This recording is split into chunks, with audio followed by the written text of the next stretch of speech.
Ugh.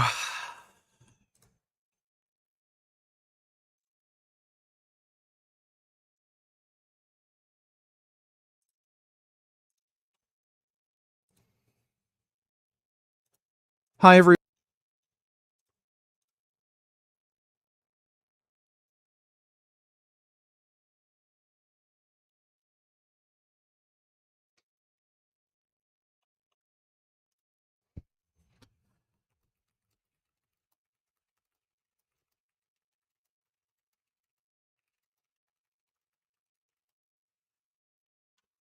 There's new Frankments.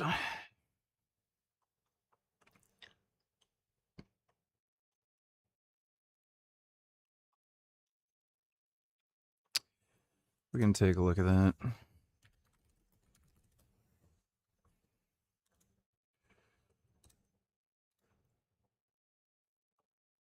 Oh yeah, these are new.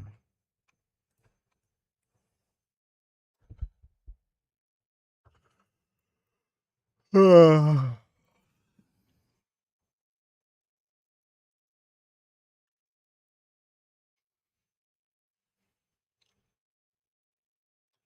getting a lot of Mythbusters video recommendations randomly. Please don't tell me. Is that a Palestine flag?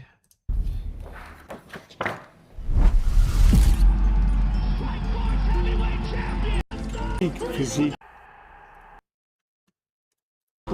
pigmental, very proud. Why the fuck is this guy pro-Palestine?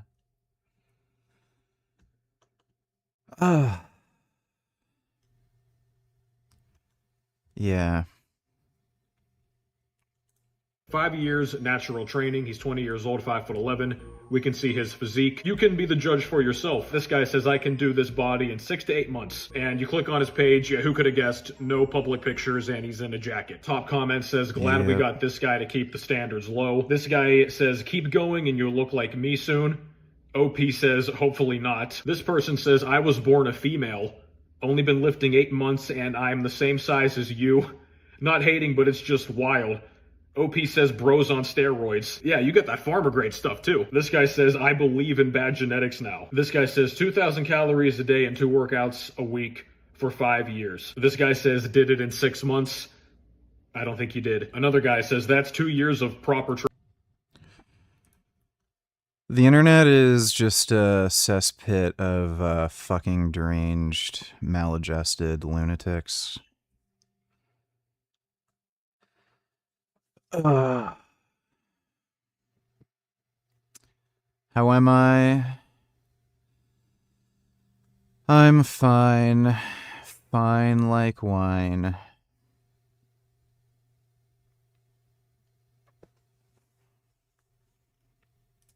Finally, someone does this correctly. So she hits 2 reps with 260, by the way. Crazy impressive, I know, guys. She's arching over. Look, when she fails, what does she do immediately? She rolls the bar forward. That's the single biggest mistake people make when they fail a bench press. They try to re-rack it. In a case like hers, she knew that she was not going to get it up. What a lot of people do at this... Yeah, it's a failed lift. Her ass did come off the bench. Women have the weirdest fucking bench technique. Like, it is truly bizarre. Like the touch point is literally her stomach. It's so weird. This spot right here, they will try to thrust it back into the hooks. You know, what are they going to do? They don't have the upper body strength men have. But yeah, it's weird.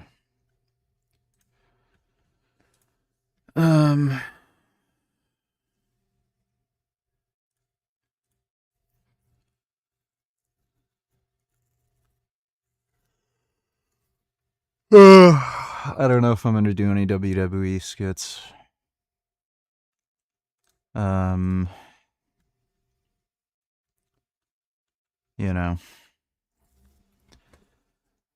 All right. At this time, we're moving our city into Code Purple. due to the unhealthy. There you go. Climate shutdowns. Just like most of the general population believed what happened about. Alright, that's the old one. Iberico pork breakfast sausages, quickly pan Those look gross. seared and poached. So we've had these Iberico breakfast sausages for a little while. Can we watch the TSN's highlight for the FIFA World Cup finals? Yeah, sure. We can get the stream taken down. We can get me a copyright strike on my channel, so I can't upload for a fucking week because I was watching copyrighted FIFA World Cup content. And before that happens, we can all be bored as shit watching one of the dumbest fucking games ever invented by fucking mankind. Get the fuck out of here, asshole. We ran out of the sausages, and we've had sausage patties that have the same delicious flavor, but we just restocked a large batch of the actual sausages in natural lamb casing. No one else is using high-quality Iberico pork in natural casing. And speaking of pro-Palestine, I have a gold mine of that for you to react to. Link here. Ladies and here, and Did gentlemen. you here, already send and this to here. me on Instagram? Yeah, I already opened these up on Instagram. They're ready to go. Thanks for the donation, Dodo. Things like we are, with all organic seasonings, maple syrup, fresh herbs. Why does, like, every time this guy opens his mouth and chews food, it's just, like, such a fucking disgusting experience. Okay, I can't even fucking watch this. Oh my god.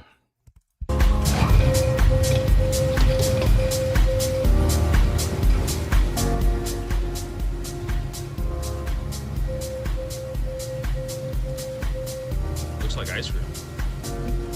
Apple sorbet.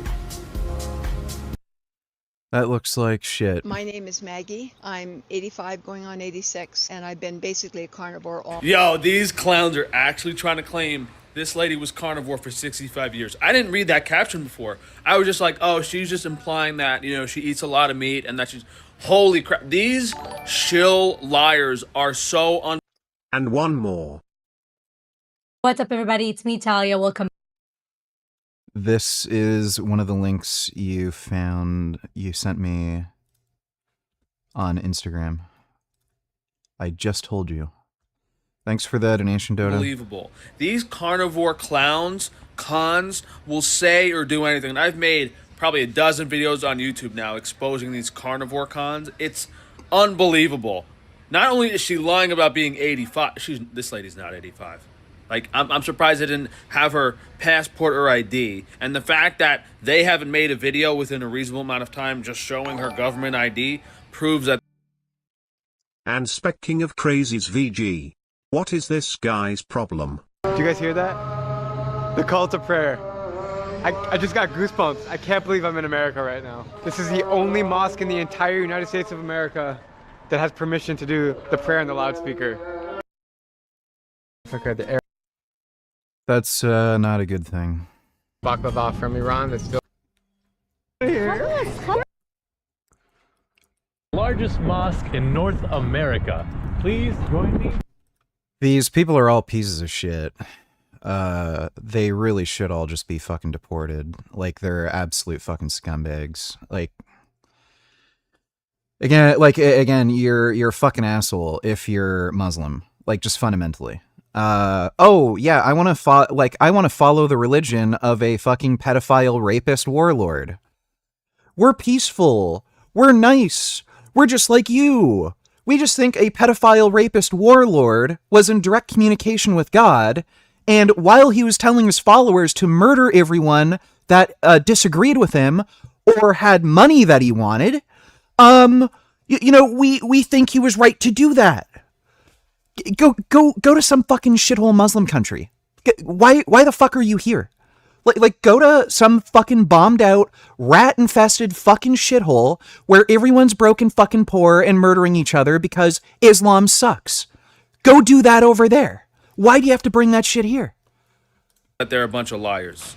That's the first thing you would show if you were making a claim like that. 65-year carnivore. Where was she 5 years ago? Where was she 10 years ago when the carnivore diet started? Where was she 20? Like, oh yeah. Guys, by the way, my pee-pee is 3 feet long. My name is. You know, you might be right. She's probably not 85.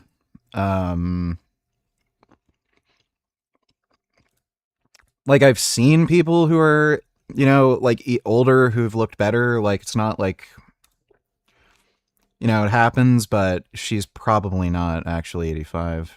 Probably just lying about everything. Frank's probably right there. Ladies and gentlemen, the little Swedish goblin of doom, as my friend Alec the Insightful Nomad coined so nicely.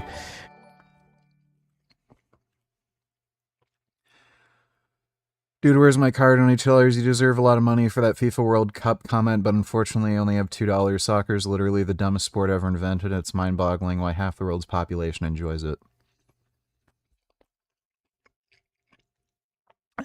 It's because most people are broke, retarded fucking chimpanzees. In a world with, like, high technology, culture, you know, that spans thousands of fucking years, the peak of entertainment for the majority of the fucking world is a bunch of fucking skinny faggots trying to kick a fucking ball into a fucking net on a stupid fucking grass field. Yeah, it's stupid. It's boring. Oh my god! There were 2 goals scored in the last 2 hours. Ugh! The ball went into the net. Did you guys see that? This made my weekend. Oh my god, this is the best thing that ever happened to me.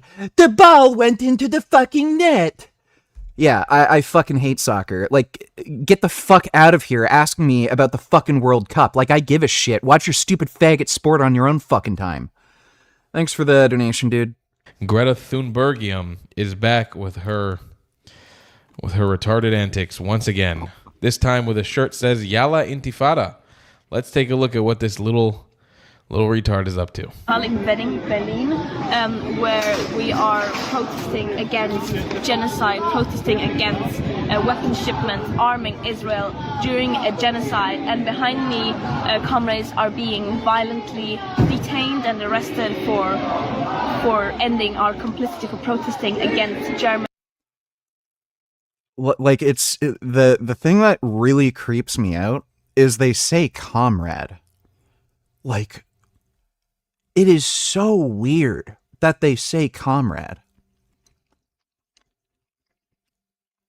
Like they don't even try to hide it. And, like, how the fuck did this shit get into these countries? Where you have groups of fucking commies calling each other comrade and literally trying to cause the destruction of Western civilization. Oh, Greta Thunberg's such a dumb bitch, too. Like, what a fucking idiot.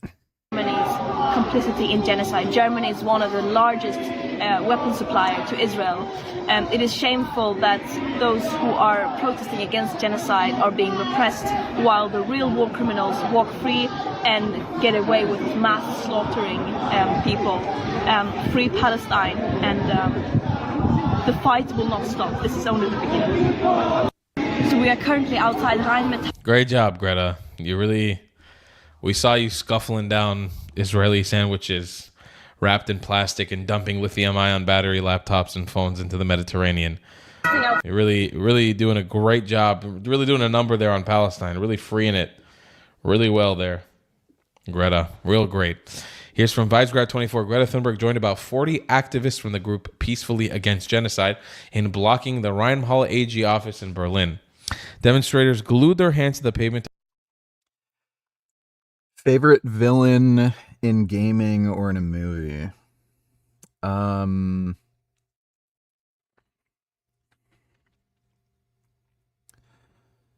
It's kind of hard to pinpoint. Like, I think Virgil from Devil May Cry is really cool. Heath Ledger's Joker was really good, even though I thought the script for that movie was just fucking retarded. Like, the dialogue was good, but the actual script for that movie was just fucking retarded. They basically made Batman a complete fucking retard. And there were a ton of, like, what were essentially continuity errors in that film.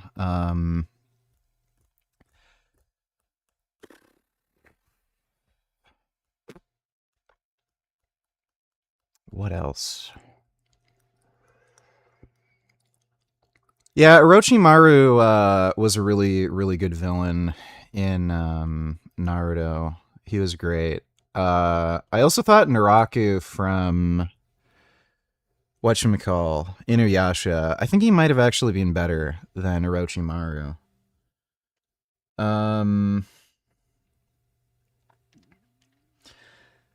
The guy from what was it? That fucking anime, Ninja Scroll. That was a really good villain. Just a complete fucking cunt asshole. So yeah, that was good. Well,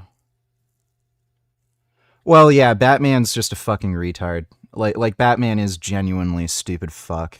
Oh my god, dude, just the amount of shit I could say about fucking Batman. I was planning on making a video about this. I don't know if I can react to this whole thing on stream, but like I can probably just pause and show everyone. Batman Beyond, what is it? Batman retires. So, I'm sure you're all familiar with Batman Beyond. So it takes place in the future. The first episode shows what instigated Batman's retirement. So it's far in the future. There's a bunch of criminals, hostages. There's the OG Batman. He's elderly now. I think he'd probably be in his 60s at this point. So, still physically fit and everything, but he has health issues.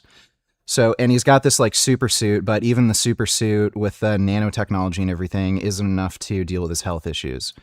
So Batman starts beating up the fucking criminals, trying to save the hostages, yada yada, you know, the fucking deal. He then ends up having angina, so he's developing fucking heart disease, and it's probably from eating meat and staying up too late, too often. So his angina is basically like crippling him. He's on the ground, getting his fucking ass beat, getting so savagely beaten and nearly dying. He ends up becoming desperate, and one of the criminals that he took out dropped their gun. He notices the gun on the floor, and then points it at the guy who's about to fucking kill him with a wrench, and then guess what fucking happens? The guy gets scared, drops the wrench, runs away, and then there's the cops to arrest him. This is the dumbest fucking shit I've ever fucking seen, and like that just completely and utterly destroys the ideology that Batman has against fucking guns. Like, he has this like little bitch fit. Oh my god, a gun? A thing that goes bang bang? I don't have any testicles. I'm a faggot. I'm a little bitch.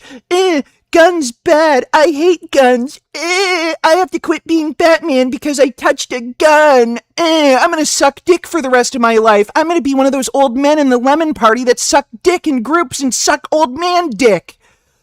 So, yeah, so these fucking criminals literally could have been taken out with overwhelming force just if he had enough firepower. If he ran in with like a fucking tank or his like supersonic fucking bat jet and just shot all of them or had the threat of shooting them, they would all just give up and go away. Like, again, what's hilarious when people don't bring up fucking firearm statistics, like with self-defense, 80% of the time when a gun is used in self-defense, not a single shot is fired. Just the threat of lethal force is enough to disincentivize somebody from attacking you. So, and that's exactly what fucking happened. This guy was about to beat the fucking shit out of him. He pulls out a gun, doesn't even need to use it.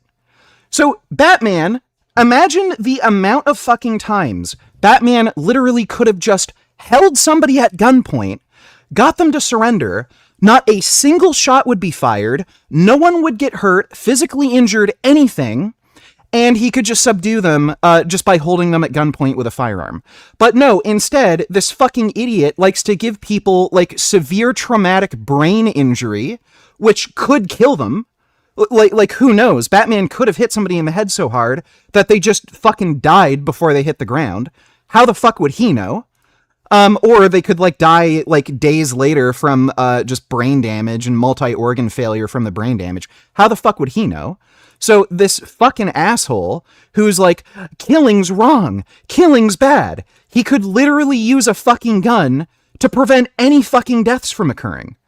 And on top of that, like just look at this fucking situation.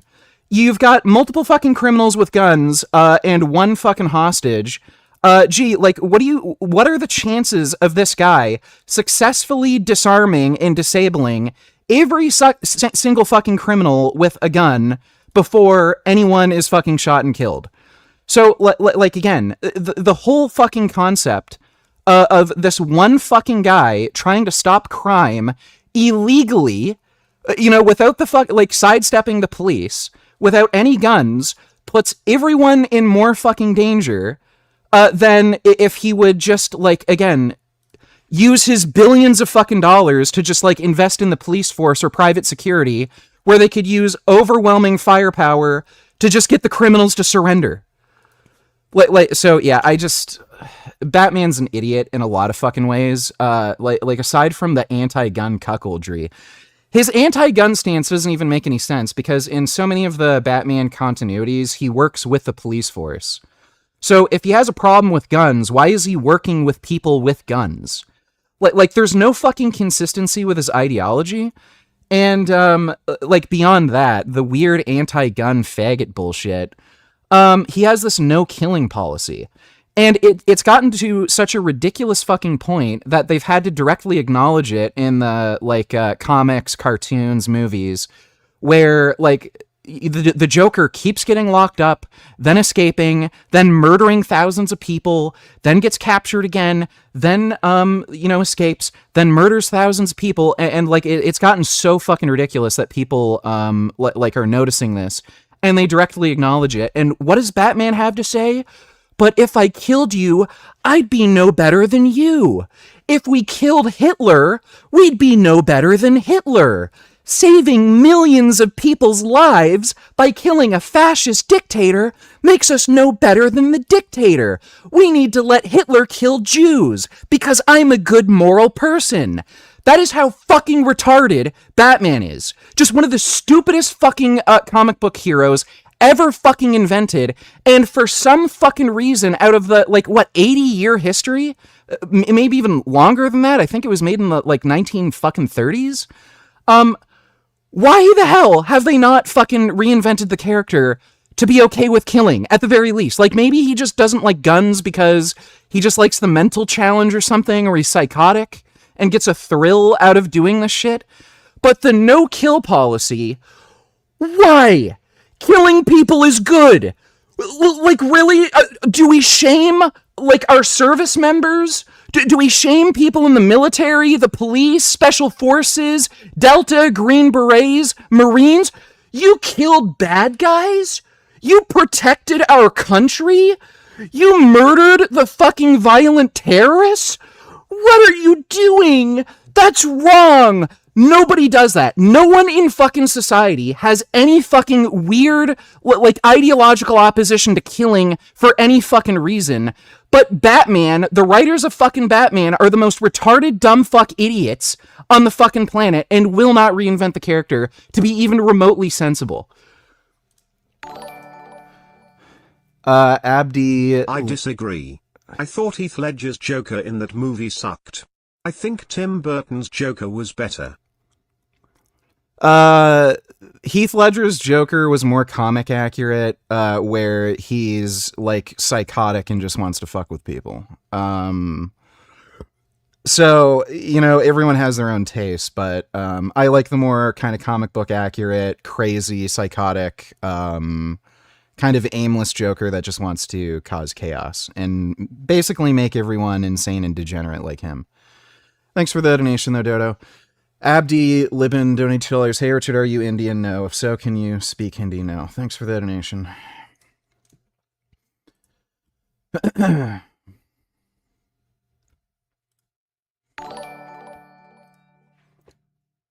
want to go vegan, but I hate vegetables. What do I do? Stop being a bitch and eat your fucking vegetables. Thanks for the donation, jackass. To protest German arms exports and demands an end to what they label as complicity in genocide in Gaza. This is one of the many attacks on Reimhall whose weapons are primarily... Supposedly, Batman doesn't like guns because his parents were shot by guns.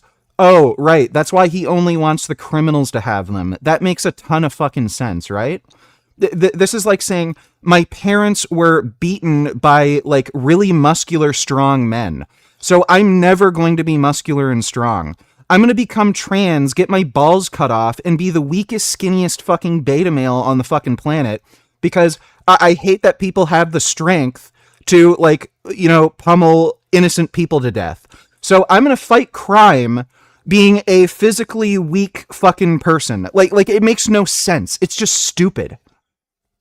Going to Ukraine. And we are today protesting outside of Rheinmetall, who are planning to build a weapon factory in Berlin, which will produce ammunition which will be sent to Israel.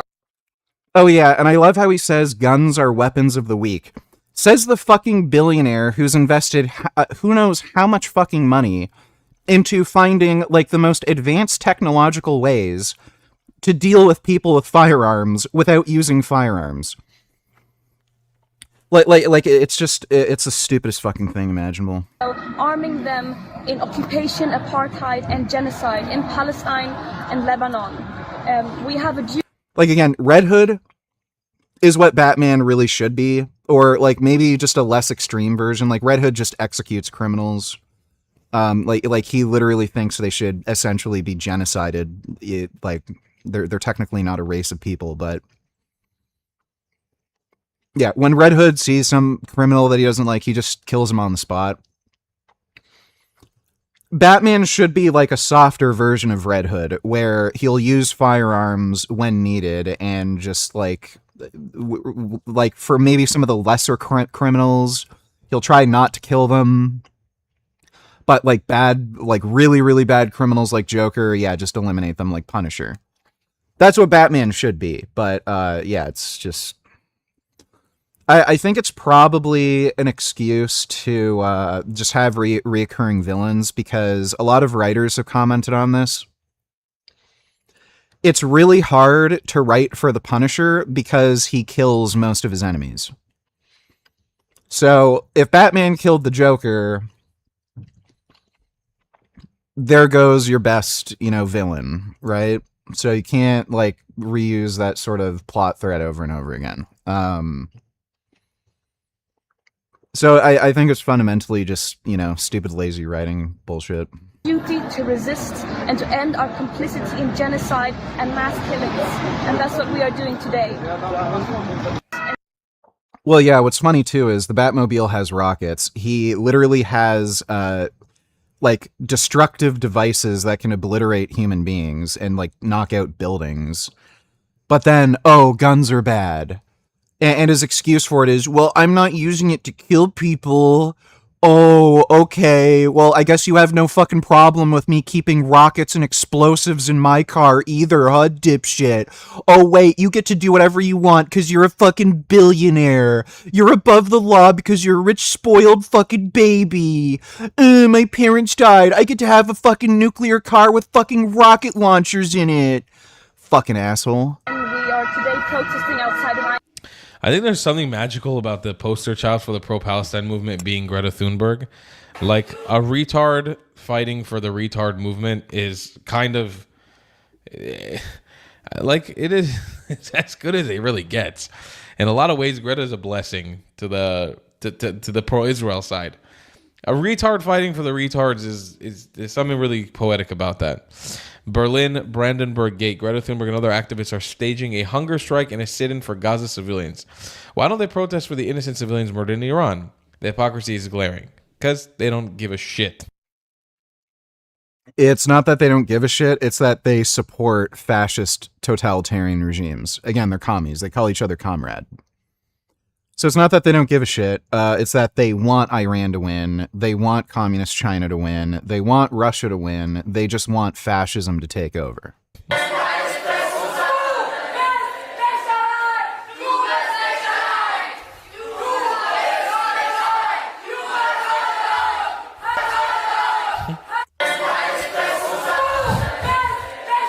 Where's her stupid little frog hat? This is what you call a failure in parenting. To be fair, she's autistic. Like, who knows?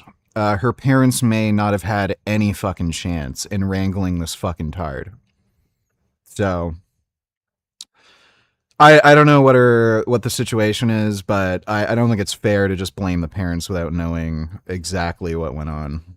So yeah, I don't even have any good commentary, but God bless Greta Thunberg. I hope she keeps going. I hope she never stops, truly. I don't ever want her to stop. This is it's one of the best things. It's one of the best things ever. Her activism for Palestine is truly detrimental to the movement, I think. Yeah, it is. I hope I'd agree with that. Super glad you're able to treat your depression with Silo. Oh, wait. Then why do people like Doug Walker consider Batman to be the greatest superhero of all time? Because they're stupid. Look, everyone just, like, their brains don't fucking function properly. Like there's, like, I get it to some fucking degree, like, any kind of fiction is gonna have some ridiculous element to it. Like, okay, a fucking billionaire dressing up as a bat, chasing after a clown. Yeah, it's weird. Like, even on that level, you have to kind of, you know, give up some kind of expectation of realism and sensibility. But, I mean, when I see a guy literally make the argument, let's just let Hitler kill the Jews, because if we kill Hitler, we'd be just as bad as Hitler. I mean, come the fuck on, you know? So I get it. I like Batman as a kid, you know, and I like the Batman Arkham games. Like, Batman is cool fundamentally, but I mean, when you think about it, it just irritates the shit out of me. The ideological views that Batman has. Like, he's just a fucking cunt. I'll still play the games. I'll watch some of the cartoons and movies and stuff, but yeah, like the you have to accept the fact that Batman is a retarded, just a completely retarded fucking dumbass that has no fucking common sense whatsoever. Thanks for the donation, though, Dodo. This dude just went undercover at a pride parade acting as a queer for Palestine, and guys, it went literally exactly as you would imagine. You're in for a treat. Forgot my namification, Donny Tillers. You know how people say you can't outsmart schizophrenia? Sometimes retardation is the same thing. They got their retard shield up and nothing gets through. I don't know what you mean by outsmarting schizophrenia. There's actually a huge correlation between mental retardation and schizophrenia.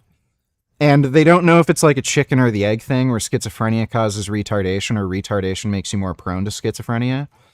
But, like, I have to figure, you can rationalize yourself out of some delusional thoughts. Because like, when you start thinking, oh, I'm getting spied on and shit like that, and like, I'm hearing voices, you have to figure, okay, a smart person would be like, okay, I'm imagining this, I'll just ignore it. Or like, okay, let me just think about this. Why would anybody be spying on me? I'm like this unimportant, uninteresting person doing mundane things. There's no way the CIA has any fucking interest in me. But so, like, there has to be some aspect of just being a fucking idiot when it comes to like some of these crazy delusional thoughts with schizophrenia. But yeah, I mean, most people are just dumbasses. Like, you know. Thanks for the donation, though, dude.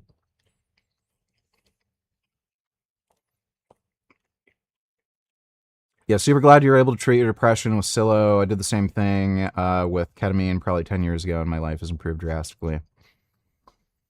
I haven't really looked at the research on ketamine treatment for treatment of depression. I've seen some with treatment of PTSD, and it's like a combination therapy, and it seems fairly effective. But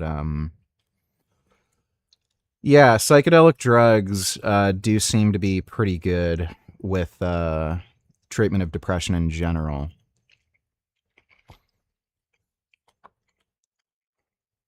What do you think of Absolute Batman? I haven't read it. The only thing I can say is the comic book art looks fucking terrible. And that lore that Bruce Wayne is just an engineer, construction worker, and a Joker's demonic monster disguised as a billionaire. That sounds stupid. Yeah, I'm definitely not going to bother reading that. What do you say to Hamas for Pride? We love you, happy Pride! If you believe in killing somebody, it's okay. Why do you support Hamas as a queer person? We're all human.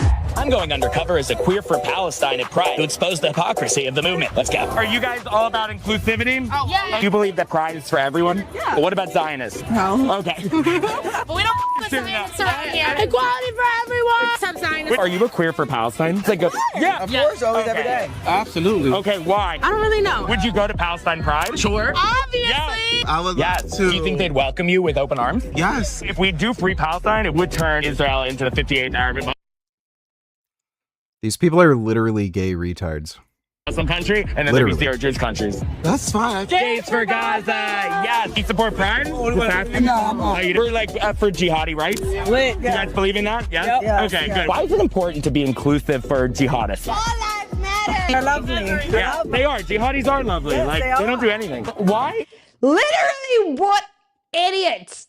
Just Are you going to play GTA 6 when it comes out on PC or play on console? I'd rather not play it on console. I'd rather not play it at all, probably. I'm expecting it to be garbage, just like GTA 5. But, you know, we'll see. I'm not entirely sure if I'm going to get a console. Stupid Wolverine game apparently isn't going to get ported to PC, and I really want to play that, so I don't know. PC port is being delayed. Yeah, of course it is. Fucking Rockstar. stupid, uneducated baboons who actually think that they are doing something political when they know nada, nada, nada, nada, nada, nada. Ugh. Sharia law is so important to the queer community. Be who they wanna be! Yeah, so Sharia law for all? Yes. Why do you support Hamas in Palestine as a queer person? What do you mean? We're all human. It doesn't matter. Yes. We're all the same. Yes, and Hamas does like lives matter too. What do you say to Hamas for Pride? Happy Pride. We love you. Happy Pride. Be beautiful. You know, it's such a weird thing to say. We're all human. Yeah. Guess what is the biggest threat to you? Other fucking human beings. Like, it's just such a weird saying. You're more likely to get killed by another human being than any other fucking animal. Like, I don't know, unless you're black and live in some mosquito-infested area in Africa, but still, you know what I mean. If you believe in killing somebody, it's okay. It's okay to want to kill someone? Yes. What do you say to the critics who say, you know, Hamas throws gay people off roofs? That's not true. And if they're doing it, it's probably like a kink thing. I'm a non-Zionist Jew. And you still celebrate like Passover and everything? Well, it's getting out of Egypt. Yeah, but where did they go after that? Is that a P for Palestine? No, it's a Philly. Oh, it's not for Palestine? Do you think that the P should be changed from pansexual to Palestine in the queer alphabet? I've never totally thought about Yeah, on the hierarchy of oppression, I think Palestinians are more oppressed than pansexual. Oh, hell yeah. Gays for Gaza! They don't kill them at all. What about the fact that Israel is the only country in the Middle East where it's even legal to be gay? It's bullshit. Palestine's more like, it's not a real place, it's like a metaphor. Exactly. I think like we should make Israel Palestine. Yeah. Why is it? Okay, I The get way it. a group of people treat their holiest site tells you a lot about their belief system. And oh boy, I'm going to get canceled for this, but I've recently been down a little bit of a rabbit hole about Mecca. Now, most of us know about Mecca, you know, the place where Islamists go to pilgrimage, blah, blah, blah. But it turns out that there's a lot more going on here behind the scenes, which is actually despicable and shocking. And it starts with a huge amount of Yeah, 007 is nothing even remotely like Hitman. It's not even really a game. Agreed, we are the most dangerous species on Earth, which is why we suck so much. True. Thanks for the donation, Dodo. It's, yeah, 007 is literally just a puzzle game where you just walk around and solve puzzles. There's basically no actual gameplay in it.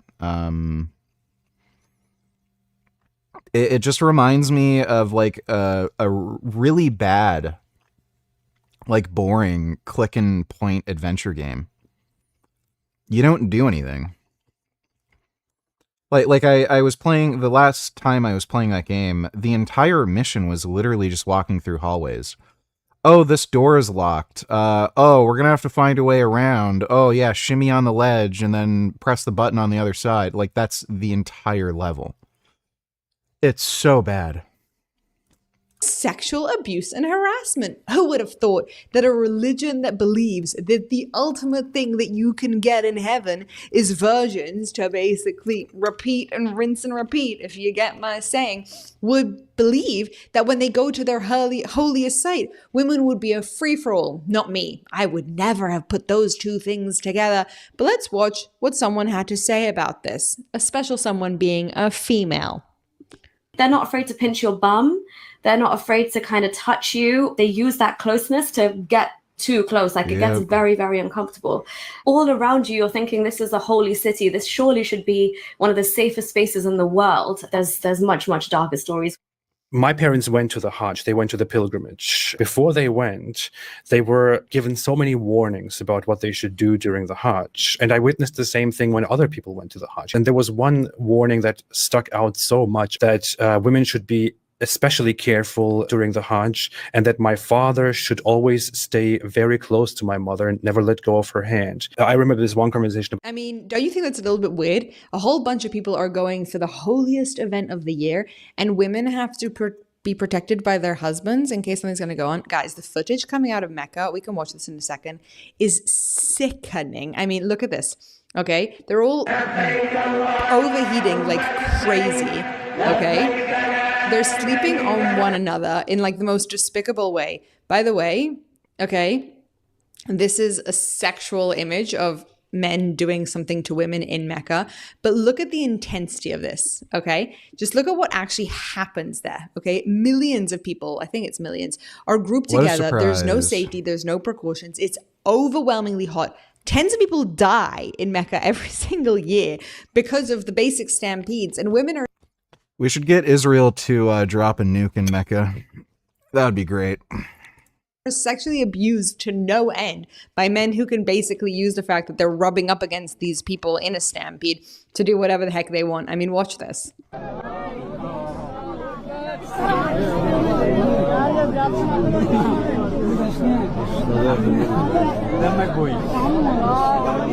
بركاتك سيد عمود سيد عمود ارزقني وطيني بيت وسيارة وسفرني. Are you guys seeing this footage? Oh, I feel claustrophobic just watching this. I'm not going to show this to you, but I want you to know that this is images of dead bodies. I'll show just the beginning, okay? People who have died of stampedes, heat strokes, and other reasons, okay? Their bodies are littered over the streets of Mecca. I mean, somebody should be saying something about this. I mean, of course, you've got the fact that it's left looking literally like a cesspit. What the heck is this, guys? Look at the mess. Ugh, disgusting. This is your holiest site. Imagine that this is how you treat the holiest place to you on earth. Like this. Can't be that holy, can it? To me, it doesn't seem like holiness anyway. Welcome to The Pushback, by the way, guys. I'm your host, Mira K. Make sure to hit that subscribe button to like, comment, share with anybody who wants to push back because you've had enough. But again, this footage makes me ill. Can you imagine being here? Tens of thousands, if not hundreds of thousands, if not millions. Like, it's just a reality. I mean, when you have people from certain cultures, they smell. Just imagine the smell in this place. You've got, like, you know, people who just don't come from a culture where bathing every day is fucking normal. And they eat weird food and shit like that. And then they're just swarmed around here. In, like, some hot as shit, sweaty ass fucking place. Like, dude, that place must fucking reek. I've seen people also film videos in, like, Mecca and show how dirty it is. Like, dude, it's just fucking disgusting. Millions of people all pushing up against. Watch at this. No safety measures except for this one guy who's what's he gonna do?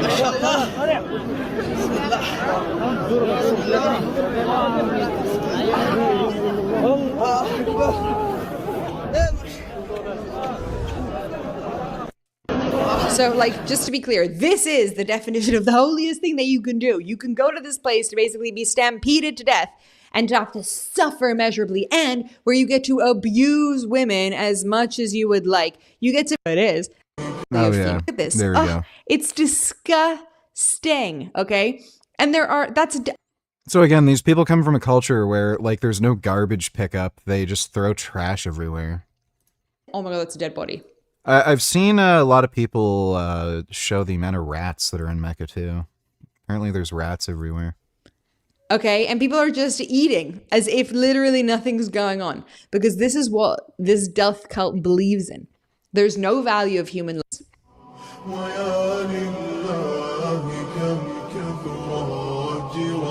I don't want to listen to their music. It makes me mad. What are these men? Well, no, they don't. Okay, so I saw that video yesterday and I screamed because I had that exact experience when I was 20 years old and went on Umrah, and someone literally grabbed a big chunk of my behind as I was walking around to do Umrah, and it caught me off guard, and I like screamed. I told my mom immediately, my family that was around me, and everyone was just kind of like, oh, that's something that happens here. Like, that just happens here. It's known for happening here. And can you imagine? Can you like actually imagine? Can you actually imagine if you're like going to the Western Wall and people are like, yeah, it's totally normal. This is what just happens to you. I'm sorry. Excuse me? I was in shock. Honestly, my biggest takeaway from that moment was just, I'm someone that's not a hijabi. I don't wear hijab, and I don't wear like baggy clothes out. You know, I wear my workout pants if I want. I wear my tight skinny jeans if I want. And in that moment, I just realized that, you know, it's all about someone's intentions if they want to look at you that way, if they want to do that to you, they will do those things and they will view you that way, even if you have a hijab on, even if you have loose clothes. Because doing Umrah was the first time in my life that I was in a full burqa, covered from head to toe, arms covered, hands covered. I'm going to tell you one even more than that. It's, first of all, literally nothing to do with what you wear. It's to do with a feeling of entitlement to you as anything. The heavens that they promise is all about sexual cult, obsessed. I have nothing better to say about it. About cabs, about taxis. They were saying that my father should go in first and let my mother out first, because many things happen, like women being sexually harassed, having their belongings stolen more often, or even being abducted or something.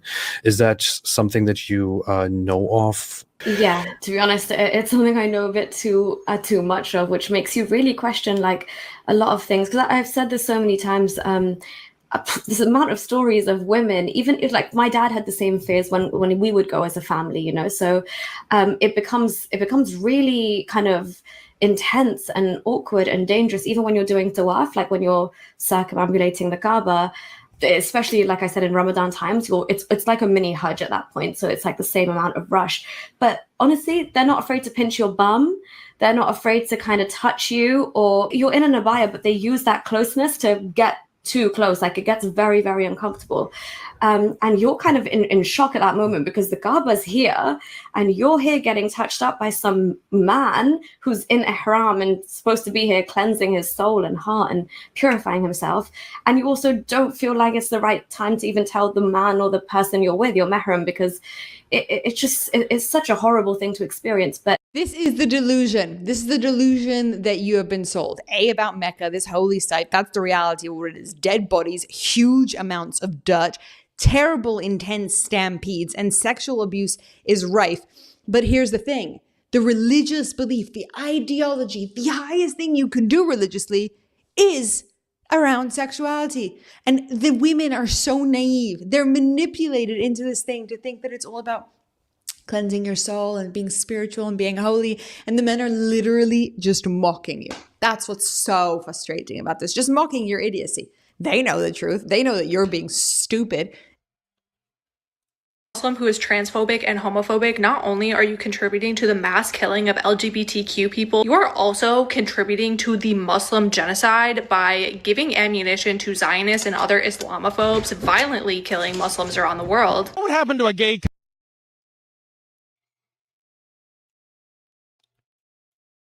What?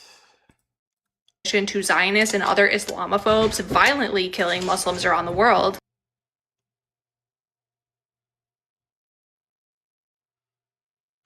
I'm not following.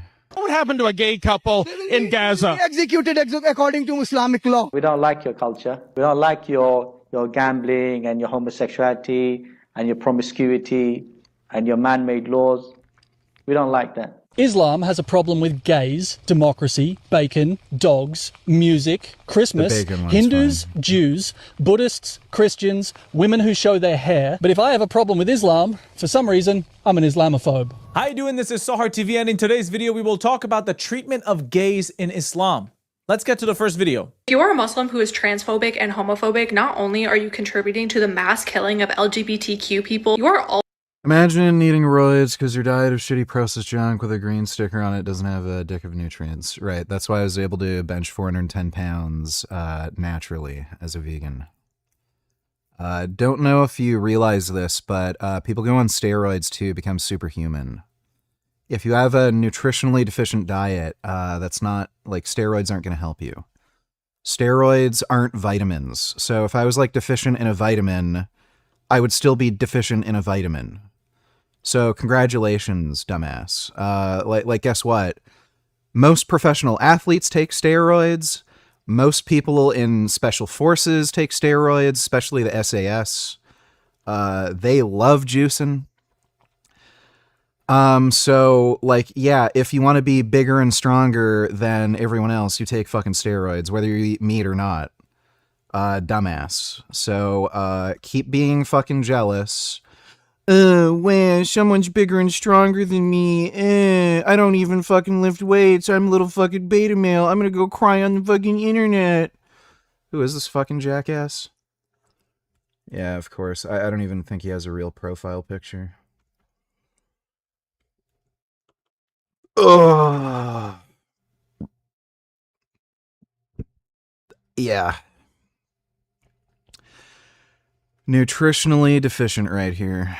Also contributing to the Muslim genocide by giving ammunition to Zionists and other Islamophobes, violently killing Muslims around the world, and allowing them to pinkwash our genocide by saying, hey, look, all Muslims are bad people because look what they would do to you in Gaza. Look what they would do to you in Muslim countries. And y'all could argue until your faces are blue in the comments about if it's haram or not. I literally don't care. You are meant to love people, respect, and show kindness to people. If your version of religion has to do with being a bigot that gets people killed, not hurting anyone, just being who they are, I don't want any part of it. And keep in mind that in the Quran 2 times it says, to me my religion and to you yours, and there is no compulsion in Islam. It's literally haram for you to impose your religion and your beliefs on other people.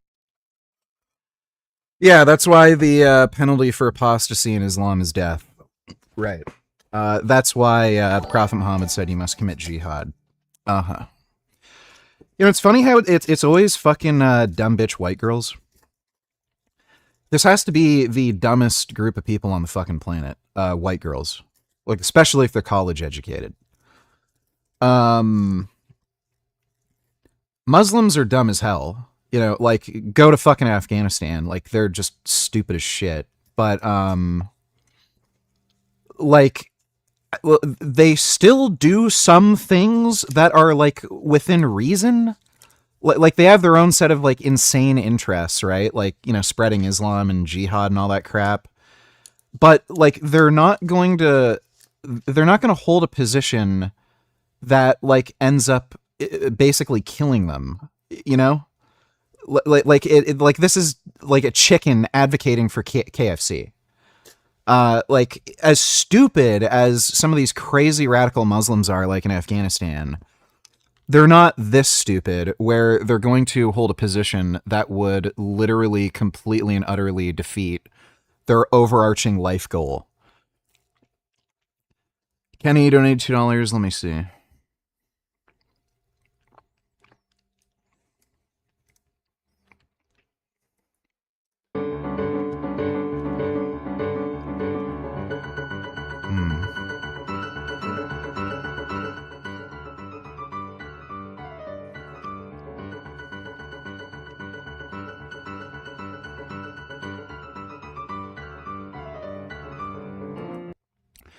That cat looks like a cow. That's a really nice cat. I like that cat. Thanks for the donation, Kenny. People. No one's asking you to be trans. At the same time, you are also pushing away people who are trans, who are gay, from becoming Muslim. Whether you like it or not, there are LGBTQ Yeah, that's fine for them because they plan on killing them. Muslims who are part of our ummah. They are just as Muslim as you are. And at the end of the day, Subhanahu wa ta'ala, Allah. Allah is greatest, Allah knows best, and you need to humble yourself. I don't think they are considered to be just as Muslims as the other Muslims according to the Islamic belief. Not because the Muslims say so, because they believe Allah says so.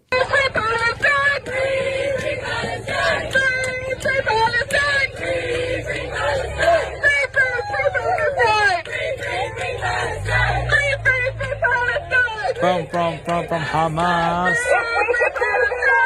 I wonder if they can do this in Gaza. Exactly the point of the previous girl that we saw. This gives us white chick, white chick, white chick, white chick, white chick, white chick, white chick, white chick, white chick, white chick, white chick, white chick, white chick. Dude, it's just fucking true. White women are so fucking stupid.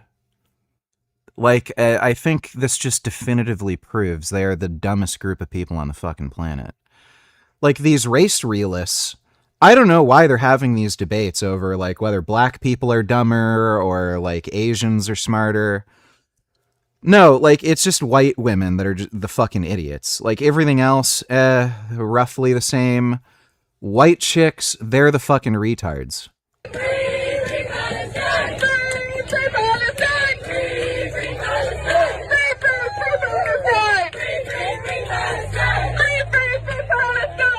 From Hamas. I wonder if they can do this in Gaza. Exactly the point of the previous girl that we saw. This gives us so much ammunition. I don't think it does. I just think it turns you into chickens for KFC. You are supporting the ideology that would get you killed or persecuted. No more money for Israel's crimes. Not another nickel, not another dime. Not another. No more money. Gays for Gaza. That's the sign they chose to portray. Please, go to Muslims around the world and ask them, do you want these people to be a part of your organization, a part of your movement? They will tell you, nope.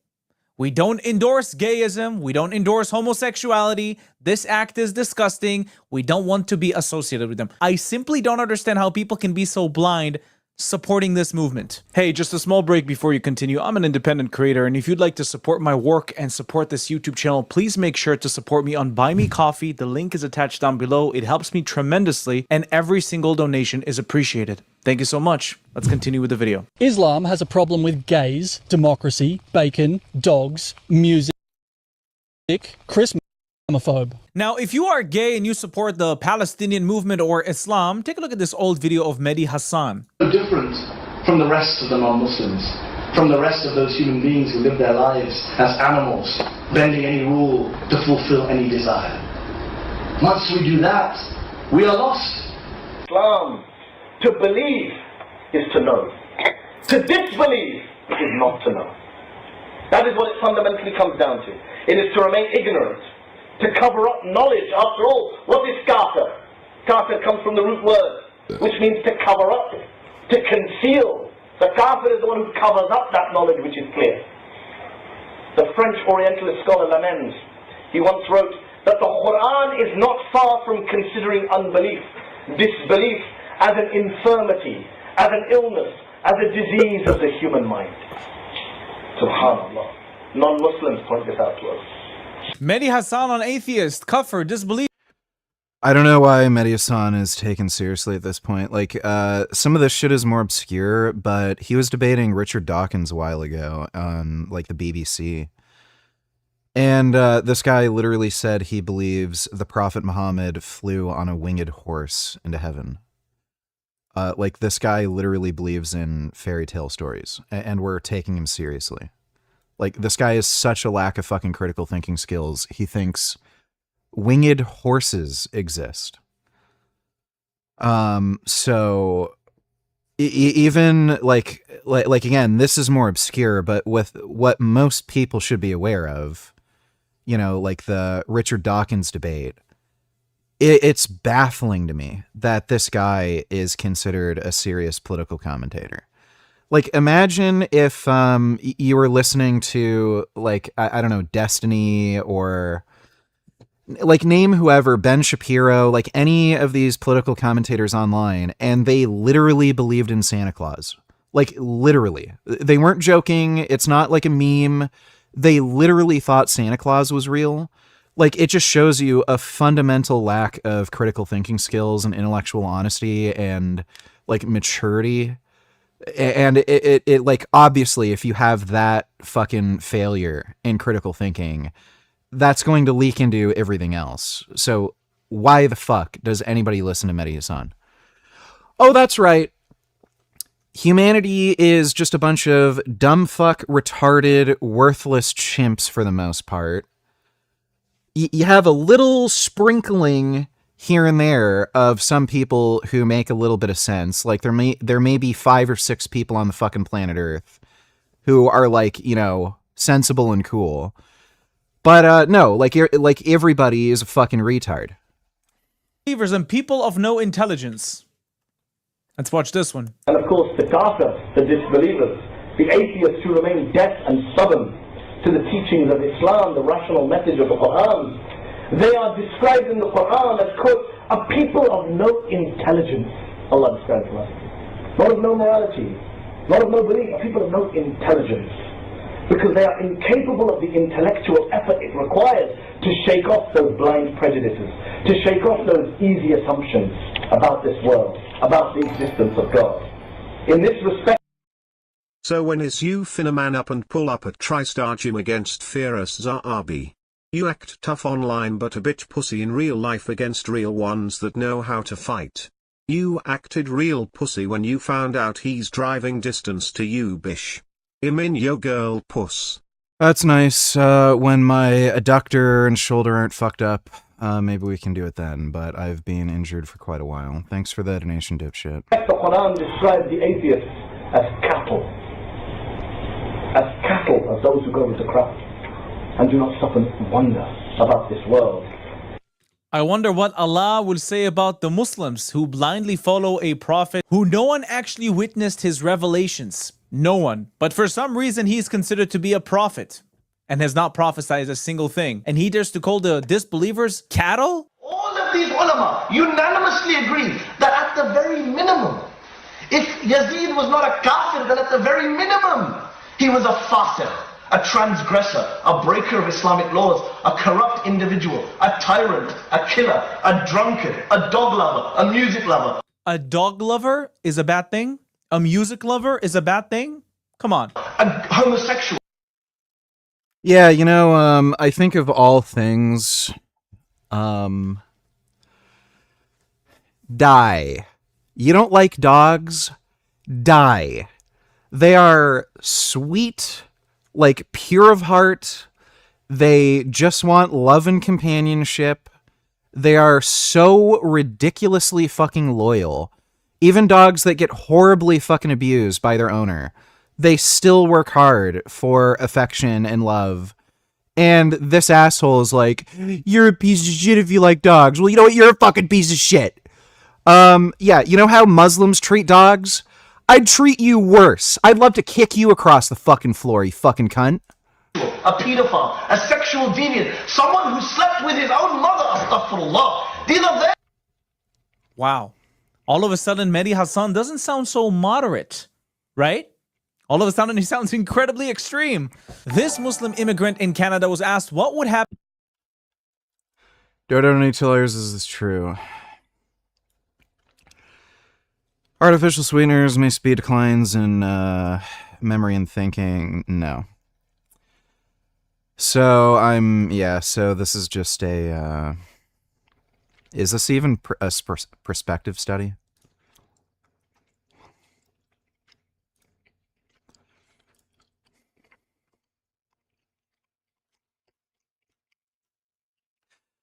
None of this seems strong enough to establish an actual causal link. What also... Among 12,000 participants, black/mixed race. So that might also play a role there because black people eat like shit. And this is in the United States, right?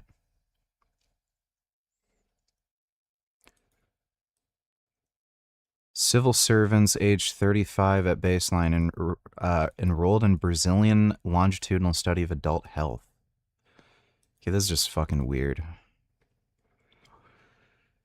Yeah, it's just a food frequency questionnaire. Like, what I'm assuming is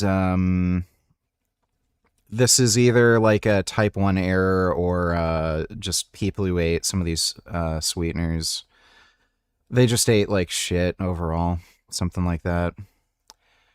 But sweeteners showed a 62% faster decline in thinking and memory skills compared to those who consumed the lowest amounts. Like, yeah, sure.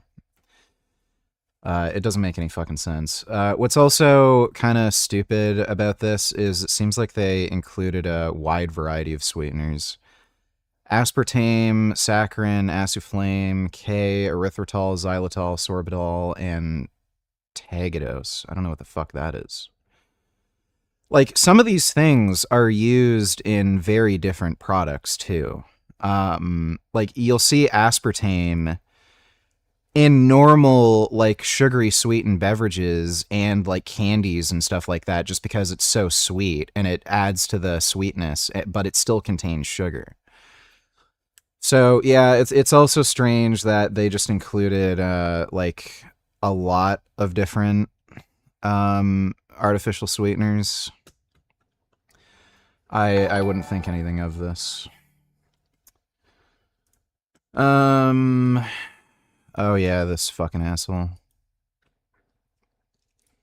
20 weeks ago, when Iran's supreme leader was killed, you told your staff, according to audio obtained by the Washington Free Beacon, quote, "There are a lot of people in Dearborn who are sad today, so like I just don't want to comment on Khamenei at all," unquote. I thought that quote was interesting because the Ayatollah has killed tens of thousands of innocent Iranians, not to mention the proxies that Iran has funded. Oh, let me guess. He's going to deny all that. That have killed innocent civilians all over the Middle East. Why were you worried about offending people who support the Ayatollah? Jake, on a day where we're mourning the loss of 2 more service members in a war we never should have fought, I think all of us ought to step back and ask whether or not everybody in Michigan, frankly, everybody in America, shouldn't be sad about the fact that this president backed. Oh, that's great. Thank you for the non-answer. Why did we let this guy in? Why is he here? How come he isn't deported? Go live in fucking Iran if you love the Ayatollah so much. Get the fuck out. By the prime minister of a foreign government took us to a war we had no business fighting in.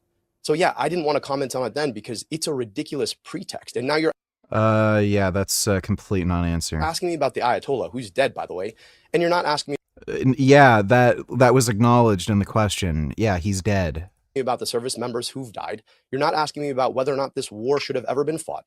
You're not asking me about whether or not the costs that are being borne by Michiganders in the tax dollars we pay or the gas prices that are insane. Yeah, just deport him. Why can't ICE kill these people? Fuck me, dude. Holy shit. That's just frustrating to watch that there's like an actual viable candidate who's like this. Oh my goodness. Oh wow. That is a kitten. Wow, did you see that? That is a good kitten.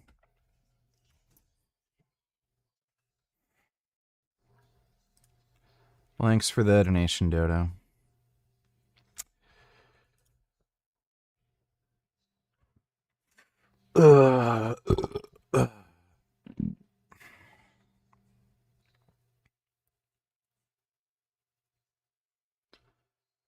Arsenio Hall donate tellers for the last couple days. I've been hunkering in place playing Doom Eternal, waiting for Hurricane Tyrone to pass. I'd like to travel to Toronto, go to the Carly Rae Jepsen concert if you want to meet up there. I don't know what the fuck the Carly Rae Jepsen concert is. And I'm not really planning on traveling all the way out to Toronto, so I think I'll pass, but thanks for the offer. Appreciate the donation, dude. What sort of juice are you on at the moment? You look great. Well, thank you.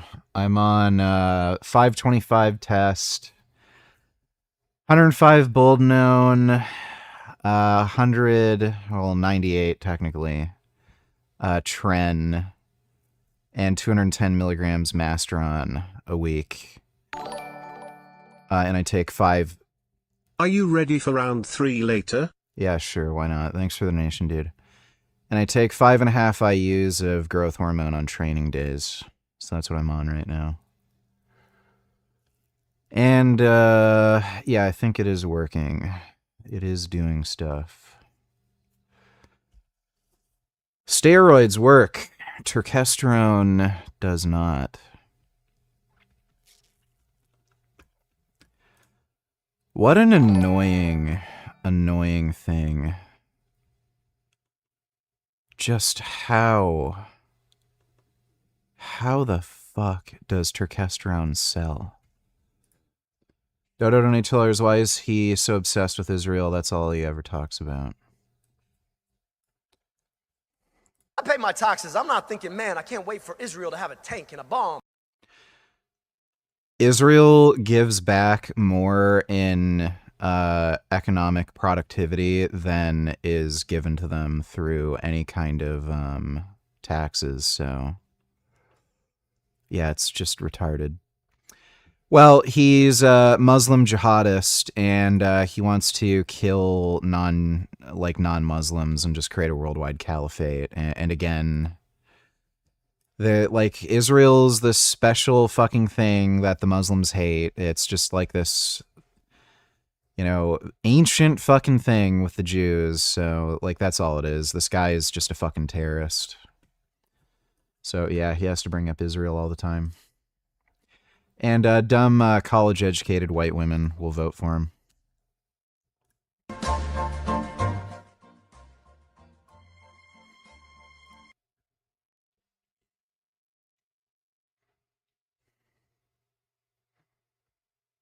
Why is there a bear up there?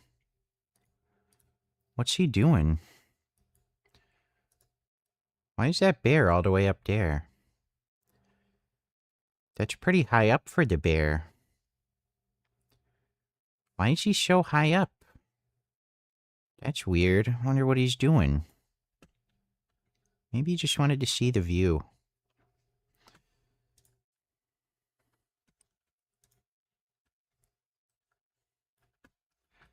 Hakeem Jeffries confronted Senator Bernie Sanders against meddling in House primaries to support Democratic Socialists.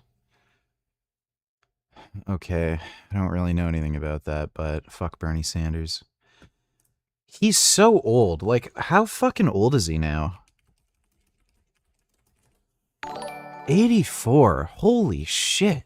You didn't play it, but in that clip you played 6 seconds of, he also said we should stop giving aid to Egypt, Qatar, Saudi Arabia. So he said to stop giving aid to 3 Muslim countries and you completely left that part out. He's America first. That's all. Yeah, that's funny. He didn't mention anything about those countries giving money to the United States. Qatar is one of the biggest funders of American universities, and they use that money to help spread pro-Muslim ideologies. That's why you see all these these pro-Palestine protests at campuses like Harvard. So it's funny, let's stop giving money to Qatar. I don't even know what the fuck he means by that. Qatar is putting money into America to help fund the Muslim Brotherhood and pro-Islamist bullshit. Why didn't he fucking mention anything about that? Where we should stop accepting foreign money. So yeah, he's just a He jihadist. also said let's stop giving aid to Qatar, Pakistan and the UAE. So why are you singling out him saying let's stop giving aid to Israel? Because the other stuff doesn't go with your narrative, plus you're being brainwashed by out-of-context Twitter posts. What fucking sense does giving aid to the UAE, an extremely wealthy oil-rich nation? What aid do you think is going there? Like, why are you fucking rage baiting me and giving me a fucking headache? Oh god, I hope I win the lottery so I just don't have to fucking do this anymore. I'm gonna die young, not because of steroids, just because like I'm just way too fucking angry all the time. Happened to a gay couple under Sharia? What happened to a gay couple in Palestine, sir? What? What would happen to a gay couple in Gaza? Executed according to Islamic law. Really? Islam doesn't endorse gayism. Islam doesn't endorse homosexuality. And do you think that's good? If I were to... Do you think that's good, sir? Do you think it's good for gays? In Canada, I would get executed, right? I would get prosecuted. In the same way, Islam doesn't approve of being gay. I see. Okay, so would you like to see Sharia law in Canada replace Canadian law? At some point it will. You know, because we have families, we are making babies. You're not. They literally admit it, and we still let them in. Your population is going down the slum. Well, you know what, sir?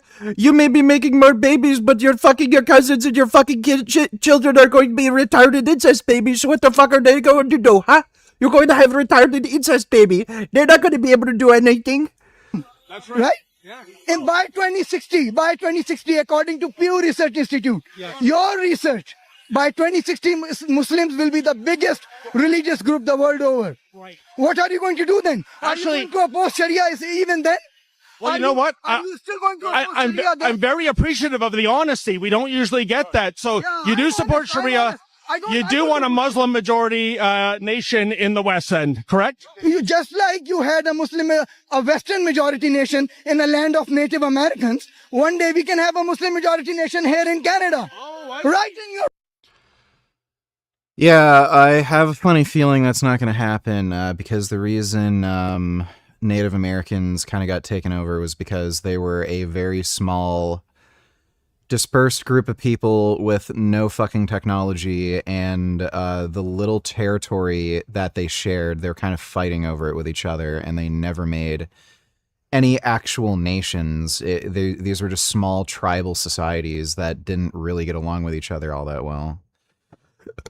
Yeah, try doing that with a modern Western nation with technology and average, everyday working stiffs who aren't afraid of being called racist, who have shotguns. That also plays a role. Wow, this guy did not hold back. So if you are into gay sex and all of this stuff and you went out to the streets to protest for Palestinians, under their rule, under the Sharia, your punishment would be death, execution. Do you really, truly support this movement with all your heart? Are you willing to die on that hill? I don't think you are. And then how can we forget about this famous clip of this British imam saying exactly what I've been telling you? Watch this. Enforce the Muslims to take up their British values. Now, we don't like your culture. We don't like your gambling and your homosexuality. And Can you draw what would look like on a proper steroid cycle? What destiny would look like on a proper steroid cycle. Suppose I could do that. So we shouldn't give UAE any aid? Even though we do? They're getting attacked by Iran more than any other country, more than Israel. Their GDP per capita is only about 20% higher than that of Israel. Let's not give aid to either. That's what he's saying. Yeah, that's fucking retarded. So, I don't know what to tell you, but when you have, military and defense agreements with allies, probably a good idea to keep those military and defense agreements. Thanks for the donation, stupid.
Dodo's Persian cousin Donatillers. Why are there so many American women that recently jumped on the hate Israel bandwagon? It's because they're dumb fucking white chicks who went to college.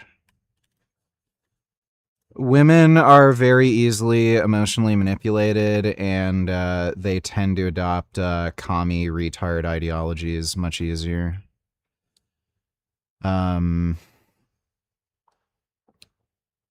George Orwell actually talked about it in 1984. He noted that the most, like, fervent worshippers of the Communist Party were young, good-looking women.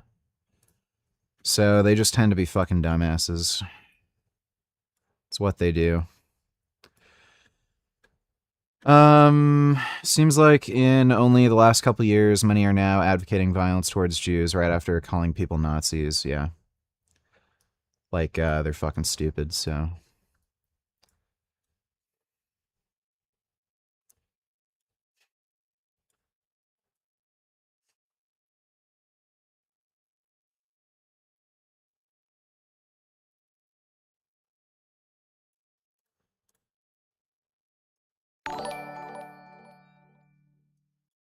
Someone clip how Richard 2 minutes ago was saying why should we give aid to the UAE, they're so rich.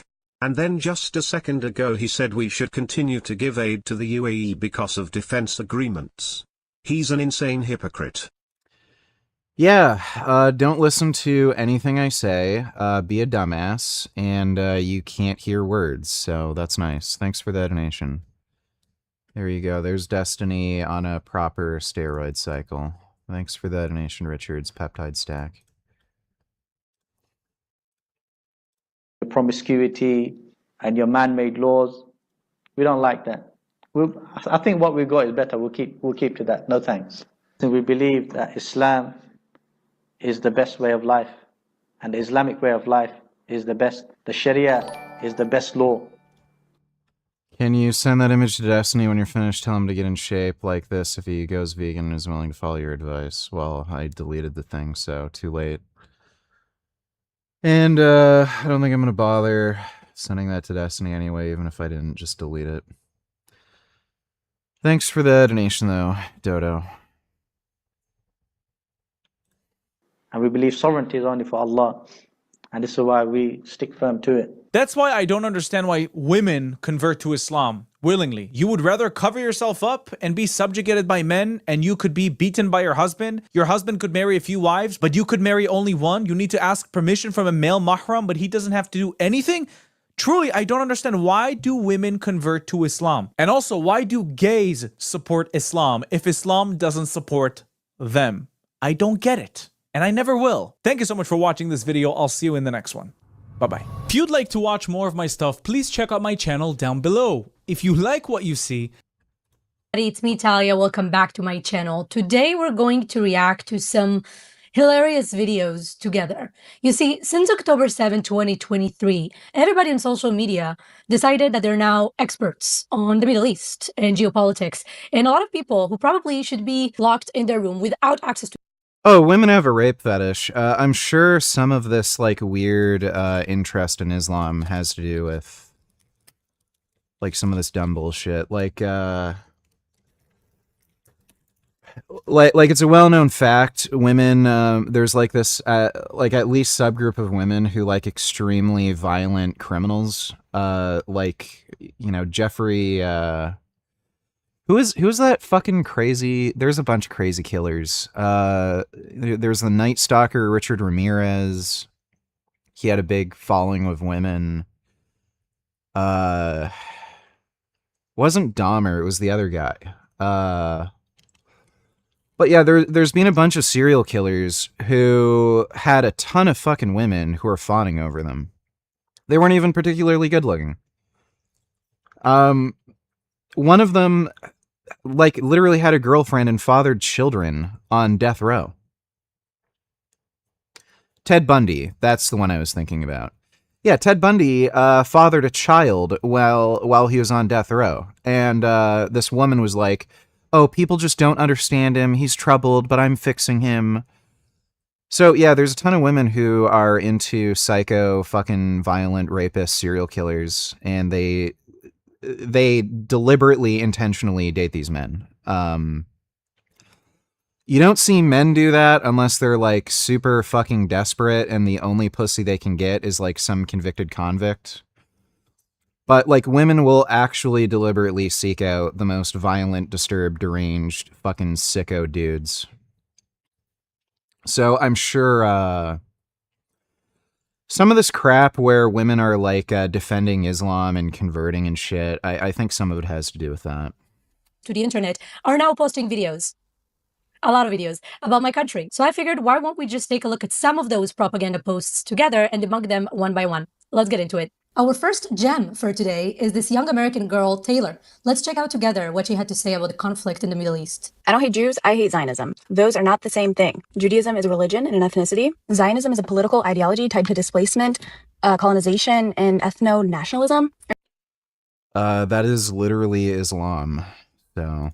Early Zionist leaders openly discussed multiple locations for a Jewish state. They thought about Argentina and Uganda before they chose Palestine. Gummy. Gum gum. I don't know what he's meowing about. Here's the thing that gets me. In the text, they are clearly aware that Palestinians lived there before. They wrote about expecting resistance because they know that no group of people is going to be okay with giving up their land, giving up their rights, and being displaced. And when oppressed people resist, violently or not, powerful media machines Oh, look, another white woman. Yeah. know how to weaponize that. They frame the occupied as savages or terrorists while ignoring what conditions got them to Without resist in the fail. first place. That tactic has been used historically to justify occupation, apartheid, and mass violence. Western powers backed Zionism politically and militarily while Palestinians were actively being erased. And I'm sorry, but being against bombing civilians, killing children, engineered starvation, genocide, that's not anti-Semitic. If I was alive during the Holocaust, All the dumbass propaganda talking points. Video. We'll start with Zionism because this one appears for us to go back. Okay, like this fucking video is boring. Australian jihadist Lily J. There's really no better way to say this other than to just say it. Retard Islamist from Australia, Lily J, is in the hot seat because she apparently scammed her followers with an orphanage scam. Sounds like an Islamist, to be honest with you. Sounds like everything that's been going on in Dearborn, Michigan. Sounds consistent with Islamists all over the world. Here's the full scoop. We're going to do our takedown of Lily J here. We've covered enough of her content. She's the one who goes out, did you know, Christian, did you know that Jesus was a Muslim? Did you know he was born in Saudi Arabia and he actually prayed at Mecca? Did you know that? That's that person, if you guys remember that. Let's take a look at her orphanage. That woman you just saw isn't actually real, and neither are the children behind her, but the donations she's soliciting are. This is Lily J. Meet our newest children in Africa. A real Australian influencer with almost 3 million followers. Through her foundation, she claims to be feeding families in Gaza, running an orphanage. Another white woman. Dodo, don't need $2 sickening.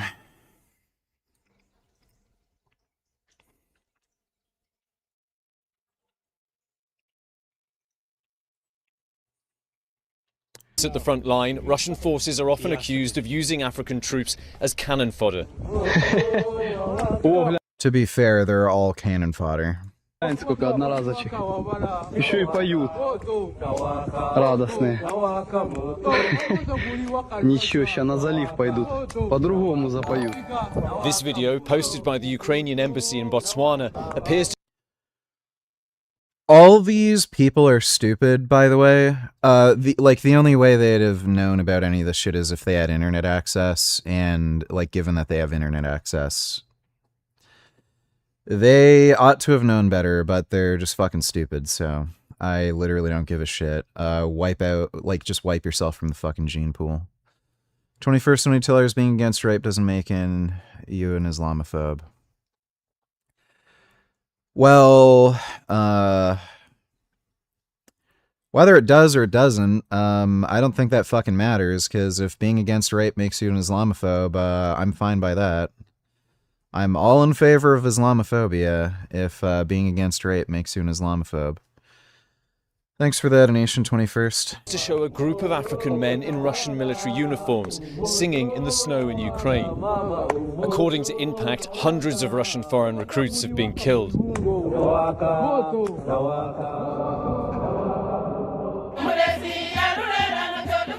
More than 3,000 miles away from Ukraine, Mukunga village in western Kenya is holding a funeral service.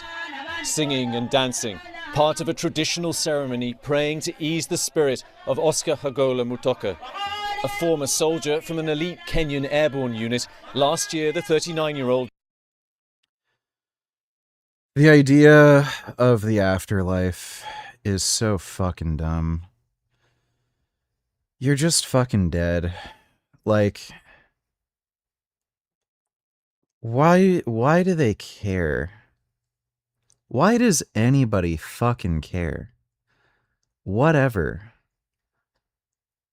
I don't know why there's like this psychological complex that everybody has to have where like your mind somehow, some way keeps on persisting.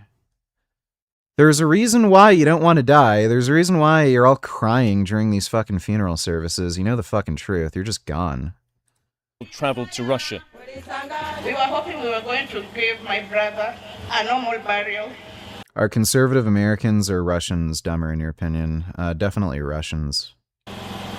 Like, at the very least, they're more complacent. But yeah, I'd say Russians in general are dumber. We were hoping we were going to bring Oscar back home. But it never happened. For months, Oscar's family say the Russian government wouldn't tell them if he was dead or alive. Finally, they learned he'd been killed in Ukraine last August. But there's no body to bury. Sir Pilliam Squire Donny Taylor is crazy enough. Ted Bundy kidnapped a woman at the mall by my house in Utah, told her he was a cop, and said she needed to come with him to the station. She's one of the few to escape by jumping out of his car and flagging down a car nearby. Yeah. That's cool, I guess.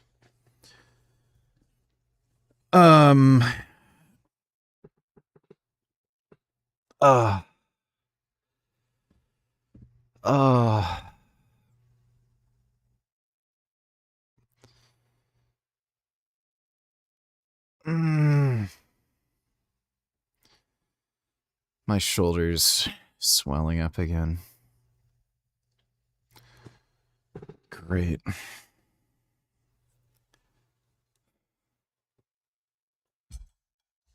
Thanks for the donation, dude. Say hi to Mom. I still love you even in death. The family has been unable to return Oscar's remains, told they must pay to repatriate him, which they can't afford. Oscar is here. Oscar's sister, Sherry, says he was recruited by a Kenyan employment agency, accused of sending dozens of Kenyans to fight for Russia. He told her he believed he was going to work for a packing company. If I knew I was coming to join the military, I wouldn't have come. That was his last word. And that was a distress call, because at that point they had taken away their phones. He didn't have his phone.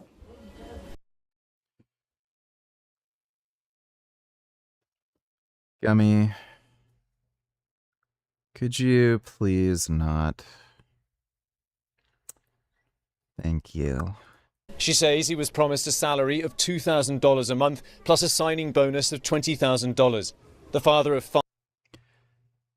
He very clearly was gonna get drafted in the military, so this guy's just stupid. Packing boxes. And they're gonna give him a sign-on bonus of $20,000?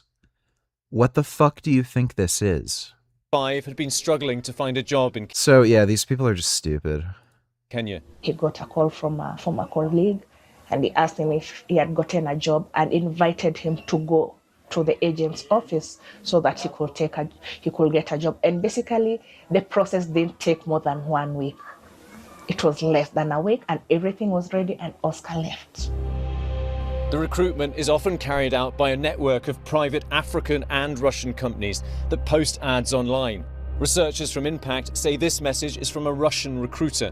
In it, the man, calling himself Boris, offers Russian army contracts, including for non-combat roles. Yeah, you're an idiot. government has denied it's involved in recruiting Africans and that any that volunteer... They're not going to give you a huge sign-on bonus of fucking $20,000 for a non-combat role. Give me a fucking break. ...join legally. But Oscar's father says the recruitment shows something obvious. The Russians, they are desperate. They're weaklings. Why can they take an African to war? A war that is not associated with Africans. Recently, some African countries, including Kenya, South Africa and Ghana, have spoken out against the recruitment of their citizens. In Kenya, over 100 families of men missing in Ukraine are demanding the government do more to return them. It's a terrible one because we are no longer in the colonial era. Well, they should have known better. In Uganda and building a mosque in Sudan. But our investigation has uncovered a tangled web of lies that's raised some serious doubts about some of the foundation's work. Let's start with the orphanage. The foundation claims it houses more than 40 children, but Uganda's Registration Services Bureau confirmed to us there was no orphanage registered under the foundation's name or the name used on the website. In Uganda, operating an orphanage without government registration is illegal. Lily J's social media appears to use some genuine footage, interspersed with AI-generated or enhanced material. This video, purporting to be from Gaza, features aid workers wearing Lily J Foundation vests, but it's unclear where or when it was actually filmed. Aid organisations that ABC News Verify spoke to on the ground told us they'd never heard of this bakery or the foundation. Trust is essential to the humanitarian instinct, and to abuse it is shocking. Then we found this, a global humanitarian award. It looks real, but it's not. Digital analysis has confirmed these images are AI generated. Not only is the award completely fake, it was promoted online by a PR company, which Lily J co-founded. Lily J and the foundation didn't respond to our detailed list of questions. Instead, select videos, including ones that featured content we had So this chick might actually be getting some serious fucking jail time. questioned, disappeared, and the donation link was quietly removed from the Australian version of the website. If you're not registered with the ACNC, immediate red flag. Do not give. What we still don't know is how much money the foundation's actually raised and where it's been spent. Bitch, you don't know where it's been spent? What? Let me draw the roadmap for you. She supports Hamas and she supports the IRGC. What do those people do when they take your money? They use it on themselves.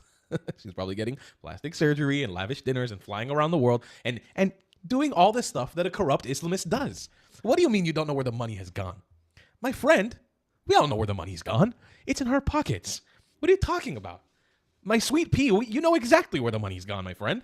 Australian social media influencer Lily J has become embroiled in an AI manipulation scandal following the ABC News investigation into the Lily J Foundation and the content she produces online. Lily rose to prominence by documenting her journey after embracing Islam. The investigation has raised serious questions about the foundation surrounding the use of AI-generated content. Lily has not responded to the public allegations. And this always comes down, by the way, to what I've been talking about, which is if you harness an audience of retarded and very unintelligent Islamist Pakistanis, Bangladeshis, all the other E's you can add into that mix. And this isn't to say that every Pakistani in the world is retarded or every Bangladeshi is retarded, but many of them, and I see because I get attacked by them on the internet all the time, they aren't the most clever people. And they follow blindly. And especially when they see a blonde Islamist woman, she's sexualized immediately. And they're like, oh my God, I'll follow anything she says. They can't decipher what is AI. Cox zeroed on e-tailers. Have you seen this yet? Today, I'm with the strongest vegans.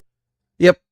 This video is stupid. They did a deadlift challenge where the vegan didn't use straps, the meat eater used straps. Didn't really make any sense.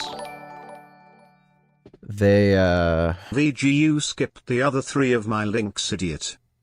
Okay, my bad. I'll take a look at that. Thanks for the donation, Dodo. They also had some really weird lifts, like the dumbbell shoulder press. I don't know what the fucking deal with that was. I thought it was really weird at the end. This juice head lost the grip challenge to the guy who is in all likelihood natural. He also has a very oddly shaped stomach. Like, he looks lean, but his stomach protrudes a lot. I don't know what the fuck is going on with some people's stomachs. The stomach thing is just strange. But yeah, he looks pretty lean. Like, about like maybe almost as lean as I am now, maybe a little fatter, but his stomach bulges out like crazy. It's really weird. But yeah, this guy lost the grip challenge to Natty Vegan. I thought that was kind of funny. And by a lot. But yeah, we've already reacted to that. Thanks for the donation, Cox Zero.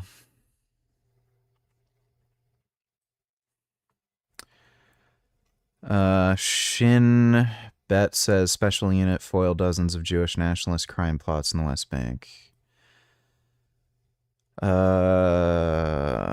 Targeting Israeli suspects linked to national crime.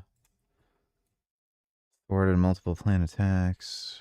I have no fucking idea what this is. Based.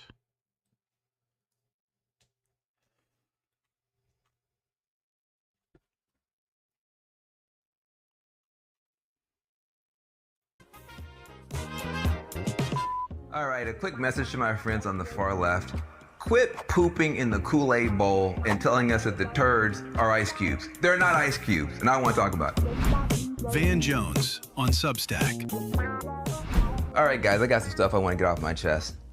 I am tired of a set of people on the very far left in the Democratic Party, my party, telling us that in order for us to be progressives, we now have to believe ideas and support ideas that are completely nuts. I am a progressive Democrat. In other words, everything that's good in our party, I believe in, have believed in for a long time. Do I want universal health care, Medicare for all, whatever you want to call it? Absolutely. If you are sick, you should be able to go see a doctor. That's a good idea. I want free education for everybody as long as they want to. We should have no police, no prisons. We can't deport anybody, even if they commit rape or murder. Israel shouldn't exist. These are terrible ideas. These are awful ideas. Where did these ideas even come from? Commie infiltration. These people are useful idiots that are, or they know what they're doing, and they're just spreading communist psyop horseshit to just destroy Western civilization. We want people to join this party. When people come to the party, you want to give them a wonderful punch bowl of wonderful ideas like this. Who is putting the poop in the punch bowl? Bruh. Why are these ideas in our punch bowl? These are regressive ideas. How do you know? Look at the ideas on this side. If you lived in a world where everybody could see a doctor when they got sick, if they didn't have a penny in their pocket, if everybody could get an education as far as their learning and desire could take them, if everybody had clean air and clean water, if you didn't have ice running around hurting people for no reason, would that be a good world or a bad world? It'd be a great world. We need to... Yeah, I get it. Welcome to the Chinampas of Xochimilco. Okay, he's eating food there. Thanks for the donation, Dodo. What is not? They don't know. They have no idea. And so it's very easy to manipulate and get money from these kinds of audiences. It's very, very simple. It's actually a very clever scam if you're in her shoes. It's a way to scam the world. New video dropping soon on YouTube to interview someone who lives in Gaza, who currently tells us what he knows about the Lily J Foundation. There's no such thing here in Gaza that is called Lil J Bakery. Okay. They told me that her projects are vague. Simple projects, but vague. They don't know about the source of the money, and even the simplicity of these projects made some people here doubt the work of these so-called Little J Foundation. Assalamu alaikum wa rahmatullah. There's no such thing here This in is from Gaza. a guy called Dean Responds. He's going to be posting apparently a full video talking about this. He probably hates Israel, so I'm not sending any followers his way, but there you go if you guys want to watch the full video. Muslim icon Lily J turned out to be a scammer with a history of her husband and her stealing money. Add this little clip here. After recording this video, I actually found out that Lily J and her husband have a history of stealing money. Actually, 3 years ago, they stole about 70,000 American dollars overseas. Together, they schemed and stole the money. Just a sneak peek for what's to come later. That's nice. Thanks for the donation, 21st. The footage here for people to look at the evidence. And if anyone wants to check out the article where this is documented, obviously their faces are covered. However, their names are actually in the article. So I don't want to hear anyone saying to give her the benefit of the doubt or whatnot. I just want to clarify this before we begin this video that she does have a history of stealing money. Oh, wow, look here. So this is at the top of the article, guys. Sorry, I wasn't looking at this before. It's funny. You got Lily J in the bottom there. It is so cold here. I can't even imagine what their lives feel like. So I guess these are some clips.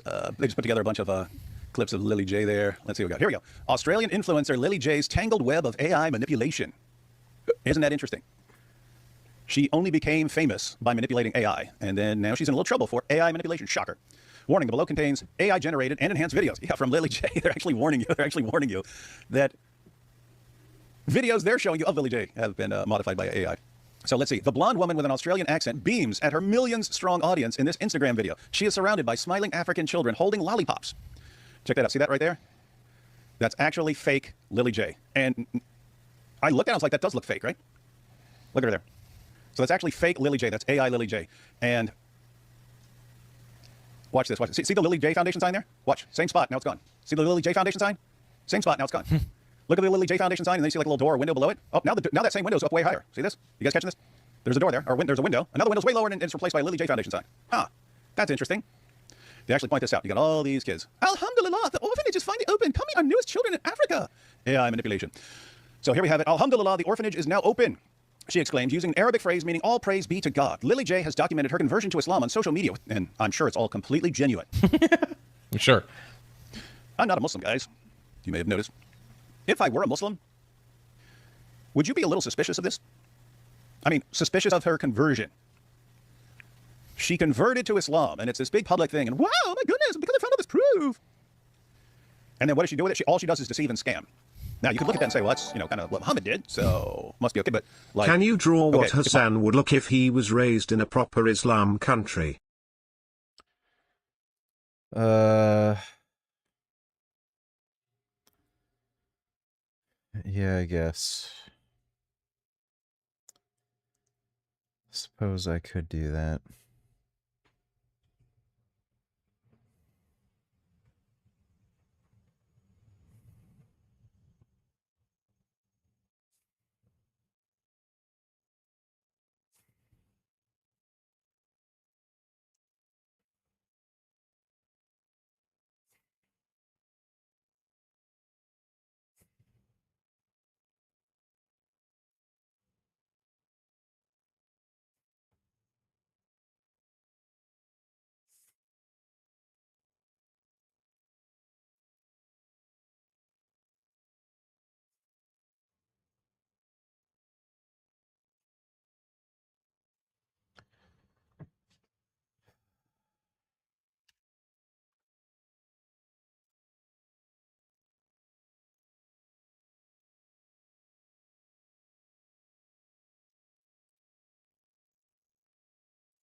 All right, there's what Hassan would look like if he was raised in a proper Muslim country.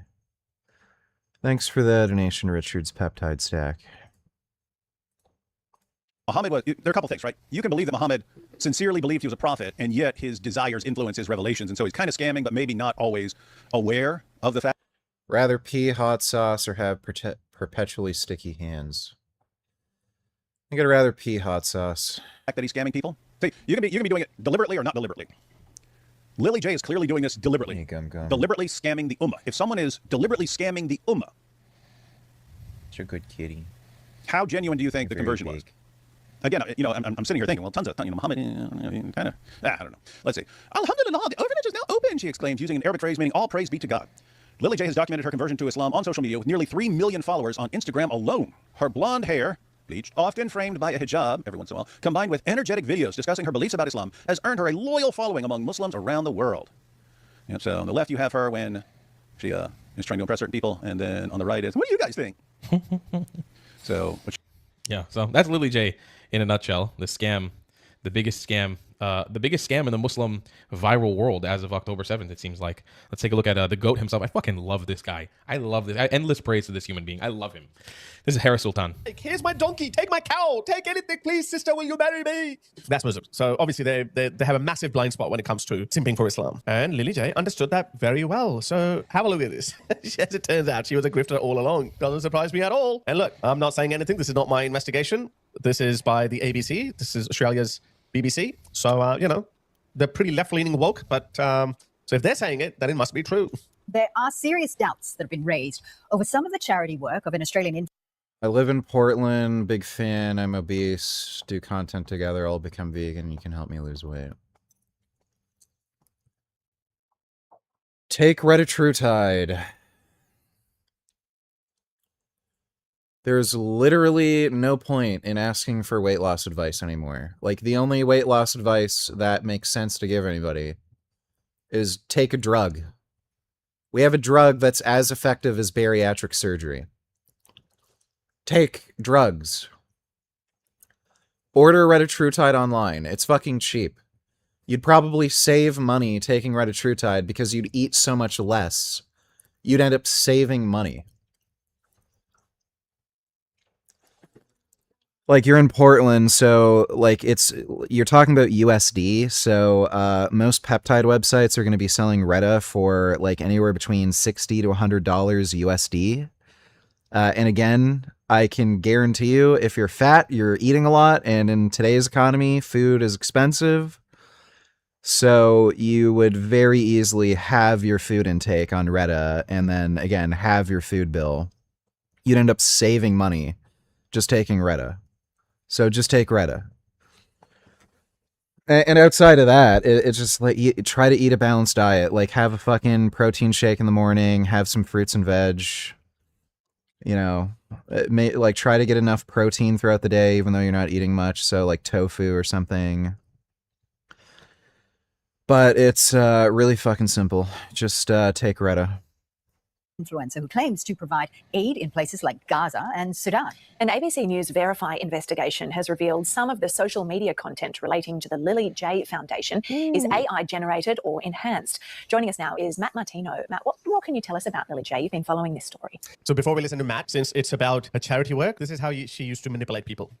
Alhamdulillah.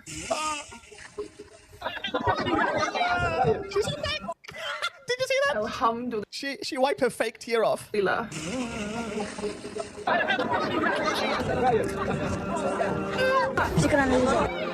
طبعا نشكر من قام باحضار هذه المياه الى هذا اللواء الذي لا يوجد فيه اي منبع للمياه سوى المياه التي تقومون باحضارها لنا. شكرا يوجو. Thank you, Lily J. Lily J is providing water. Lily J Foundation. Oh, that looks messed up, guys. Oh my God. T-O-N. Look at this. I-O-N. Even in his final days, he never stopped praying, never stopped believing. You don't realize. Declined so rapidly. He was on holidays and he was just aware, or if the orphanage was registered with them. There was no evidence of that. And we also asked aid workers or aid organisations on the ground whether they... Can you sing this song as passionate as you can?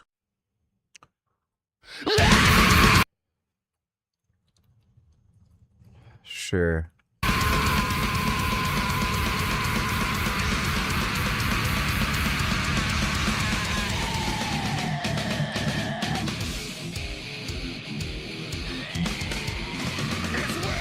What's wearing on my mind? I'm speaking all my doubts aloud. You rob dead man's grave. Then flaunt it like you did create. If I hit bottom and everything's gone, and the great Mississippi please drown me in there. It's digging time again. You're nurturing the weakest trend. Those of the heart and the brain can stop pathetic without even... Fuck the dead plastic scene. Pierce a new hole. If hell was in, you'd give me your soul to the grave. Southern. Friend kill. That's right. The great. Southern. Friend kill.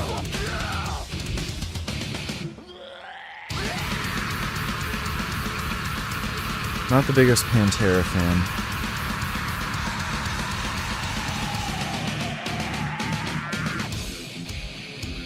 In fact, I can't even... Do I like a single Pantera song? Did Pantera do Psychosocial? If Pantera did Psychosocial, I think that's the only song I like from them. Buy it at a store, from MTV to on the floor, you look just like a star, it's proof you don't know who you are. If I hit bottom and everything's gone, and the great Mississippi please drown me in your eye, it's bullshit time again. You'll save the world within your trend. Those of the heart and the brains can spot a pathetic without even asking, politically relieved. Your product sold and well received, the right words spun in gold. If I was God, you'd sell your soul to the grave. Southern trend kill. That's right, the great Southern trend kill.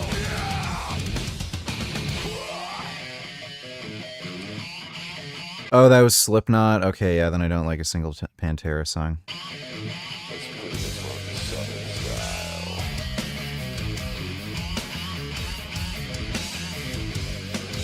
Yeah, Pantera sucks.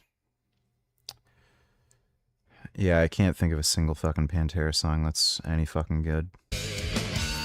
This is like, what the fuck even is about? What is this?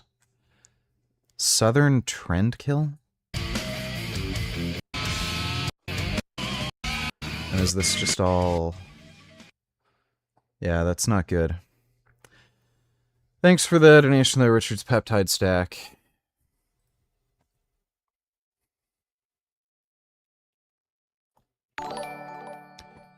Vegan Strength, Tony Tellers, just watched that Vegan versus Meat Eater video, and holy shit, we won. Let's fucking go. Bet they were embarrassed and made excuses on why they lost, and they had all the advantages. Surprised people still think you can't build muscle on a vegan diet. I read the comments on that video too, and they were pretty flattering towards the vegans. They were like all talking about how the meat eaters were really rude and disrespectful and just acting like complete jackasses. I was kind of surprised how negatively everybody reacted to the meat eaters. So that was cool. Oh, man.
Most, the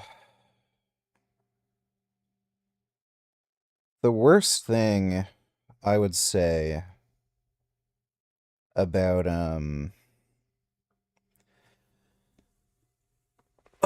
just existing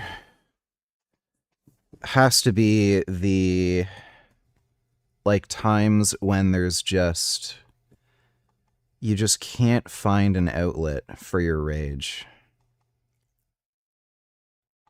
And it just seems like there's no limit to, you know, the kind of destruction you need. Like, you can smash shit, punch holes in the wall, scream, hurt yourself, hurt other people, and it just doesn't resolve. But, yeah, it's weird.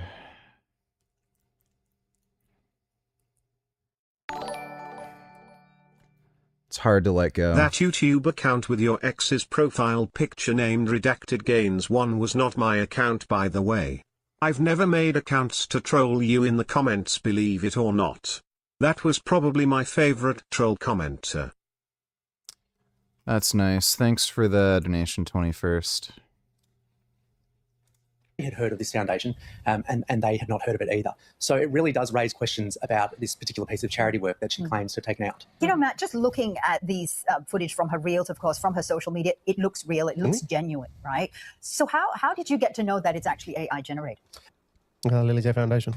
So let's take a look at that video I was just talking about earlier, right? So if you look at the first frame of that video compared with the second frame, you can see in the background there's a Lily J Foundation banner in the background with the blonde woman. Nothing like Muslims taking advantage of Sudan to further their cause for Gaza. Isn't it crazy how the poor black Muslims never get a chance to actually have anyone care about them? And the window underneath. And then in the next frame, you can see that the window has actually moved and the banner is gone. So AI... Stupid!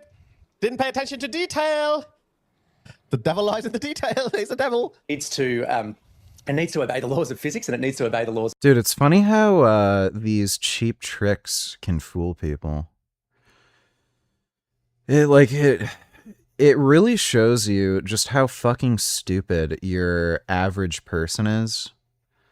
Like, at least this happens in every community of people, really. But like just look at Greg Doucette's Turkesterone sales. The amount of money that guy's making is just so fucking crazy. $100 for that fucking supplement for 40 pills. And depending on how many pills you take a day, that's not even going to last a month. And like, people buy that, something that's completely useless, doesn't do anything. It's been on the market long enough where everyone would be able to figure out it doesn't fucking work or do anything. Then you got this. Lifting for 10 years, some parts look great, some look below average. Thinking going on juice. 27 years old, 158 pounds. Well, you've been training for 10 years. You've probably paid your dues. Like, I'd recommend anybody considering hopping on steroids check out Dr. Todd Lee's channel, Anabolic University. That'll give you a very good base of knowledge on how to hop on steroids safely. But just to give you an easy, quick, like, crash course, just start with testosterone. Don't take any other anabolic steroids. Just start with test and start with a low dose. That is very, very unlikely to cause any side effects. So that would be about 20 milligrams a day for most people. Right now, there's a shortage of testosterone cypionate. That's dosed at 200 milligrams per mil. So if you were to draw 0.1 mils, that would get you to 20 milligrams.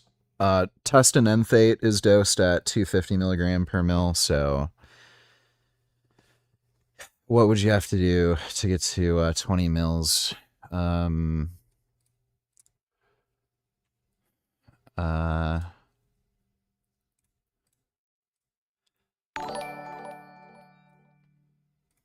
you miss Jasmine? You'd have to draw to 0.08 mils. So, yeah, if you don't use Sustanon, that's fucking stupid. There's plenty of test and enthate. There's not a shortage of an enthate. You can get that. It's just cypionate. In Canada, I can get it fine, but in the States, it looks like there's a shortage. Even Pfizer put out a notification to pharmacies and doctors saying there's a shortage of cypionate. So it's probably just a supplier thing from China. Don't use some kind of weird testosterone blend like Sustanon that has like 5 different esters in it. You're just more likely to get side effects. So you're probably going to have to go and test an enthate right now. 20 milligrams a day is going to be 0.08 mils in a syringe. That is very unlikely to give you any side effects like high estrogen, gyno, stuff like that. Can you answer me? So, just start with that. I would have a Arimidex handy just in case you happen to be a big aromatizer. And again, watch Todd Lee's videos on aromatase inhibitors on his channel to kind of understand how they work. I would recommend just using Arimidex because it's been on the market for a very long time. There's a ton of research on it. It has a very low side effect profile. It's just that you need a very low dose if you're a male. So that can kind of make it a little difficult to dose. But again, if you just need it as an emergency, if you notice yourself developing gyno, then you can just use that. But yeah, just start with 20 milligrams a day, run that for about 8 weeks, and as needed, if you feel like you're not aromatizing too much, if everything's fine, and you need more to increase your rate of progress, then just up it to just a full mil. So that would be, a full 0.1 mil. So that would be, that'd be 25 milligrams a day, and that would be 175 a week. And if you're fine with that for the next 4 weeks, you can up it again, go to 30 milligrams, and again, just slowly creep up, see where your tolerance is, and again, only increase if you feel you need to, if your progress slows down or something. And just dip your toes in with that. You can also try growth hormone. Right now, there's a growth hormone shortage. It's entirely due to customs. For whatever fucking reason, the FDA notified the DEA and these customs processors that there's illegal growth hormone coming into the country, and they're stopping it at the border, and until they find some new supply chain strategy, there's kind of a shortage. You can still get it here and there. It looks like some suppliers are just smuggling it in directly from China. But yeah, there is a growth hormone shortage. And if after a few months, if you find your maximum tolerable dose of testosterone and you still need to increase the milligram amount that you need to grow, my primary recommendation would be Masteron. Masteron is extremely safe. It literally doesn't do anything other than grow muscle. It doesn't aromatize, doesn't convert to DHT. It's just anabolic. The only thing it can do is make you lose hair. Some people are extremely sensitive to it. I haven't noticed any hair loss at all on Masteron, dead zero. I think I have pretty decent genetics for like hair loss. I've had some recession over a very, very long period of time, but I'm kind of resistant to hair loss, it seems. No, mast is coming back. It seems like the mast shortage is kind of over. It's coming back. You can get mast pretty easy now. At least in the US and Canada, it's pretty easy to get mast. I wouldn't recommend Primo just because it's so ridiculously expensive, and it also causes a ridiculous amount of post-injection pain. Like some people get such horrific post-injection pain, their arm like swells up like crazy and they can't even train. So I wouldn't bother with Primo. And again, for the price, it's just fucking absurd. My go-to strategy with steroids is using testosterone primarily. I think that's safer because it's a bioidentical hormone. You know exactly what it does. So even though technically it is more side effect prone than something like Masteron, you know exactly what it's doing, and it's extremely easy to counteract the side effects. And again, there's just like so much fucking safety data on test. Even extremely high doses of testosterone, it doesn't do anything. Like it doesn't increase risk of disease at all. So it's a very safe anabolic to run at high doses for extremely long periods of time. It's also got benefits, like it will help improve collagen synthesis and stuff. So if you have a little bit of test and like a lot of Masteron, you may be more injury prone and it might affect your skin negatively too, because mast does inhibit collagen synthesis. But if you use testosterone as the primary anabolic and then sprinkle on the other things like Masteron, again, you just long term seems like a safer strategy. And like dumbasses have been fucking, like, you know, just trolls have said, oh, you look twice your age and shit. I look great. I think my skin and everything looks better than it did than when I was natural. But yeah, just start off with test if you want to hop on gear.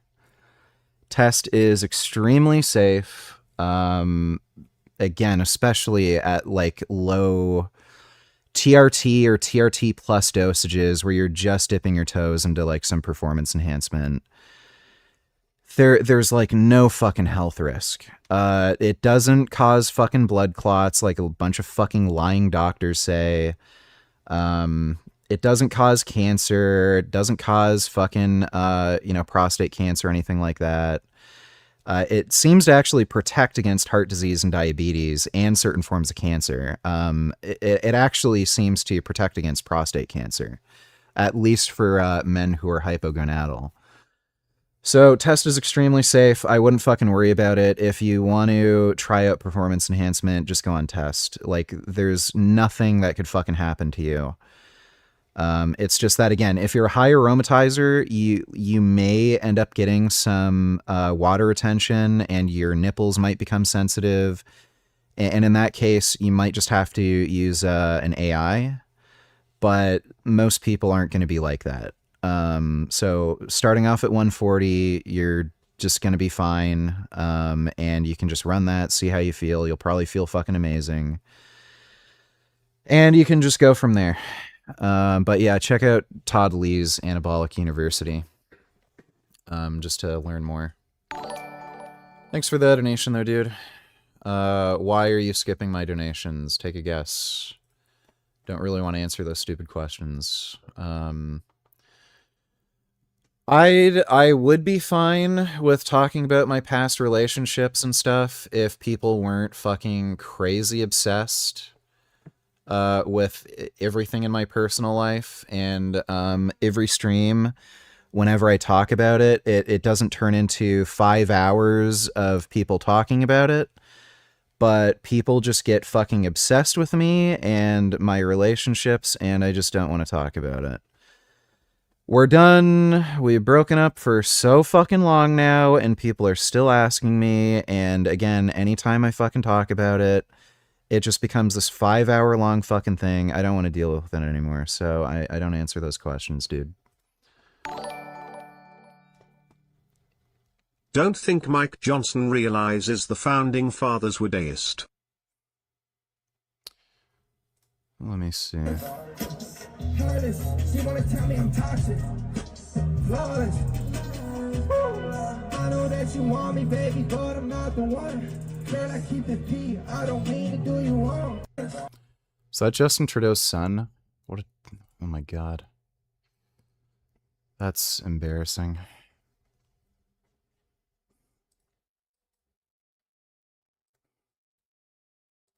Right now, I mean, literally, we are in a confrontation, a battle against a very dark philosophy, Marxism, and its deviations, communism and socialism. Yes, he is right about that. You see, the problem that I tell university students is this formula that Lincoln later articulated in the Get. Test is cheap, but pretty much all other steroids are cheap. It's only primobolan that's ridiculously expensive. I've been seeing it for $150 a vial, but it's dosed at 100 milligrams per mil. So 10 mil vial, it only gives you 10,000 total milligrams, and 1,000 total milligrams. And you need to take a lot of it to get a potent anabolic effect. So it ends up being like, 8 times more expensive than test just because of the amount you have to take. And again, it causes really bad post-injection pain. And a lot of people do weird shit to get rid of the post-injection pain. Like they'll mix it with boldenone. Or they'll mix it with like B12 or just other steroids just so it doesn't cause the crazy pip.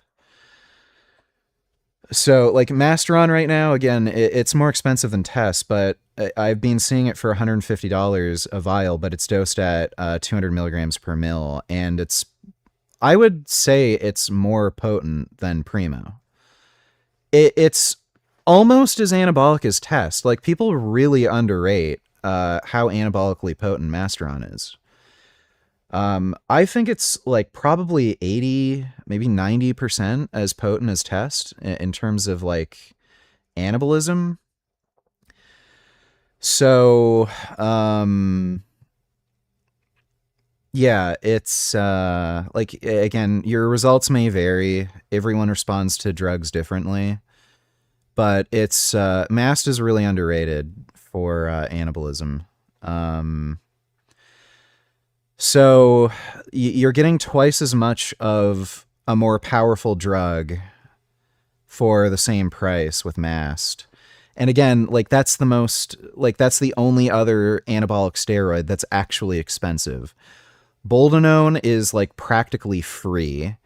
That's like a vial of boldenone is 300 milligrams per mil, and it's priced as much or cheaper than test. So you're getting more for the same price or cheaper, and you're not going to run really high doses of boldenone just because in most people it's a really potent AI. You can't really run it high. Tren, again, super cheap, and again, you're not going to run that drug particularly high.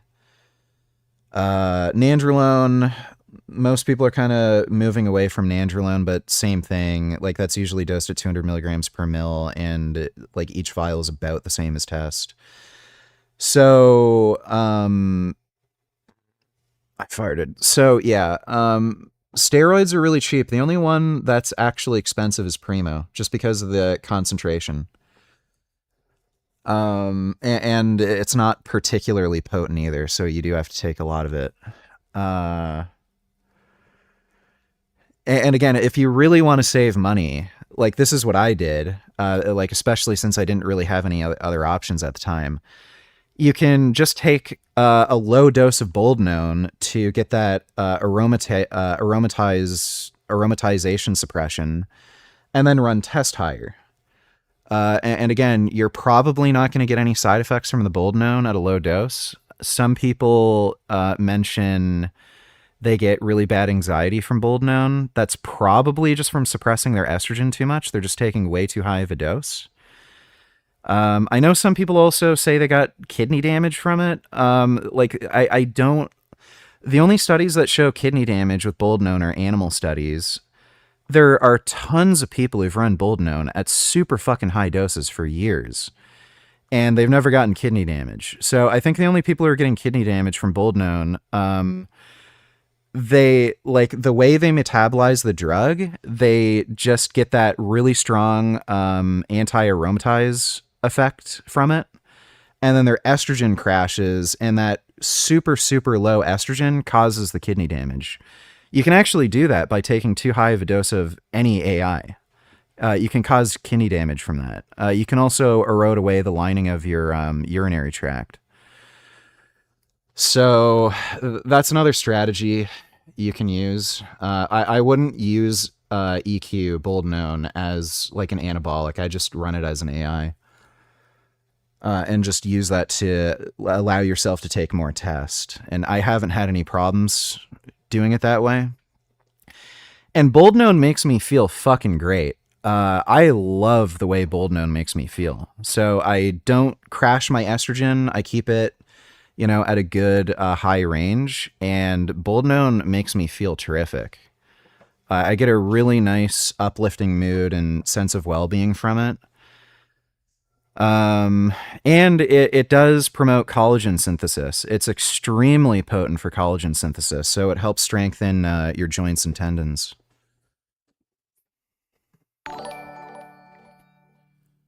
Forgot my namification already tellers. Found a supply for tea and Greta. I just need to get ready for everything else. Thinking about getting a mini fridge for storage. You don't store testosterone or any steroids in the fridge. You keep them in a cabinet. It's only peptides that you keep in a refrigerator. And they have to be kept at a certain temperature. You don't put them in freezing temperatures. I think like 4 to 5 degrees is usually the recommendation for peptides. Thanks for the donation, though. Forgot my namification. I gotta take a shit. Thanks for the info. My baseline bio panel is 700 total test and 160 free test. Estrogen is normal. After 10 years of lifting, I feel as though my lagging body parts probably won't come up naturally, so might hop on. Well, oh my god. Fucking Someone streamers. please tell Mike that Lincoln himself was not a Christian and even said that anyone who talks about the Bible literally is a shallow man. Okay, I'll be sure to tell him. Thanks for the donation, Dodo. Steroids will bring up more than just lagging body parts. But, yeah, I noticed, hopping on gear, like my triceps wouldn't really grow that much. They wouldn't get that 3D look, but after going on steroids, yeah, there's a lot of little body parts that wouldn't, I could get them strong. Like my triceps are really strong, but they wouldn't like pop. And I noticed after going on steroids, like those muscles would really pop. I had pretty decent traps before, but again, going on steroids, my traps just became super fucking 3D and big. Thanks for the donation though, Nick. Or Nix. Thoughts on running test without maximizing genetic limit first? What do you think is an appropriate level of training before hopping on? No one really maximizes their genetic limit, and it's completely fucking pointless to do it. So you're, on average, men peak in muscularity around the age of 45. Some people can extend that out into about their 50s. Some people peak a little earlier in their 40s, but on average, men peak in muscularity at the age of 45. So you would have to keep training consistently until you're 45 in order to, technically reach your genetic limit in terms of muscle mass. And then at that point, you're going to go on steroids at a point where you just don't have anywhere near as many years, like good years of training. So like your most productive years of training are kind of behind you. So like, what's the point? So like, I would say ideally you'd start weight training in your mid-teens, like around the age of like 14, 15, 16.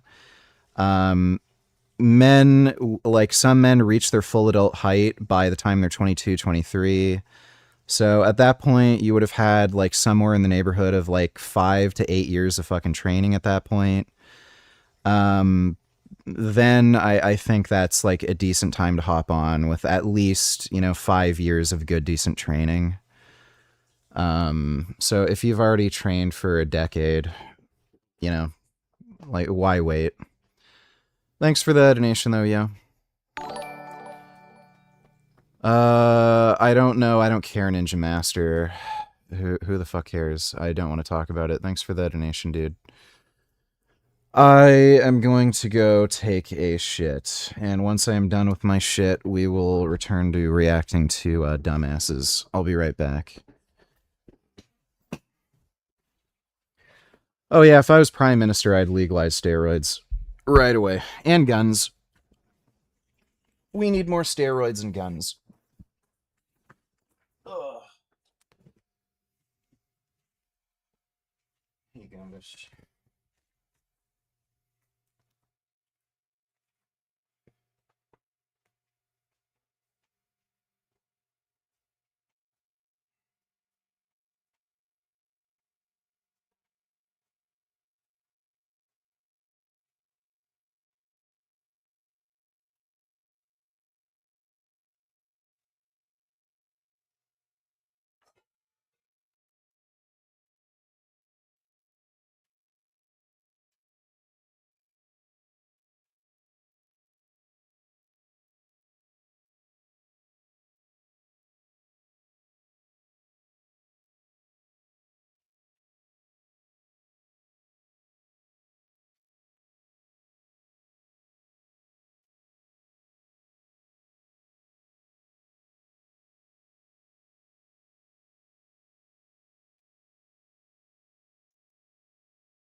All right.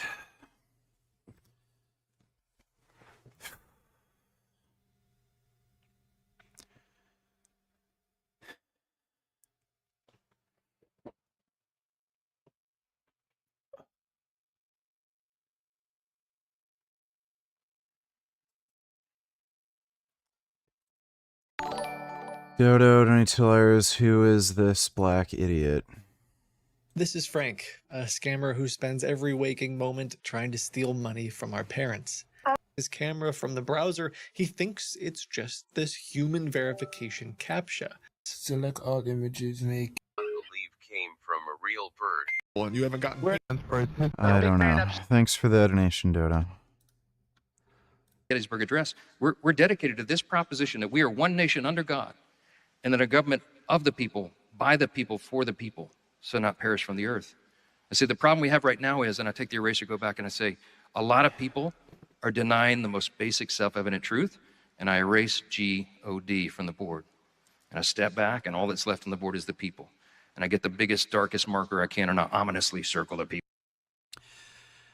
Didn't Jesus say something about money being evil, and if you're rich, you're gonna go to hell?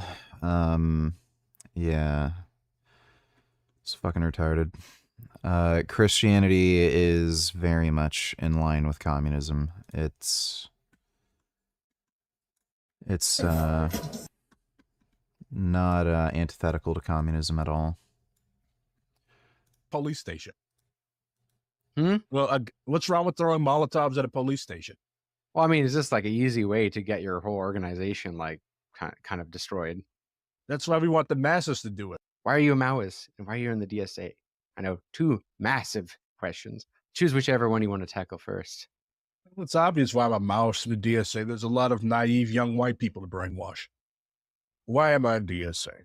Because DSA remains the largest socialist organization in the United States. And if we are to apply the mass line, which basically means that you go to the people, you find out what the people want, you find out what the people are willing to do, you find out what's going on with the people, you analyze this through your understanding of Marxist Leninist Maoist theory, and you present this back to them in a line. What's wrong with yeah, crazy person. Thanks for the donation, Anonymous. Of reality, right? So this is what we call drift. AI errors that are made between different AI scenes or between AI. That's this one here. Yeah. These are images of her winning the award. They're actually AI generated as well. And the way that we are able to prove that is that companies like Google. And I can't even get a YouTube plug for going through 100K subs. You know, because apparently my content is too. Do you spend more money on tofu or protein powder?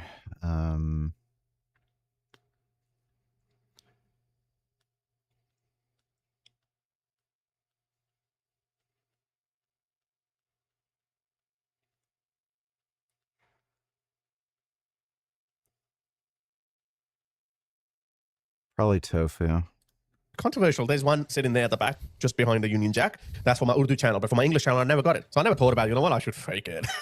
It's just online. We did that for OpenAI, and it came back with OpenAI's imprint. So the only problem with this is that these detectors, they only detect their own company. So just because it comes back as a negative doesn't mean that it's not AI. It just means that it wasn't generated by that company's AI. Right. Fascinating. Somehow, this raises a lot of questions, obviously. How does it shift the way we look at donating to charity when you see...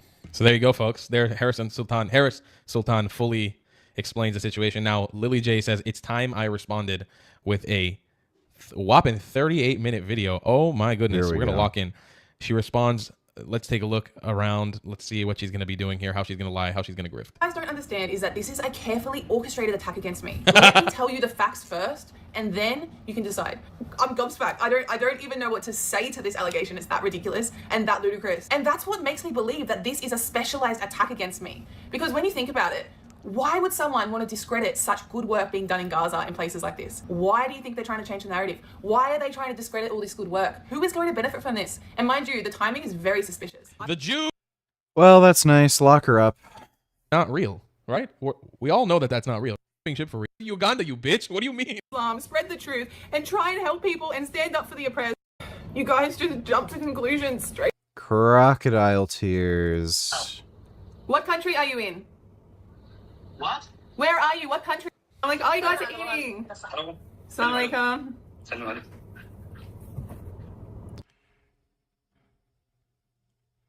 This is just pathetic. Yeah, I hope she ends up in jail. Tell it to the fucking judge and jury. That'll be hilarious. Yeah, just lock these fucking people up. It's so bad and damning. I'm surprised she didn't just flee the fucking country at that point. What an idiot. Oh yeah, I wanted to take a look at this guy's video. He literally repeated all the stupid bullshit anti-steroids and testosterone memes. This was just fucking retarded. I've watched this guy's channel for a while. He gives good takes on, you know, warfare, geopolitics, stuff like that. But this was dumb as shit. Afghanistan knows that meeting a Navy SEAL or Green Beret with biceps as thick as most people's quads is just a canon event. Special operations guys on steroids is as common as supply losing your hand receipt. But the problem is when the Secretary of Defense seems to... So notice how this guy admitted most dudes in special forces are using steroids. Link here. I'll take a look at that in a minute. Thanks for the donation, Dodo. So he admitted most people who are in special forces are on steroids. So these are the most highly trained fucking soldiers in the world. They are the best at what they fucking do. The most expert fucking killers, you know, imaginable. They have the best tactics, planning, equipment, training, everything. And they're on steroids. So what does that tell you? They've optimized literally everything about their job, but this guy's trying to tell you, oh, they're doing an oopsie being on steroids. That's not a good idea. If they're all on gear, that should tell you the steroids are making them better at their fucking job. Why else would they be on it? Like, if it wasn't working and it's making them more likely to be killed or something, or they're less efficient at what they're doing, then they probably wouldn't use steroids and they'd find out pretty quickly, oh, it's not working. It's like watching track athletes, you know, like world-class sprinters, getting caught with steroids. And then you say, oh, well, steroids actually, it makes them worse at what they're doing. They're slower. You know, they can't run as fast or as long or as hard. Like, why would they be on them then? Like it's dumb. So this guy from the very fucking beginning admits that, again, the best of the best are on steroids. Why would that be? Yeah, it's because it makes them better. Let me see, Dodo. A shocking story out of the New York Times. It turns out Mahmoud Ahmadinejad, the radical Iranian leader from back in the day who said we should wipe Israel off the map, is working with Israel. Wait, what? What in the world is going on? That's not new news. We've known that for the last few months. Yeah, Israel and the U.S. had a plan that Ahmadinejad would act nice with Israel and the U.S. and help overthrow the IRGC. And they could just use him for the time being as like a puppet president. Like, this isn't news. Going on here? Well, Elliot's going to tell you the story, and then I have a theory to add on top of the story as to what actually happened here. Excellent. Interesting. So tell us, Elliot. All right, well, as you might recall, so earlier this year, Israeli Prime Minister, at least partly discussions. Ahmadinejad became disillusioned with the Islamic Republic system after he was disqualified to run for president 3 times, the Associate said, and concluded that he could not ascend to power as long as the current system remained in place. Israeli intelligence agencies were closely following the brewing rift between Ahmadinejad and the Iranian regime during this period, according to 2 Israeli defense officials familiar with intelligence assessments at that time.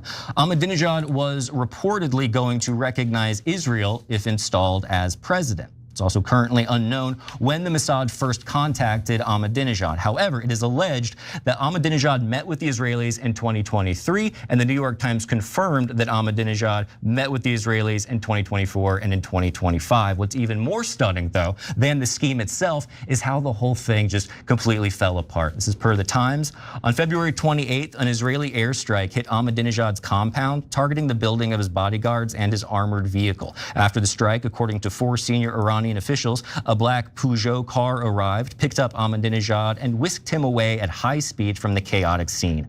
American and Iranian officials with knowledge of the operation said the car had been driven by Mossad operatives who took Ahmadinejad to a secret safe house in Iran. But the former Iranian leader was upset about the frantic rescue operation, and he appeared to be disillusioned about the Israeli plan to return him to power, according to people with knowledge of what occurred. Ahmadinejad is reportedly now under house arrest for conspiring with the Israelis. All of this seems like a pretty insane revelation. Cenk, I want to know what your theory is. A theory? Aha, they're admitting to promoting conspiracy. Yes, thanks for the donation, Dodo. Yeah, so wait a minute. This guy who said let's wipe Israel off the map, the Holocaust never happened, and they cracked down on dissidents. And I don't care. So Cuba's been plagued with blackouts, and it has massive and disastrous consequences. We've been doing that to them, and I want to tell you about how it's affected them so badly. But first, we got to talk about what in the world's going on. Are we going to attack Cuba? Elliot, tell. Yes, the whole plan is to overthrow the regime. Obviously. We were receiving American support, military aid. And you know, we've done this. That's nice. Thanks for the donation. To think that these special operators flouting the rules is actually should be everybody. And I swear to God, we are now trying. Okay, so notice the retardation. Special forces are all on steroids, even though it's technically against the rules. Now Pete Hegseth wants to normalize steroid use in the military and just make it a rule that you can take them. Then he says, oh, well, now we're trying to make it so everyone can flaunt the rules. Well, if the rules change, then it's not fucking bypassing any rules, is it, dumbass? To hormone supplement. It's like saying, let's get rid of the steroid testing in the Olympics. Everyone can take steroids now. But then everyone will be able to cheat. Like that makes no sense. The rules changed. It's not cheating then, is it, stupid? The entire U.S. military. That's right. The women are getting jacked too. Take a look at this one. So this is actually a real for real story that's not a parody. Secretary of Defense. So, by the way, androgen deficiency is extraordinarily fucking common. Ton of fucking dudes have it, and they don't even realize. And like, we don't even have an ability to properly categorize androgen deficiency. There's like this stupid normal range that's between 300 and like 1,000. But men can have symptoms of androgen deficiency at like what's considered smack dab in the middle of the normal range, like around 500-600. You can't have depression, sexual dysfunction, mood swings, shit like that, even though you're within the normal range. So we don't even have a proper way, and again, obviously treatment with testosterone alleviates these symptoms. So we don't even have a proper way of even categorizing androgen deficiency. Way more fucking men and women could have it without us even really knowing.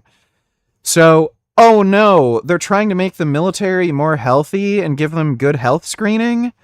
That's not good.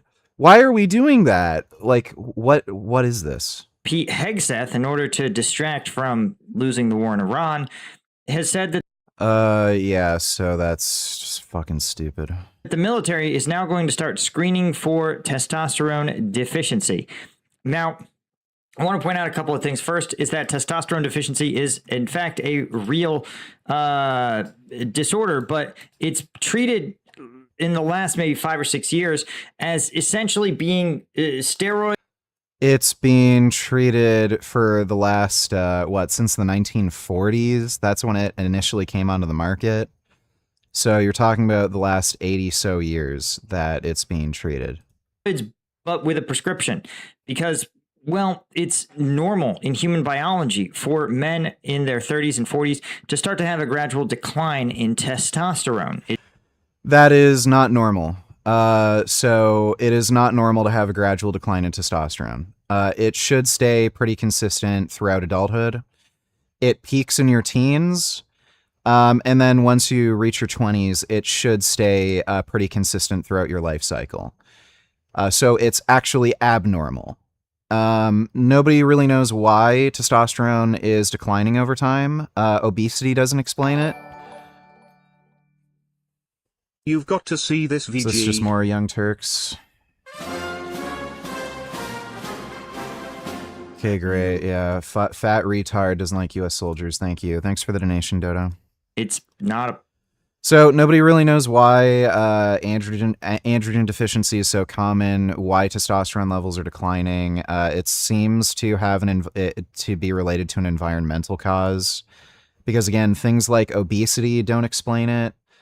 It could be stress related. There might be some new modern stressors that are, causing it. But again, nobody really knows. We just know that it's happening. Problem, it's the way the human body operates. Now, Hegseth has announced that It is not the way the human body operates. He is completely and utterly dead fucking wrong. It is not normal or healthy to have declining testosterone levels as you age. The military will start testing the testosterone levels of service members in what he described as an initiative, quote, about restoring and optimizing their capabilities. But in a post on X captioned, quote, the high T department, which I want to point out that, treating a specific medical disease is not necessarily, is clearly a pretext, because he's literally saying we want to become the high T department. Said he's author. I don't know why you'd consider that a pretext. It's like, oh my God, let's clutch our pearls at fucking everything. Authorizing the screening program for troops to ensure, quote, you have the right testosterone levels to operate at your absolute best. Those 30 and older will be screened annually, and those who are younger can request testing. Troops at low levels will be offered voluntary testosterone replacement therapy. Comes in again, he says, quote, we owe our warriors the absolute best medical care in the world, and this program delivers on that obligation. Asterisk. Quote, taking care of your long-term health means ensuring you remain strong, resilient, and capable, not just for your next deployment, but for the rest of your life, so you can thrive long after taking off the uniform. Now, what I want to point out is that the policy is both nonsensical from a policy perspective, but also has deep problems baked into it that are going to actually make combat effectiveness worse. This is what I mean. Right, it's going to make combat effectiveness worse. That's why the best, most elite soldiers are on steroids. If only the Navy SEALs and Green Berets and Delta and SAS, if only none of them took steroids, they would be better at their job, right? Like, fucking moron. So what is actual testosterone replacement therapy? Oftentimes, men and sometimes young men. No, I'm not going to be getting a steam machine because I don't need a low-end, low-powered fucking PC for no reason. Probably as a function of poor diets and other poorly... No, it's not a function of poor diet. Again, you can look at the long-term prospective cohort data.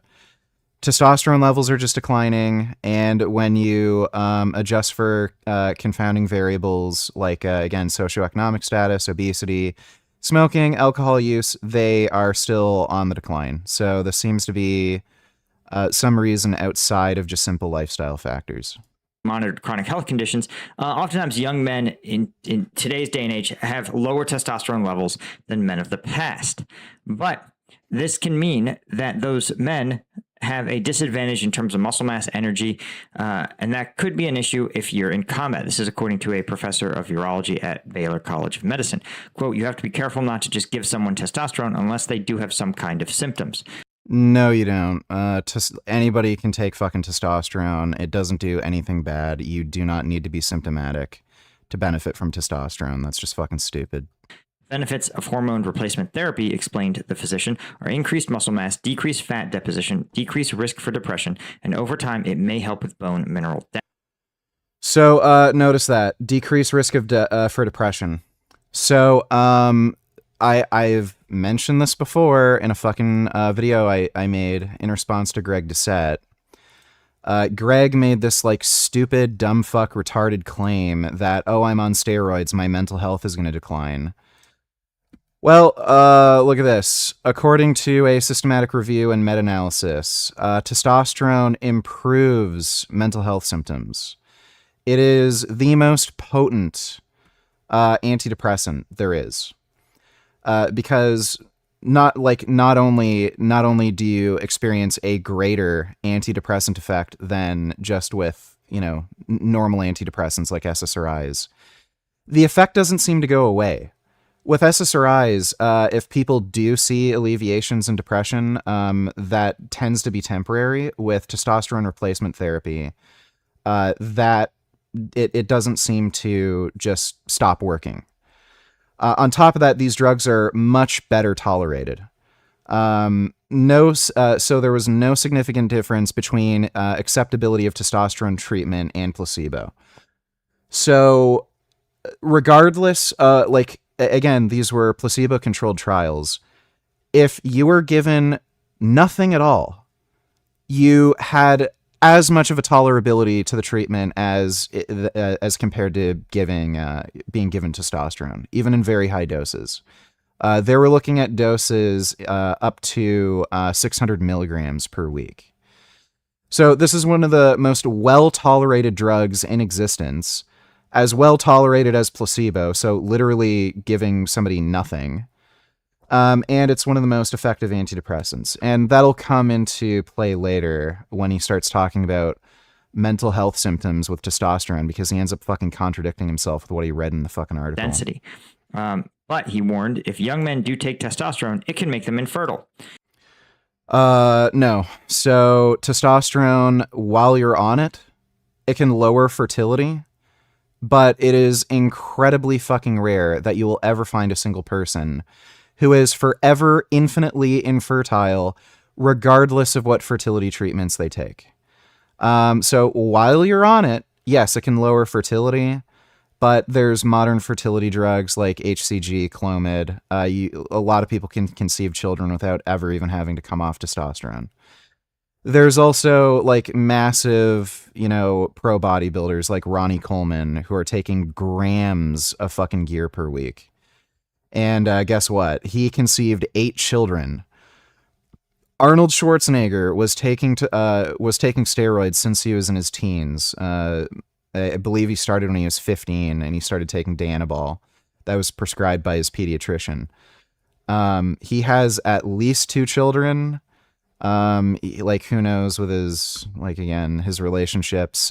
He may have some illegitimate children, but we know he has at least 2 children. So, this is just complete fucking nonsense. He says you've got to be careful. If someone's in the reproductive years, you need to make sure they understand it's going to make you infertile. It is again, this is just completely misleading and nonsense. This is pretty clear, actually. Now, I want to point out that right there, that should make this a no-go. Offering a, So, yeah, please explain to me how Arnold Schwarzenegger was able to father at least 2 children if steroids make you infertile. How is Ronnie Coleman able to have 8 children? And again, this is while he was competing in bodybuilding, winning Mr. Olympia titles, taking grams of fucking gear a week. How is he able to father 8 children if steroids make you infertile? So you read a stupid fucking blog article. It's not a scientific source. And you're acting as if this is a verified scientific source and it's an actual fact. You can literally find people just out in the world that contradict this claim. So no, taking steroids will not make you infertile. If you are taking very high doses of steroids for decades and you end up not being able to conceive children regardless of any fertility treatment, in all likelihood, you already had fertility issues before you went on steroids. About 10% of the population has fertility problems. So roughly 10% of people that you will meet, men and women, they will have to have some kind of fertility treatment in order to conceive. So yeah, some of those people will take steroids and it might exacerbate those issues. But again, the vast majority of people, they can conceive just fine on steroids. Opportunity for service members to sterilize themselves is already kind of screwed up. Okay. This guy's just an idiot. And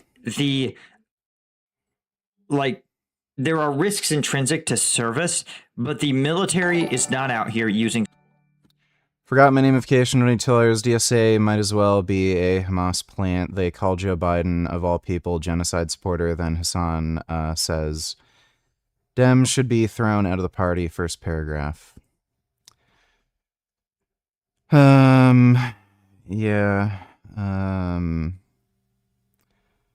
Yeah, I know that. They're just commies, dude. Like, we know. Thanks for the donation, dude. Service members as firing squad, and knowing that you're going to do this to a certain percentage of the population that's going to harm them in this direct way. Oh no, somebody might not be able to fucking get their wife pregnant in one shot without fertility treatment. How unethical. These people have to fight in combat. They could get their heads blown off. How likely are they to conceive children if they're blown to bits by a fucking IED or a drone or a bomb or a missile or get their head shot off? Like, this is just fucking ridiculous. Like, again, he didn't even link any scientific source. He just read a fucking blog article. He has no fucking idea what he's talking about. And offering them the opportunity to have that harm is already kind of screwed up in a wide variety. I mean, just in a tremendous number of ways, right? But even excluding that, I want to point out that the actual wording of the policy is actually even more insane, because the policy is actually that take a look. It is that there will be mandatory screening for testosterone deficiency for all active duty and reserve component personnel 30 and older. Well, that includes women. So we're going to also, your tax. Yes, guess what? Women can also have testosterone deficiency. And you see this in the data. Women's testosterone levels are declining at the same rate as men's testosterone. It is normal for women to get testosterone replacement therapy with their HRT. So, again, this guy has no fucking clue what he's talking about. Just some dumbass normie who's never researched this fucking topic and has no fucking idea what he's talking about. My mom is on testosterone along with her HRT. I think she started on 15 milligrams testosterone a week. I think she's up to 20 or 25 right now. So, again, just a completely ignorant jackass making a video about something he knows nothing about. Dollars are going to be screening women for testosterone deficiency, and then, insanely enough, offering them hormone replacement therapy. Yes, that's what they should have if they have testosterone deficiency. Idiot. What's the problem? Make an argument. I.e., so one, there's the philosophical bizarreness of saying, listen, we did a test. We know you identify as male, but you're not actually male enough. But maybe you'll feel more like a man if we give you... Like, what fucking argument is this? Like, he admitted there is such a thing as androgen deficiency. Men with androgen deficiency have a higher risk of health issues. And giving them androgens, testosterone, alleviates those problems. Now he's making some like weird moralizing argument about how, oh, this is gender affirming care or something, and like that's bad. Like who the fuck cares about this gender affirming care bullshit? If they're in better health, that's the whole point of this fucking program. Like, what's the issue? Nobody cares about your fucking insecurities about you being man enough, okay? If these people get through screening, it's found they have androgen deficiencies, they can choose to take hormone replacement therapy. Simple as that. Same with if somebody finds out they're fucking diabetic. They get a blood test, they find out they're not producing enough insulin, they need to replace their body's insulin with an exogenous source. Like, this is normal fucking medical treatment. Hormones to make you more aligned with the gender you identify as. So we've horseshoed back around. Dude, if you want to be a skinny little fucking twink who can't even bench 2 plates, have at it. Nobody fucking cares. If you get a blood test, finds out you're androgen deficient, and you don't want to get therapy for it, it's up to you. I don't know why the fuck you're moralizing about it. To being super woke and actually offering, now we're just offering military women the opportunity to take hormones, to again, this guy like is an idiot and he doesn't realize women also need testosterone as well. do some embrace some gender fluidity. And so again, my mom, she is on testosterone. I've made videos with her. This is the last time she came over and we were hanging out. Oh, is this is she trans now? Does my mom look transgender? Like, is this gender fluid or something? Like, guess what? Women produce testosterone, you fucking idiot. Like, maybe before you make a fucking video, you should research the topic a little. I don't really have feelings one way or another about that, but I'm going to talk about the logistics of it in a second. But, well, this isn't exactly beating back the wokeness. Now, we're going to talk about two problems. The first is being on testosterone. Is it actually a good idea? Well, we just talked about the fact that... Yes, it is. It's safe, has virtually no health risks, and it makes you better. Morally, it's kind of twisted to sterilize a large portion of... It's not sterilization. If testosterone replacement therapy sterilized men, then they would be using it as a contraceptive agent, you fucking idiot. So why the fuck are there birth control pills, condoms, you fucking name it? What else are there? Sponges, spermicides, spermicidal lubes. There's all these contraceptive techniques. Why isn't testosterone administered as a contraceptive method? It's because it's not a fucking contraceptive and it doesn't sterilize you, you fucking idiot. Service members, but also I want to point out that there's a lot of anecdotal evidence that steroid use and testosterone supplementation changes your perspective around aggression. There's absolutely no evidence for that whatsoever, and in fact, there's evidence that it makes you more calm, level-headed. So again, this guy literally just mentioned the fucking data that was referenced in the article he was reading, that it alleviates depressive symptoms. There is absolutely no evidence whatsoever that it increases aggression. The only fucking research that suggests that it has any effect on aggression is in monkeys. Last I checked, human beings aren't fucking monkeys. And even that data is a little weird. It didn't necessarily increase aggression. It just changed some of the social dynamics, where some of the lower, weaker monkeys that would get picked on, they would end up becoming the dominant monkeys, and then they'd pick on other monkeys. It just changed the hierarchy. But there's absolutely no evidence in humans that testosterone increases aggression. That's just fucking retarded. Notorious war crime of Afghanistan, Staff Sergeant Robert Bale's killing of 16 Afghan civilians, in part, according to Bale's own testimony, and when he pled guilty, he said, quote, "There's not a good reason in this world why I did the horrible things I did." He maintained he did not recall setting the bodies of those he killed on fire, but admitted the evidence was clear he had. Quote, he said he had taken steroids solely to be, quote, huge in... Oh, a guy did a bad thing, and he was on steroids. It must have been the steroids. I guess every fucking serial killer we've caught, they must have been on steroids. The Night Stalker, Richard Ramirez, Jeffrey Dahmer, Ted Bundy. I guess there were bodybuilders on fucking steroids. Better watch out if you ever go to a bodybuilding show or a powerlifting meet. They're all on steroids. They're going to kill you and commit war crimes, right? Just think of all the fucking war crimes that were committed in fucking Vietnam with the mass executions. Were they all on steroids? How about fucking communist China, with the Maoist revolution. Were they all on steroids? Was Hitler on fucking steroids? Were the Nazis on steroids? Like, this is just fucking stupid. Like, oh, I found one guy who did a bad thing and he was on steroids. Must have been the steroids. Great argument, buddy. You're a fucking idiot. Jacked and blamed them, quote, definitely for increasing his irritability and anger. Yeah, guess what? This guy is trying to obfuscate guilt. Like, guess what? There's people who also blame their fucking problems on, like, drug addiction, and then they use that as an excuse for why they committed a crime, so that it's used as a mitigating factor for their defense. What the fuck does his testimony have to do with anything? Like this guy could have said, eating too many chocolate chip cookies made him angry. Like, what the fuck does that have to do with anything? That's not evidence.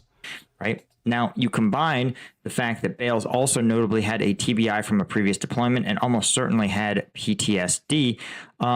He had PTSD, and by the way, he was a drug addict. He was addicted to alcohol and probably some other drugs. Now, he had also been drinking heavily against Army policy, and also... Oh, weird. It couldn't have been the alcohol. Yeah, it's not like alcohol is related to violence at all, right? So it had to have been the steroids. Also had been taking...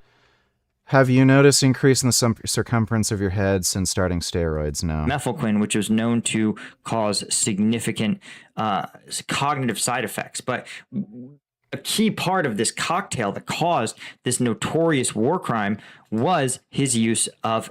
No, you're just assuming that. You have absolutely no evidence for it. Androgenic steroids like testosterone. Okay. By the way, this is like Alex Jones saying school shootings are caused by antidepressants. Like this is literally the same level of fucking stupid.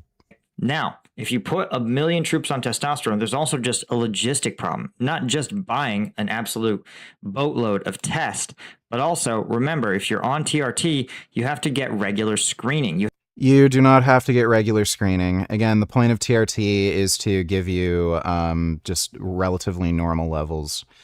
So you do not need regular fucking screening. It's just bullshit. Testosterone is not toxic to any organ system in the body. It's benign. It doesn't fucking do anything. It's not going to degrade your health over time. There's no need for constant screening. So he's making that up.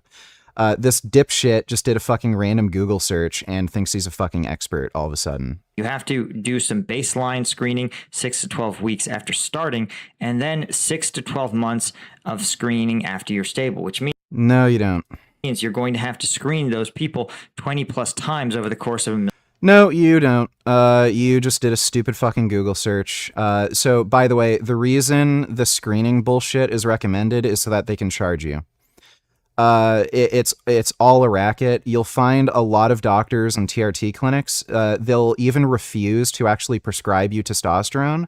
They'll force you to go to the clinic each week to get a testosterone shot so that they can charge you for each fucking hospital visit. So, it's just a racket. They try to make it seem as though, oh, we need to monitor your health and do all this shit. It's just to charge you for services to drain your wallet. So again, this guy did absolutely no research. He doesn't know fucking anything about what he's talking about. Just did a random Google search, thinks he's a fucking expert, and then he's spouting off on bullshit he doesn't know anything about. Military career. But also, if you put someone on testosterone, not only are you making them infertile, potentially making them crazy, but TRT... Show me the evidence that testosterone is associated with mental health decline and insanity, psychosis. Oh, you can't. You just made that up.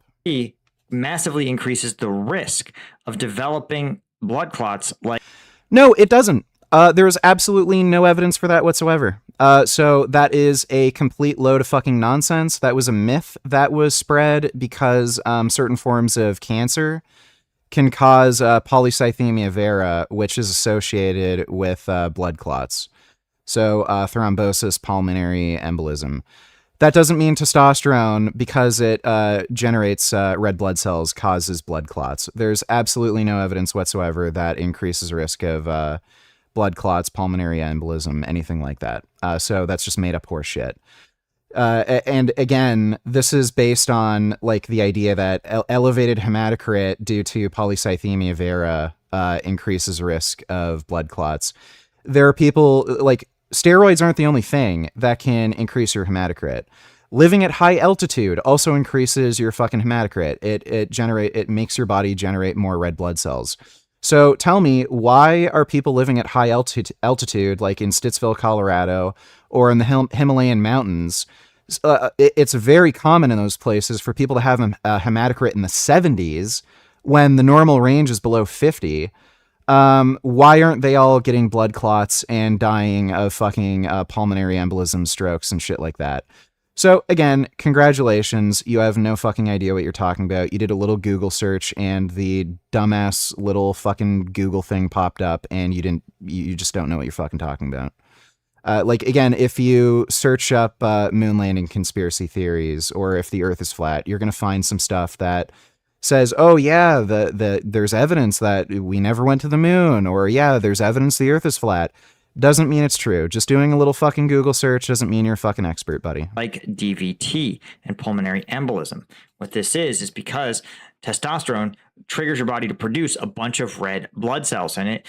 Well, so again, if that's true, why aren't people living at high altitude getting blood clots? It's because you're an idiot and you don't know what you're talking about.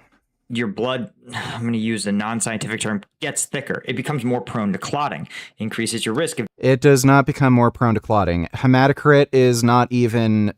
there's no association between hematocrit and the propensity of your blood to form clots. DVT and pulmonary embolism.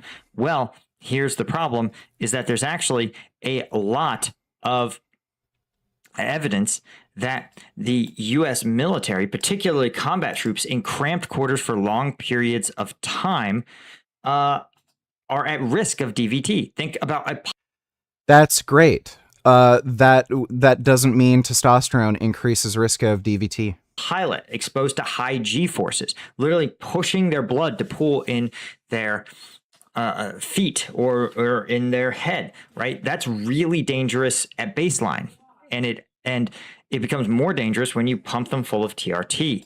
But literally provides absolutely no evidence for this. Just did a stupid little Google search and doesn't know what the fuck he's talking about. Also, service members who are wounded are at massive risk of... So funny, he found a study for this about service members. Why didn't you find a study showing TRT, testosterone replacement therapy, increases risk of blood clots? It's because none exist. You literally just did a Google search. You got a non-scientific fucking source, just some random fucking blog article, and then he bothered to find a scientific source when he was able to, when it came to just risk factors in the military. So like, this guy literally has no idea what reputable sources of information are. DVT. According to one study, they looked at 300 patients, average age 25 years, 98% male, with a severe combat injury, mostly penetrating injuries, with high risk of mortality.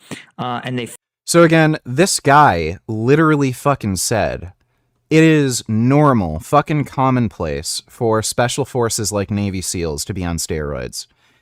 Care to show me any of these fucking SEALs getting blood clots? Care to show me any evidence that SEALs in particular, or Green Berets, or Delta, or SAS have higher risk of blood clots or heart attacks or anything compared to normal fucking troops who have a lower propensity to take steroids? Do you even know anecdotally anybody that you know in SF who was on steroids who ended up getting a fucking blood clot? Even a fucking anecdote. Like, trust me, bro. No, of course not. He would have said it in this video. Oh, I knew a dude in the SEALs and he was on steroids and he got a blood clot. He would have said it. So this guy is just so fucking full of shit. It's insane. Found that actually a embolism, or DVT, was high. In fact, in one place, 10% of combat casualties developed DVT. Yeah, guess why that is, idiot? It's because they were shot, you fucking moron. When you burst open blood vessels and collagen ends up going into your blood vessels, that naturally triggers the formation of blood clots. That's just a normal thing that happens in your fucking body. That's what's supposed to happen. So why is he mentioning this? It's just retarded.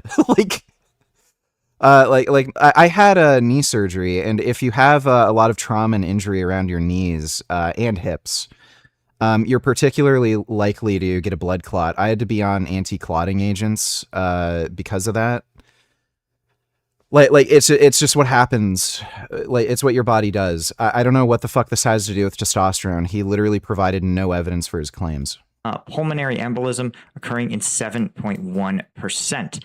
When they had to receive massive transfusions, i.e. a large bleeding injury, the rate was even higher, up to yes, that's because, again, it's a very fucking serious wound, and it just has, like, you're talking about more opportunity for a blood clot to form. 26%, 1 in 5. So that is already kind of a pretty bad sign that you're going to take. So again, show me the data where all the people in SF that are way more likely to die from getting shot because they're on steroids. Oh, no evidence. I just make stuff up. Take something that is going to make combat wounds much more lethal, and you're going to widely distribute it among the force.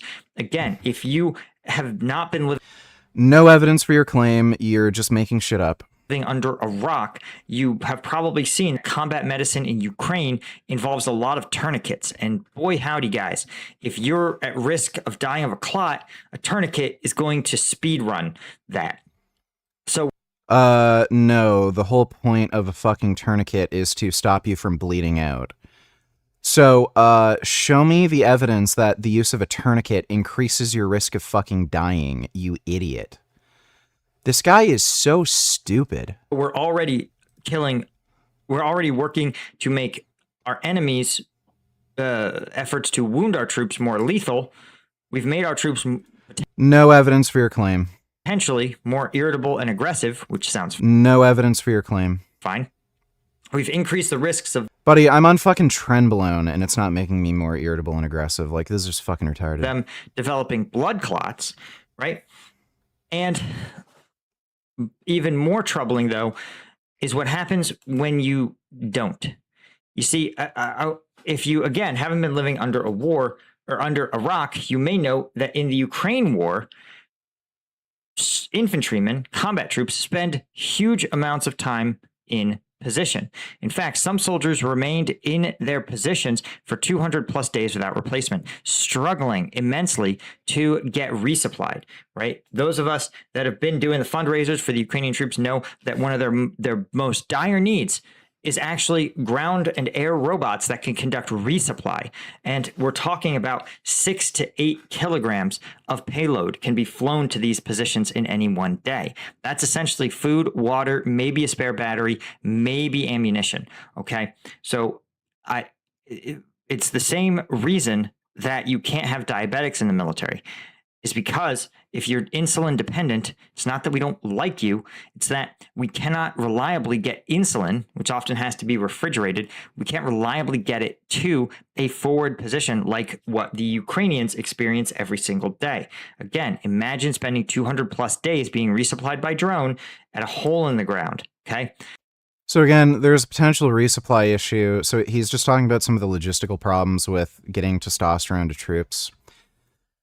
There could potentially be resupply issues. Who knows? Like, there's different circumstances with insulin, though. Insulin, you have to take it way more fucking frequently, multiple times a day, depending on what type of insulin you're using. And with testosterone, it's a single vial, and again, that can last a very fucking long time. Just a single vial. But all the other bullcrap he was mentioning, like it worsening mental health, no evidence for that. Like, we're talking about testosterone in particular, not any other fucking steroids. We're not talking about tren. We're talking about testosterone specifically. There is nothing but positive evidence on the effect of testosterone for mental health. And again, the whole point of this program is to treat men with androgen deficiency. So this isn't even about, having dudes blast gear so that they're just like jacked as fuck. We're talking about dudes with diagnosed androgen deficiency being given testosterone. So nothing but positive effects on health, like mental health, nothing but positive effects on health in general. Men on TRT tend to live longer, have lower risk of heart disease, diabetes, lower risk of obesity, more muscle mass, Better quality of life overall, and again, this bullshit he's saying it makes you infertile doesn't. He is just making that up. No fucking clue what he's talking about. Increases risk of blood clotting. Again, he has no fucking clue what he's talking about. And again, the hematocrit thing with steroids in general, that's also going to be heavily dose dependent. If you're on like 150 milligrams a week as a TRT dose, that's going to have practically no effect on your hematocrit compared to taking like 2 grams of fucking steroids, especially when you're talking about something like boldenone or anadrol. Those are particularly good at raising your hematocrit. By the way, what am I on right now? 525 test, 105 milligrams boldenone, 200 milligrams of Masteron. Masteron doesn't raise your hematocrit though, and 100 milligrams of Tren. My hematocrit has not gotten above 48. It's in the normal range. Again, the normal range is below 50. So this hematocrit thing, again, he has no fucking clue what he's talking about. In that circumstance, you are not going to get your testosterone. Well, here's the problem. What happens when you don't get your testosterone? Well, remember, if you're taking exogenous testosterone, it can often reduce your body's ability to produce its own. Sometimes that comes back, sometimes it doesn't. So this is usually overblown, by the way. You're like pretty typically when dudes stop taking tests, their normal test levels actually come back pretty quickly. But again, you're talking about dudes with diagnosed androgen deficiency. So if they didn't have the testosterone anyway, they'd have issues with fatigue and low energy. And when you look at what it does, it creates a whiplash. You are likely to develop fatigue and low energy, mood changes and irritability, decreased libido, loss of muscle mass and strength, brain fog, sleep disruption, weight gain, and body composition changes, right? But in one other study, they actually found that there was also a massive increase in what's called AMS, aging male syndrome. This includes increases in sweating, sleep issues, fatigue, joint and muscular pain, irritability, anxiety, nervousness, Oh, look, another random fucking Google search, and you can literally see the references here. These are non-scientific references. This is just... these are just blog articles. Depressive mood and feeling burned out, decrease in libido, electrile. A model for what all soldiers should be. But so yeah, the only fair point he's making is like procurement issues, getting some of the medication to the front line. Some of these are like frontline troops, but everything else that he was talking about in terms of how it impacts your health, totally, utterly dead fucking wrong.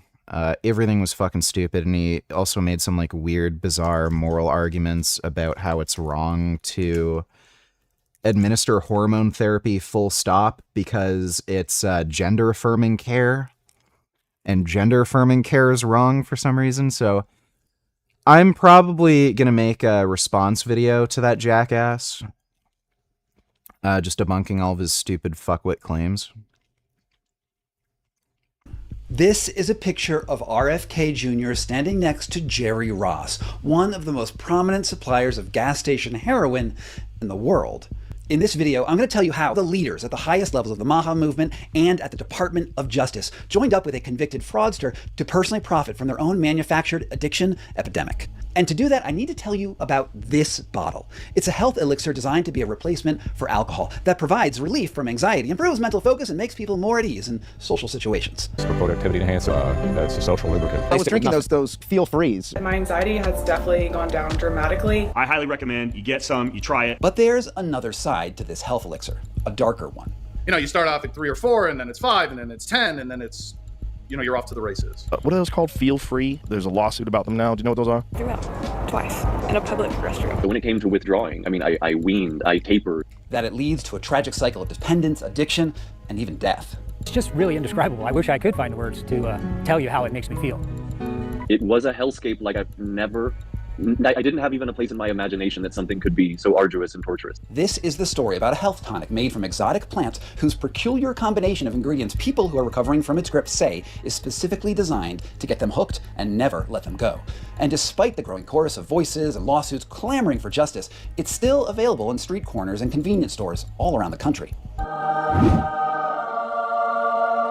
If it weren't for regulations, dealing drugs would be the best business in the world. All you'd need to do to make a killing is hook a person with a quick hit of euphoria and then let them suffer awful withdrawal symptoms when they try to stop.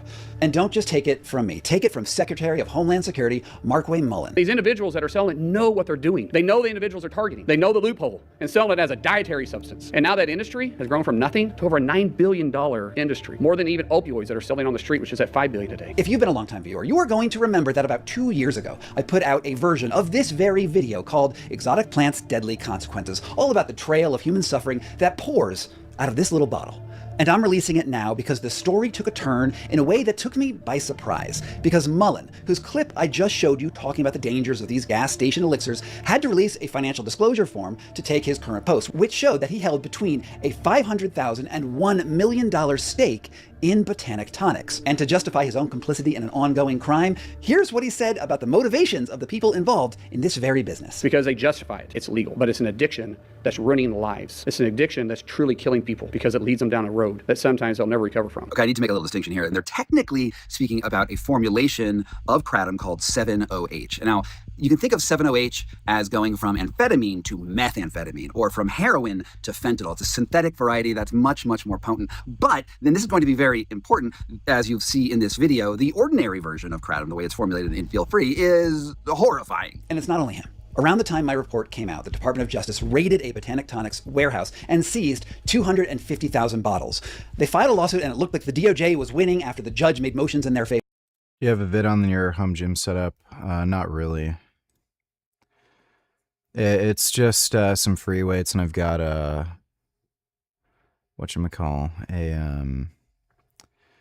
Rogue Rhino belt squat and a leg extension leg curl machine. But then in December 2025, the DOJ mysteriously dropped that lawsuit against Ross's company. And then a few months later, Botanic Tonics gave RFK's super PAC a $500,000 donation, which makes what Kennedy said at that very same press conference as Mullen pretty hard to stomach. Now they're putting them in every gas station, and they're marketed for children. They're gummy bears, they're bright colors, they're candy flavored. This is really a sinister, sinister industry. So I have to ask you, what is worse? A noted criminal getting away with a commercial scam that takes advantage of millions of people, or a government that is directly complicit in fostering an epidemic? Now, I'm going to get back to Kennedy in a little bit, but let's first get you up to speed on how this investigation got started in the first place. A few years ago, I put out a video about a man who fled New Zealand after he was convicted in a massive real estate scheme. And then he landed in Arizona and founded AG1, the most profitable supplement company on the planet. Now, this was just one indication that the supplement industry isn't as clean as it wants us to believe. And after that video came out, a bunch of people slid into my DM saying that I really needed to look at a company. Yeah, this is what Frank's addicted to. He's a dumbass. Company called Botanic Tonics. Not only was the founder sentenced to 9 years in jail for embezzling millions of dollars, but just like with AG1, he founded his health elixir company after he was released from prison. Now people are getting addicted, sick, and at least one reported case dying because of it. While I love getting tips from my viewers, I had this sinking feeling that this story was going to take over my life. Once I started digging into just a few court documents, lab samples, and started hearing from dozens of people from the subreddit devoted to this feel-free addiction, I knew that this rabbit hole was about to turn into a quagmire. And then, out of the blue... Hello? Hello, Scott. This is JW. Now, that's not actually his voice, but we had several phone calls and dozens of emails over the last couple weeks. And in this piece, when you hear that voice, it's an AI rendering that's quoted verbatim from my records. But to just give you a taste, things really did go off the rails. To protect my and my family's life, the federal government, under federal seal, sealed the case, and my identity change, inclusive of a new social security number, passport, and change of name.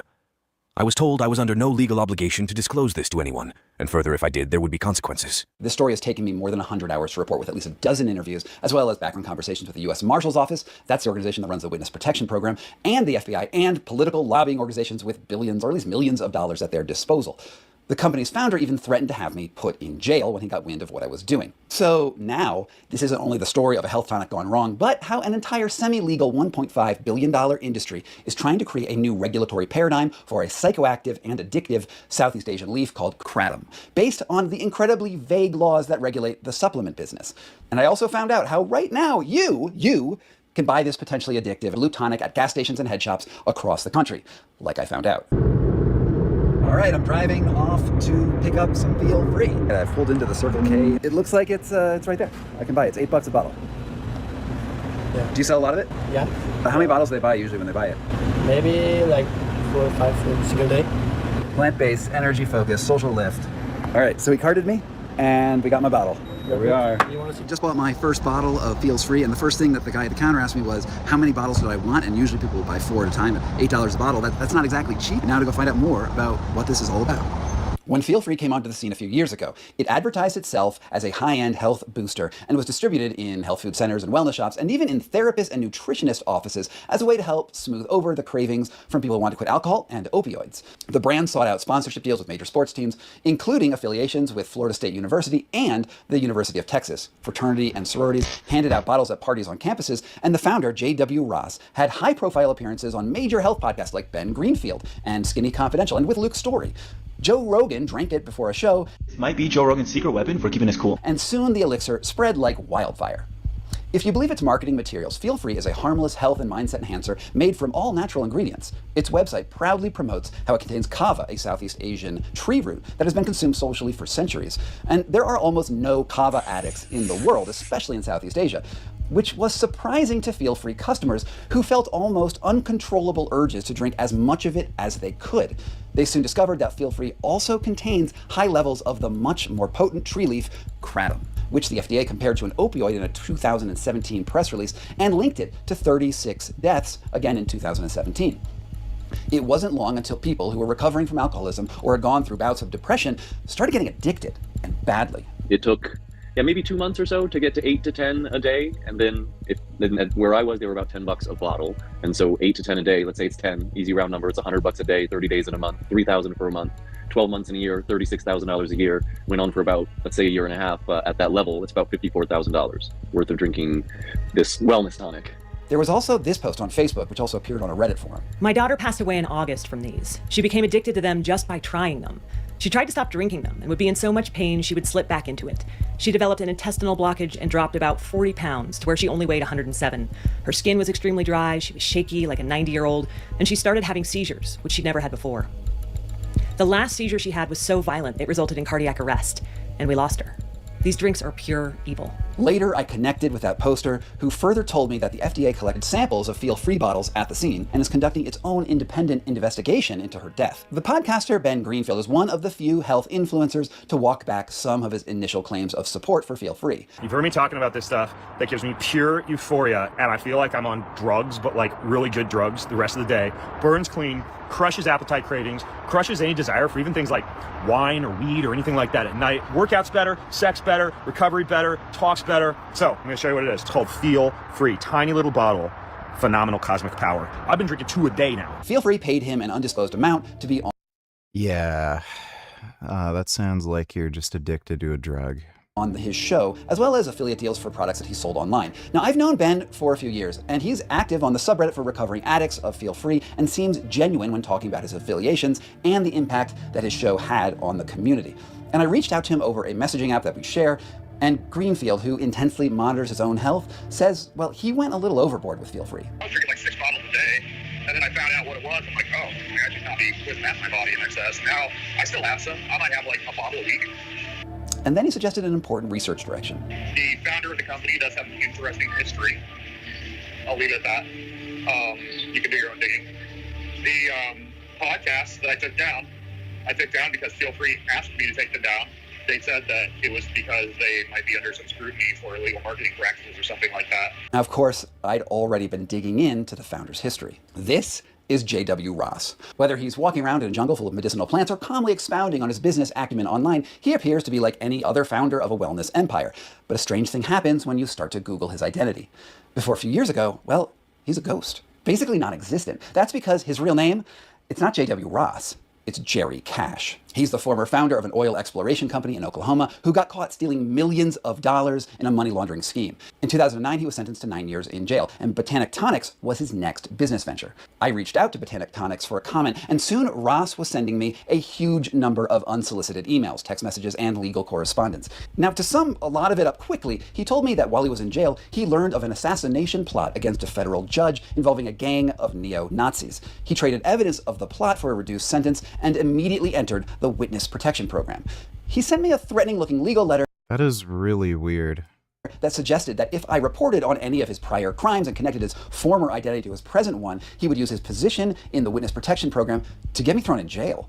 So I am used to sources inventing fantastic stories and threatening me to stay quiet and outright lying to me. But this one, I have to admit, it was new. How do I balance the directness of a witness protection program against a news story in the public interest that exposes a potential dangerous drug on the market? Clearly, the founder's criminal past is relevant to assessing the company's claims that it's totally safe and non-addictive.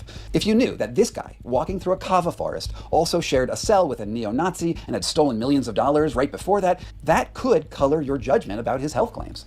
So I called up the FBI and the US Marshal Service to try to understand if J.W. Ross was being straight with me. The officer I connected to only wanted to be identified as a spokesman from the US Marshal Service, so I can't play you the recording. But to summarize, he said that anyone in the Witness Protection Program who goes public like Cash has in his numerous interviews and appearances is no longer under the protection of the service. And that I was free to report on his identity and even his criminal background. I should have probably expected that J.W. Ross would have tried everything he could to get me not to report on this piece. Because to some degree, the company seems to be in a little bit of trouble. Take these reviews that appeared on Indeed.com by former employees. The product can cause major health problems and that they try to hide that it is a drug.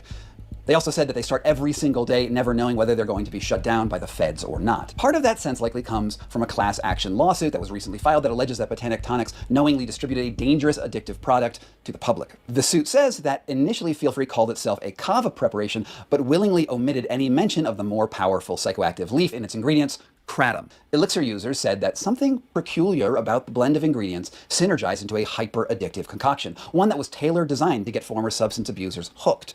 The complaint said that Feel Free advertised itself as a safe alternative to alcohol, posting more than 1,000 ads that specifically targeted to recovering addicts with slogans like, "Sober curious? Why not mix it up with a euphoric alternative to alcohol tonight?" And "All the buzz without the booze." And "Not your average alcohol-free elixir. Feel Free was made to be functional and facilitate states of bliss, flow, vitality, and focus. Kava and the ancient plants will give you the boost you need minus the hangxiety."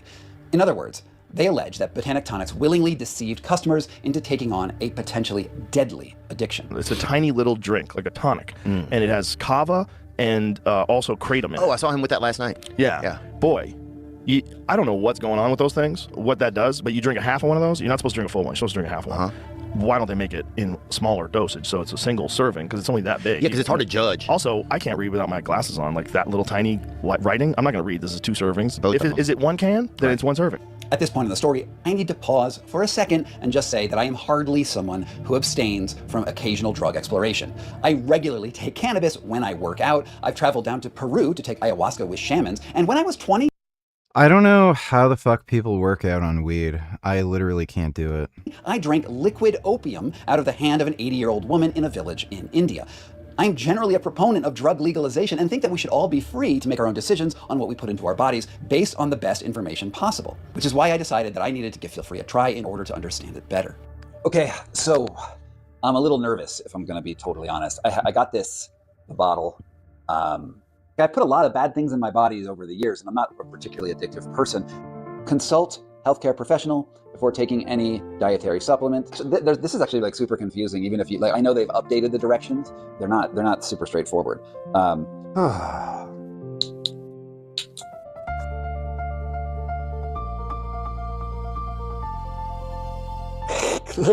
Oh, also like slightly numb. Oh, it really is disgusting. So if the next video I come out looking like Gollum, totally. And why they think it would help you focus. Is this somewhat like Ritalin, possibly? I do feel a little nauseous in my stomach. I don't think I'm going to become Gollum. I got into this groove about 10 minutes after taking the shot, and I got a lot of work done. And then now I feel like a little bit unfocused. I feel a little bit warm, and there's this voice in the side of my brain saying, you should take some more, and you should get right back to where you just were. And I find that interesting because, one, I don't usually talk with hand puppets. I don't usually have those sorts of addictive thoughts. And now I feel sort of just groggy and, I'm just sort of low. I would guess if you intensified this by orders of magnitude, doing this over and over again over the course of years or months with many, many more bottles, that down that I'm feeling now could be way, way worse. It's been 5 hours since I took Feel Free, and it feels like the day after you smoke a lot of pot. Like it feels like last night I smoked a lot of pot, and today I woke up and I feel really just like groggy and just not super motivated to do stuff. And I get it. I get what the addiction cycle is like. That's what Feel Free is about. You feel free for a few minutes, and then you want to go back on it. So yeah, I get why this is so addictive. I can only tell you what I felt while taking it. For a more scientific understanding, I had to reach out to an expert. I'm Cornell Stanchu, and No, I don't take ashwagandha. I'm a clinical addiction psychiatrist. Stanchu says that Feel Free is different from other kratom products on the market because of the peculiar relationship between kava and kratom. The combination of these two botanicals certainly is concerning. Both kratom and kava can inhibit metabolism of certain pharmacological agents, but also of each other, which increases their potency. There's also the issue of kratom products that are available on the market right now. Capsules or liquid extracts, which extract just the highly potent compound from the kratom plant and really concentrate it to where one could ingest a capsule that may be the equivalent of, say, 3 trees worth of leaf. It's very very dangerous for the consumer.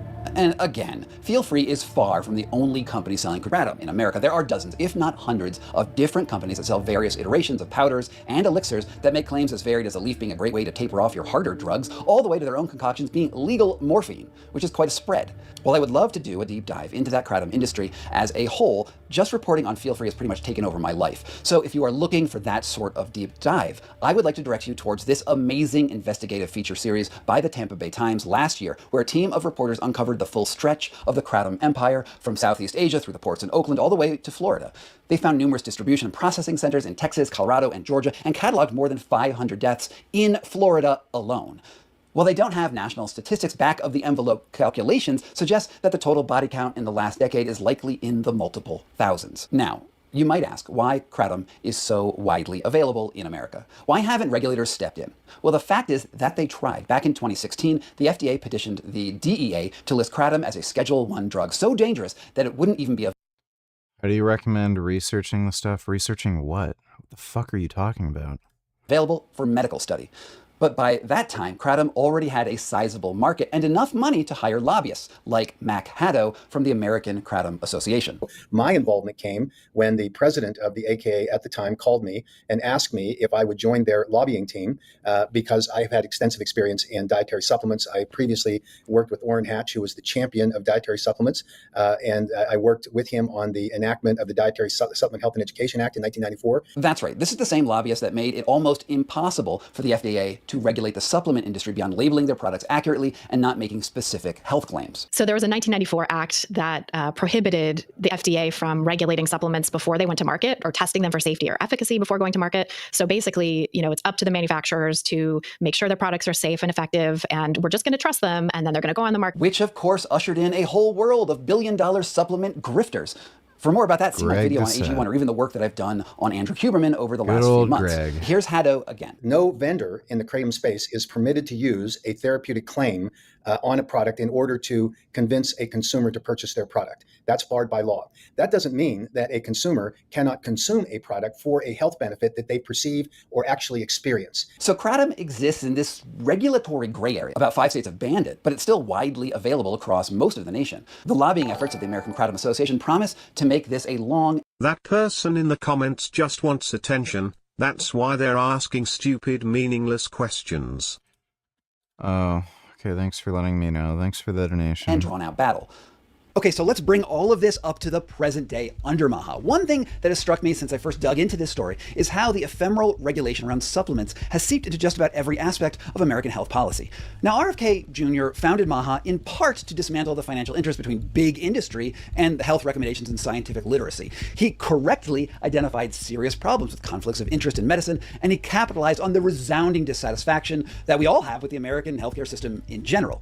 And in a way, that's all good. Unfortunately, the methodology that he used to fight these large healthcare conglomerates is to instead open up the playing field to small-time grifters selling just about any health and wellness product, from stem cells to peptides to gas station elixirs, without requiring any evidence or oversight really at all. Instead of like big pharma, what we have is little wellness and little pharma everywhere, and I don't think that's better. Jerry Ross, he saw this coming though, and he was an early backer of Kennedy's presidential campaign, donating just over $300,000 to Kennedy's super PAC in 2024 and 2025. While Kennedy did not secure the presidential nomination, the donations gave Ross access to Kennedy and an invite into the inaugural Maha Ball. And all of this paid off a year later when the Department of Justice decided to drop its case against Botanic Tonics, which resulted in yet another $500,000 payment to Kennedy. So the lobbying efforts that are being done by Botanic Tonics are very clearly it's sort of like, you know, your heroin dealer being like, we really don't want that synthetic Chinese heroin in here, fentanyl in here. What we want is just our totally natural heroin, and that's a key distinction. Which makes Kennedy complicit in the current situation. They showed us maps of the places where the vape shops and the smoke shops where this stuff is being sold, and they're around military reservations in our country, and there's, the DA has done measurements of urine in our troops, and they're skyrocketing. The more it's directly correlated to the number of vape shops in their area. They're putting them around schools, they're putting them in our poorest neighborhoods, and now they're putting them in every gas station. Kennedy is the one putting these on every gas station corner right around America. Don't be fooled by his rhetoric. The various subreddits and online forums devoted to Feel Free say that there is something special about Botanic Tonic's proprietary formula that seems to be almost scientifically designed to foster addiction. And to back that up, the company certainly hired some of the best kratom scientists from the only program that studies it in the country to help consult on their product, and I presume develop it. I'm Dr. Erin C. Berthold. I got my PhD from the University of Florida in pharmaceutical sciences. My research group focused on studying complex natural products like those produced here at Botanic Tonics. It could be that simply mixing those two components is enough to synergize into a particularly addictive brew. But there are other theories out there too. In his message to me, Ben Greenfield speculated that the secret to their success was that they fermented the kratom. I sent the bottle from my own stash off to the mass spec guy on Instagram who did a full mass spectrometry analysis of it. And basically, it contains exactly what it says it has in it. Like, it's not laced with fentanyl or opioids, all this stuff that people are claiming. It's just kava, but the thing is, they ferment the kratom, right? So it hits you a lot harder. And people who might do just fine with normal kratom are probably going to get addicted to it faster and might hit them harder. There's at least some evidence that this is the case, including a shipping record posted online that they imported a beer fermenter from a company in China. It's also clear that lots of kratom that comes into the country is already pre-fermented. It's hard to know for sure though, because J.W. Ross, aka Jerry Cash, is adamant that their product includes no intentional fermentation whatsoever. We damn sure do not purposely ferment product in that we would quickly go out of business having to destroy it.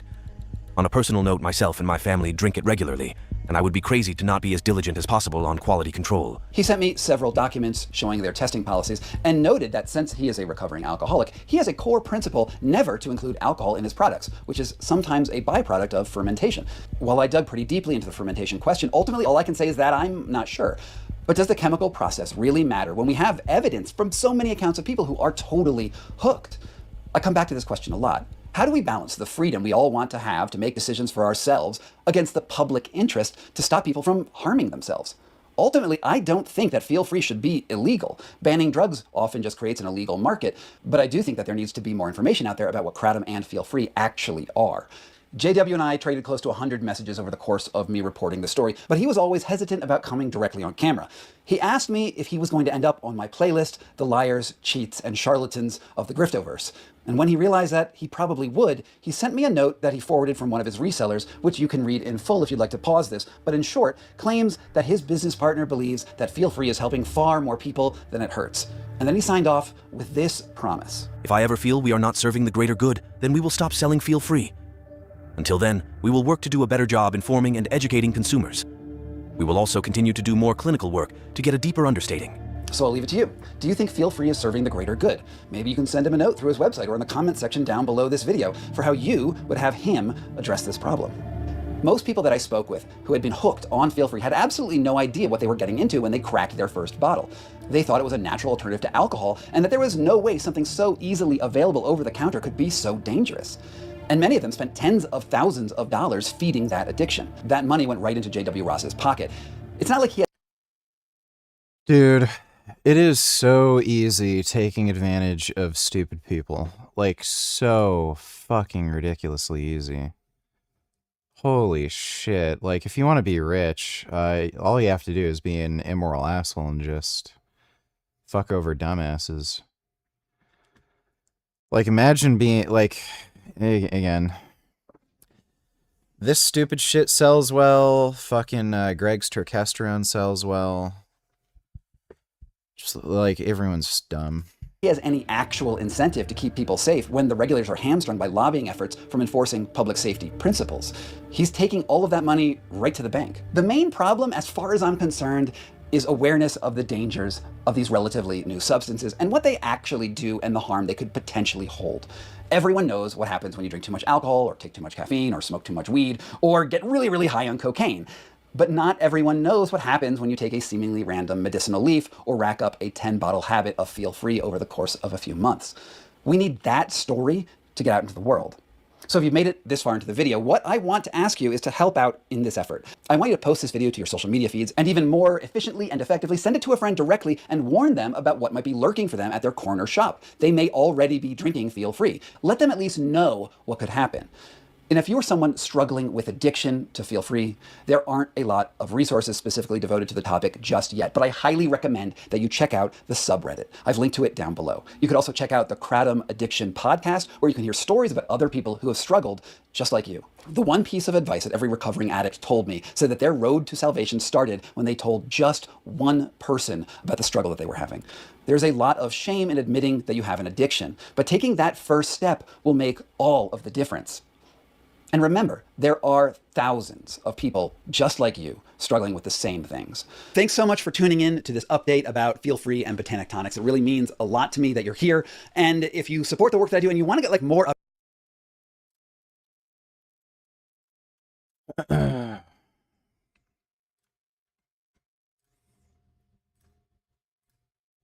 wait, what am I doing? Yeah, Kratom's fucking stupid.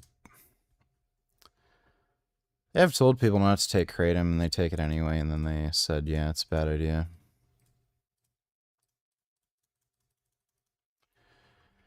If a drug isn't going to make you bigger, faster, stronger, you know, more jacked, there's probably no point in taking it.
Oh, yeah. Right. Oh my god, I hate that.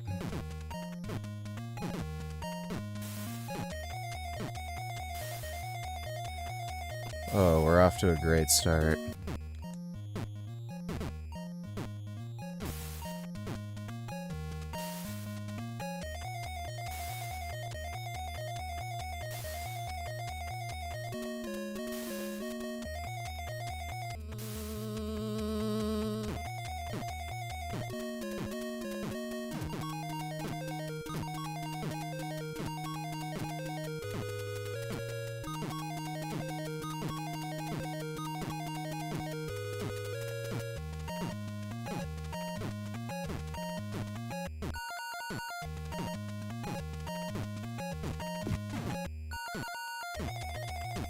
Fucking kidding me? Fuck.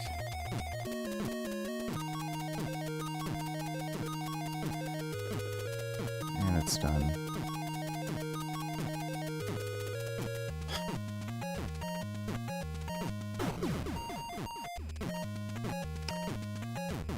This is so hard.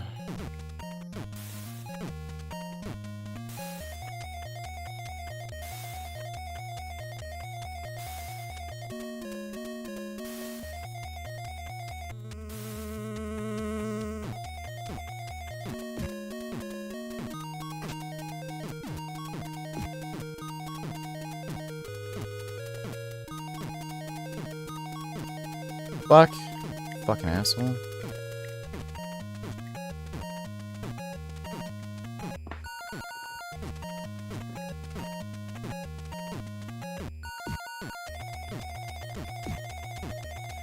Crap. Stupid rat. And yeah, we're fucked.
What a cheap fucking thing, dude. So the first two are just super easy. It's just this last one.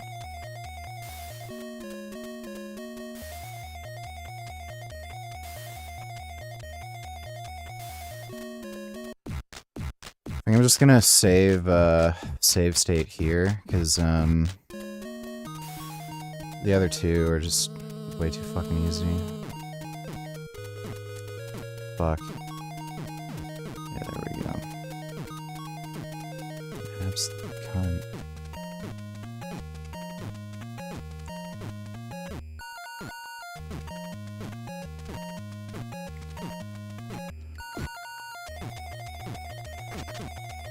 Shit.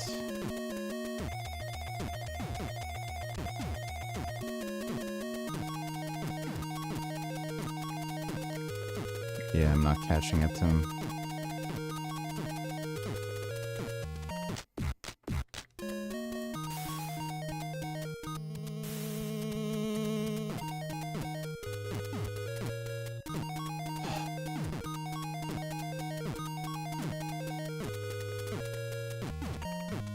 Oh boy.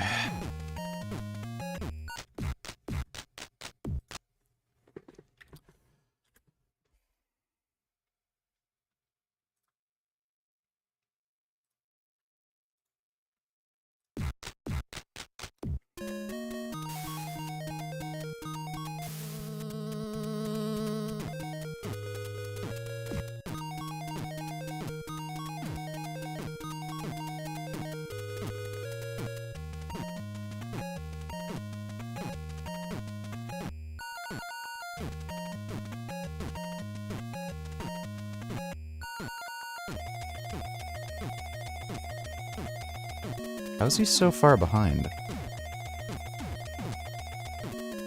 Like, this was a particularly good run.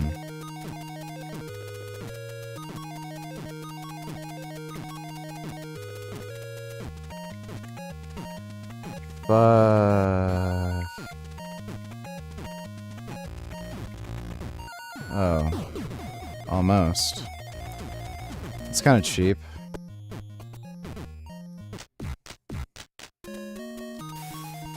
We got pretty close there. Ah, crap. Oh my god, just... Fucking kill me.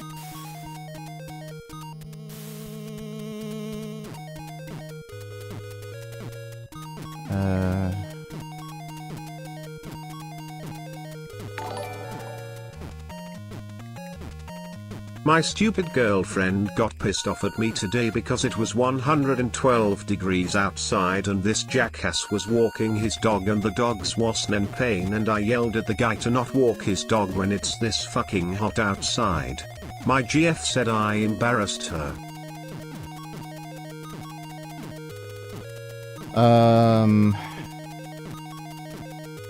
I mean, dogs have to go outside to pee. I don't know exactly what the circumstance was, but, shit, that may or may not have been reasonable. I don't know.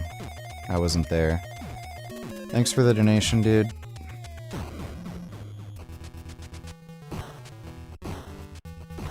Okay, we did it.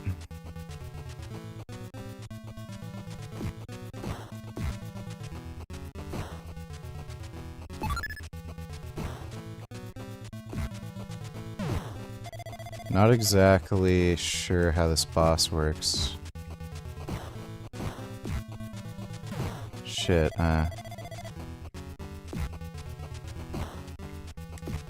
Oh no. Oh no.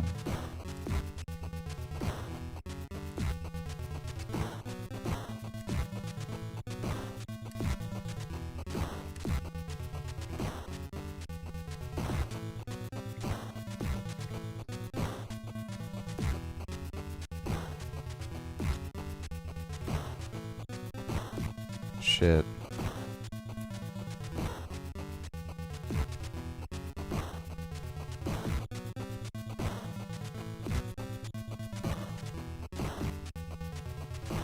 That's some bullshit. What the fuck, dude?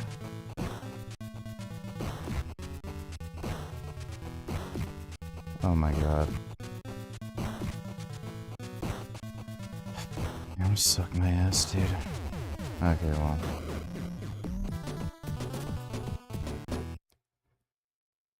What's the next one? Oh yeah, this. I remember that. I want to get a bit more practice on this one first, so I know I've got it down.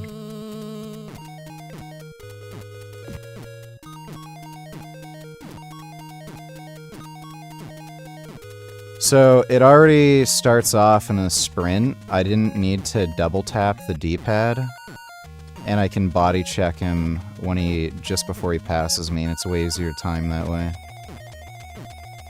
So much more consistently I can get the thing I want to happen.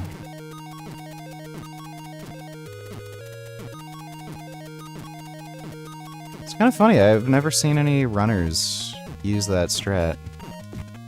Damn it.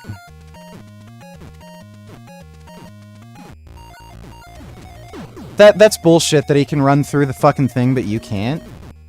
That's like actually bullshit. So it's literally RNG if you can fucking win? Like what the fuck is that? Fuck.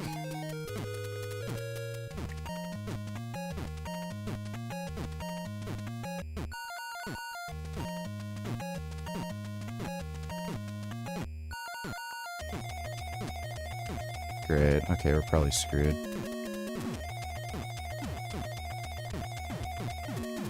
Yeah, we're screwed.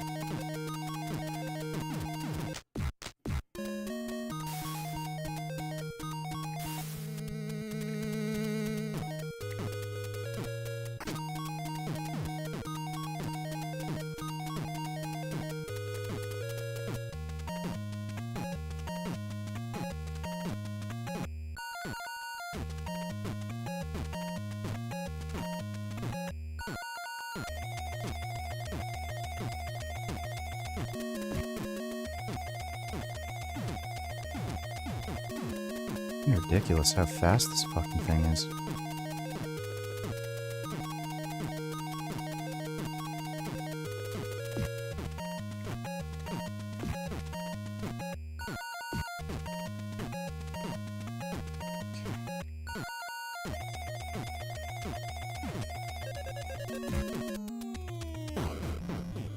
This boss is a bit tricky.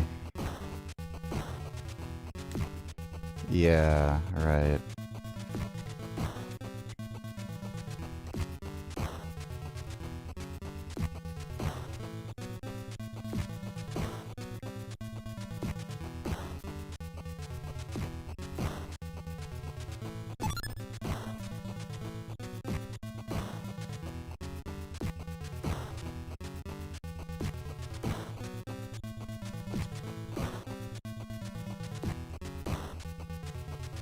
Is this, did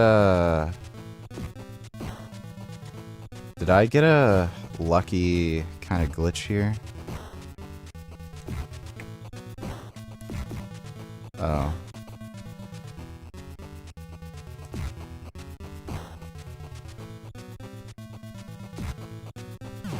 Shit. He's kind of acting weird now.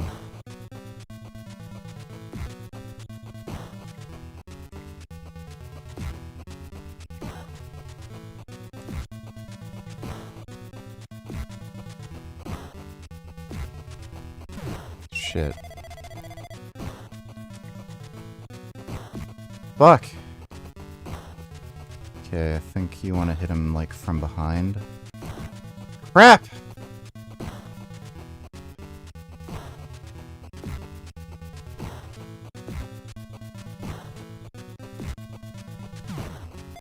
Why didn't he bounce off the fucking wall that time? Yeah, there he goes. Now he's bouncing off the wall.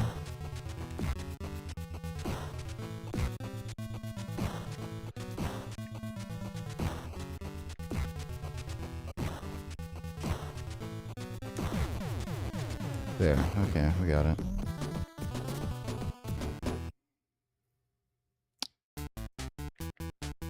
That's not too bad. The save state here. Then I think it's just this and then the last fucking level.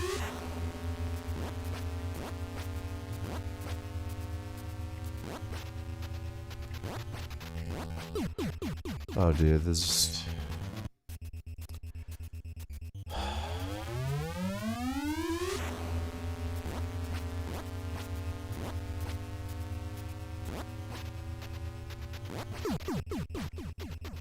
Oh my god.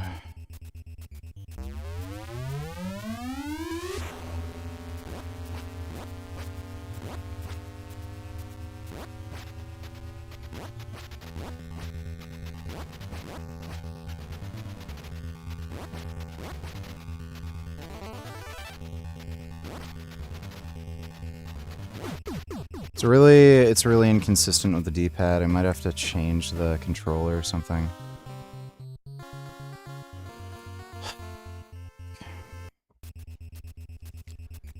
Yeah, I don't know if this D-pad's really good enough to... It just doesn't... Like, sometimes it just doesn't click.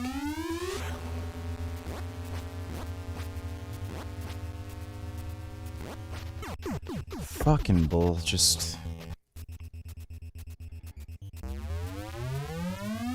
What's the... Like, why even make it like this? Like, it's just so fucked. It's so dumb, like... Oh my god, I have to fucking, like, set up a whole different other fucking controller for this shit fuck level?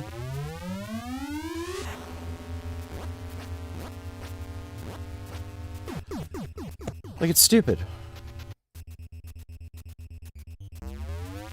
I think I'm gonna have to use my, like, arcade stick or something.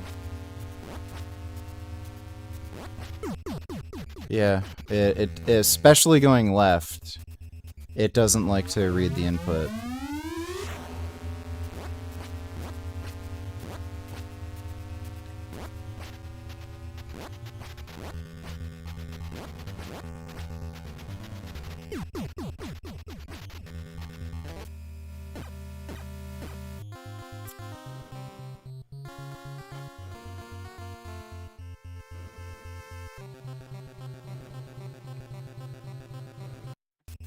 I don't know if it's programmed the analog stick in this. No, it's not.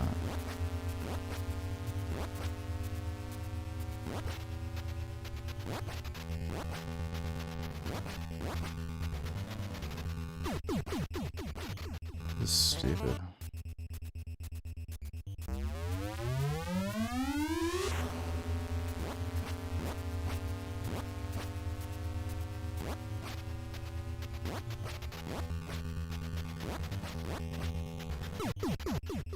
Yeah, this literally just doesn't work with the D-pad. Like, you full stop can't use it. That's some literal fucking horseshit.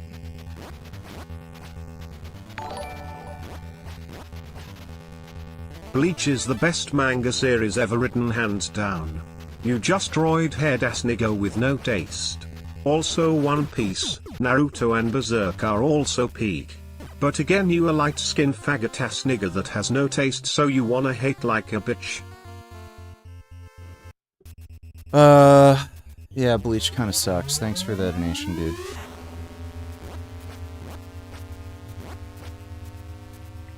It has some of the worst art I've ever seen in a fucking manga. Just horrendous.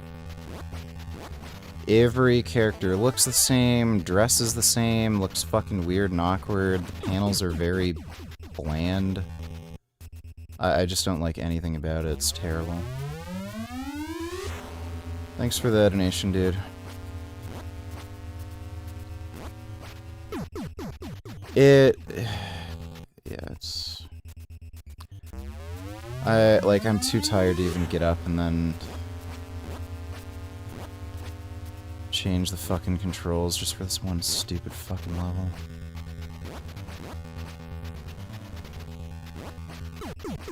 What a load.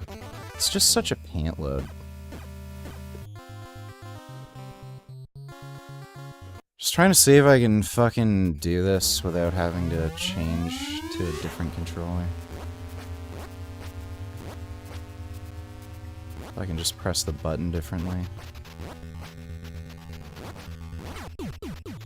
So dumb. Yeah, this is pointless. You literally can't even do it with, You literally can't do it.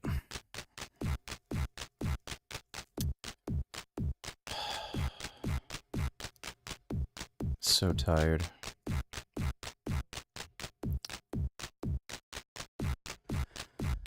I'll try a few more runs on that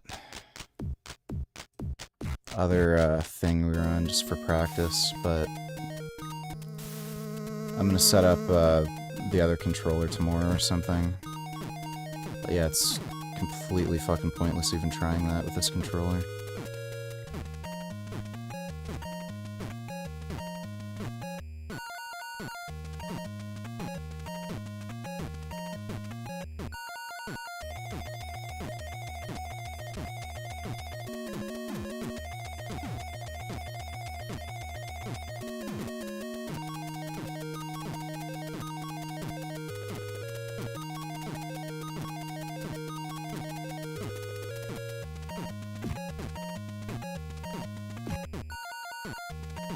Fuck. Complete asshole. Are you serious? Did you see that?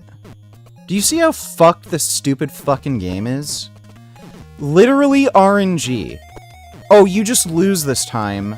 You did everything fucking perfectly. It's just, oh, the fucking electric thing was on. It can cross through the electric thing, but you can't, so you just lose. Fuck you. Suck my dick. You're a loser if you play this fucking game anyway, so suck my ass, fucking bitch.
How in the ever-loving shit?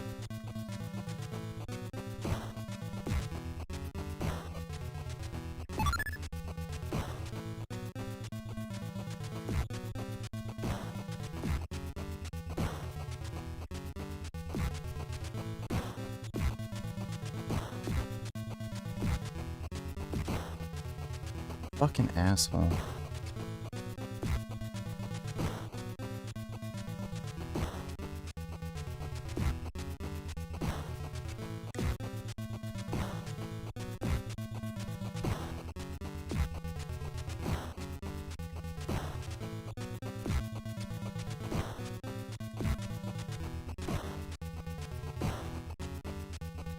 Oh my god, just... Is that hard for it to just do what I want it to do?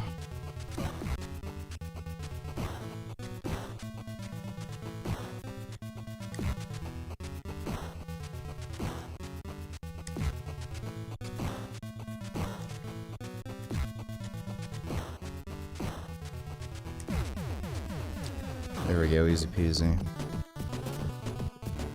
Easy peasy. That was a better run anyway, so I'll save that there. I got more, one-ups.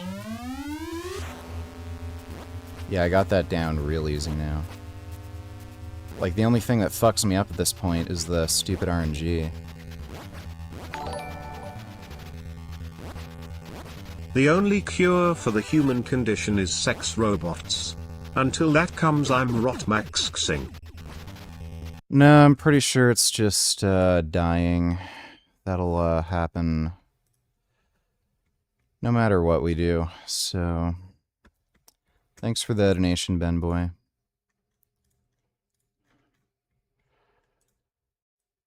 Alright, so it's just this level, and then I think it's, yeah, it's just... That's the second last level, I'm pretty sure. And then the last level, and then I probably just want to practice the last level a bit, and then we can start doing full runs. I think I actually got this now.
It's all just fucking chimp shit.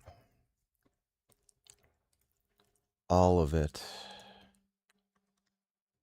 Fucking chimpanzees.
Rainbow Six Siege is pure fucking garbage.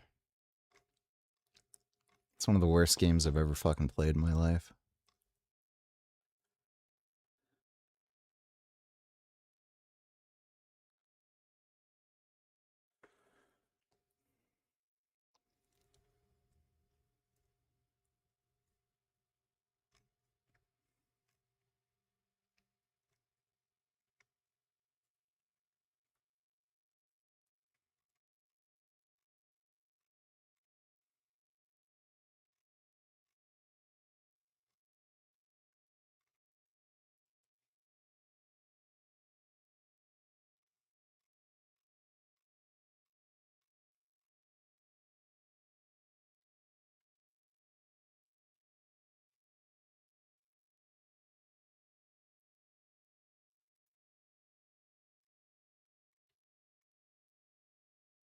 Busted. Monday morning, open for business.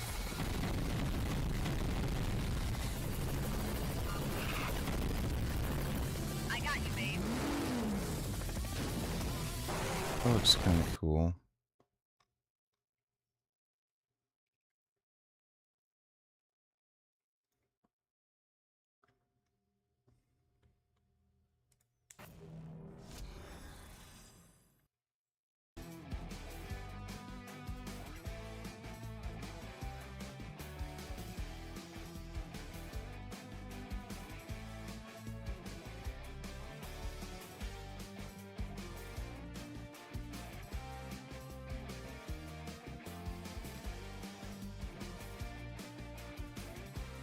Oh my god.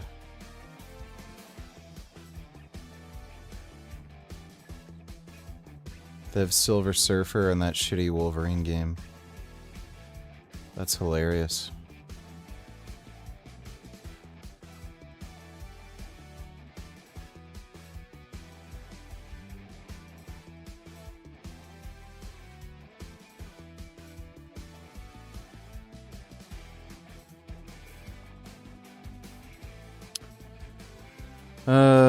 Maybe.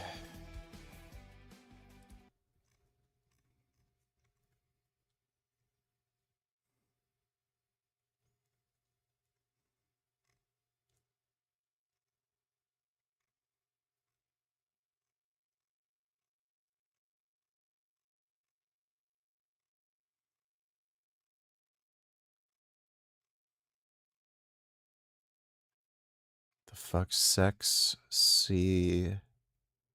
Secrets use tech? Fuck. I don't know what the fuck game that is.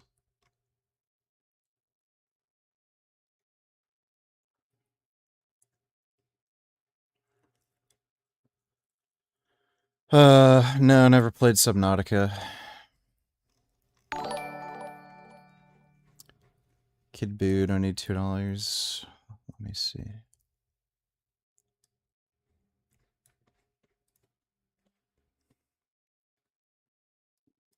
If I die from this, I need this. Here we go. No, you won't. Alright, ready?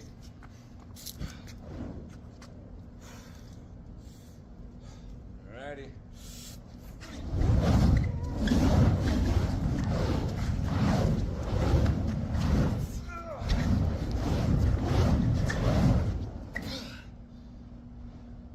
That's heavy when you swing it. Cool. Thanks for the donation, Kid Boo.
Let's watch Will Tennyson's pointless, stupid, dumb fuck, retard, idiot shit. There's a gym in Japan where a $24,000 membership gets you a fully golden shower. No, not that kind, but an actual shower made of gold.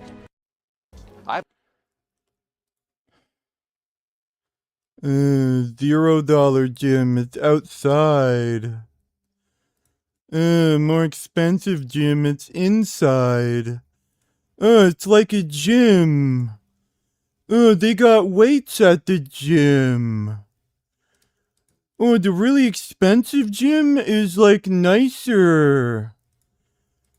Oh wow, personal trainer at expensive gym. They have cool smoothies at expensive gym.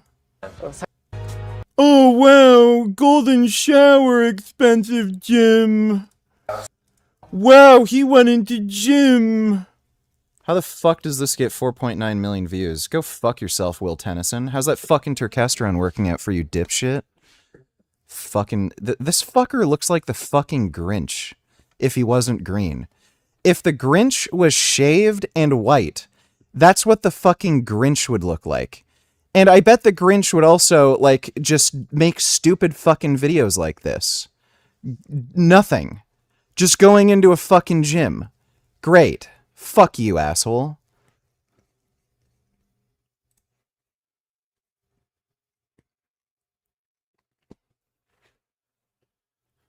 Just fucking brain rot trash.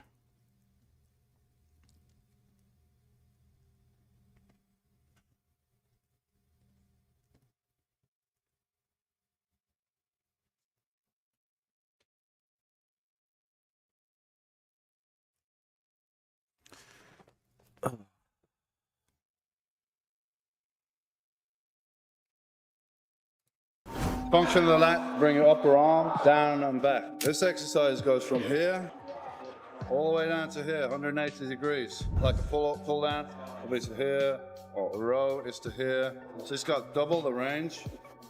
Plus, you're not involving the biceps here. This is just pure lats. While all the other exercises involve biceps here, so it's very likely that your lats are stronger than your biceps. So let's see you're doing a pull down, you can't do any more. Have your lats failed? They've been taken to the max? Probably not, because the bicep is a weak link. So to get around that, I'll do these first. This is a hammer machine, Nautilus pullovers also. I'd really like that machine. A good one. Of course, you can do a dumbbell pullover over a bench, but the problem with that is from here to here. After that, it falls off, right? You can only go there. There's no tension after that. If you don't have any machine, you can do dumbbell pullover over a bench, but it's not quite as good, you know? Yeah, I think dumbbell pullovers are good, but I'd still like one of those machines.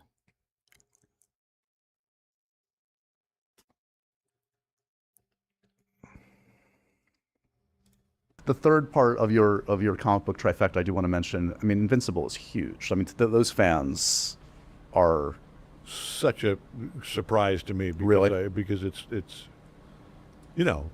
That's funny. I didn't know he voiced what's his name in Invincible. I mean, I read it and they asked me to do it, and I thought this is, you know, really fun and like a genre that I sort of took me a while to wrap my brain around. This is, you know, it's a superhero animated show, and it has, you know, there's comic relief elements to it, but it's like, you know, intense. Yeah. And it's not for kids. And it's and I was like, well, who's it for?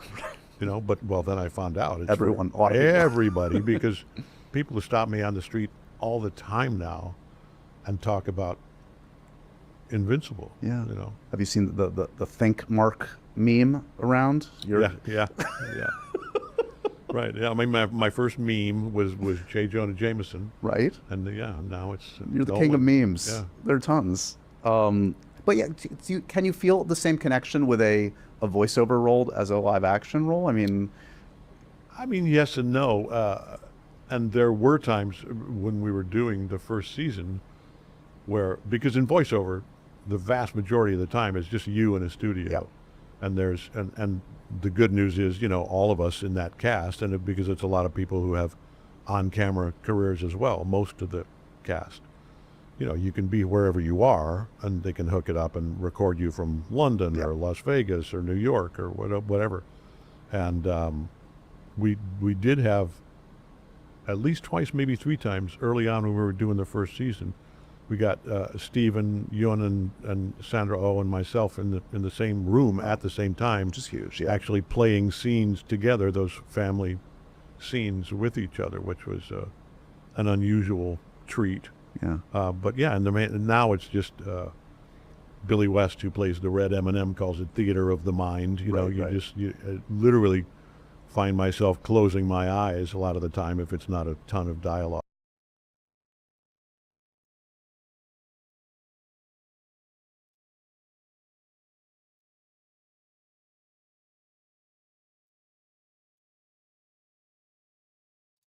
So we had designed one grappling gun with carbon fiber, and we tried to give it a little bit of a techie look. Shoots that dart out. There's a CG cable that goes out with it. Zach was like, you know, I think that should be wood. He sort of thought, you know, I really like to add some more organic materials. Long range.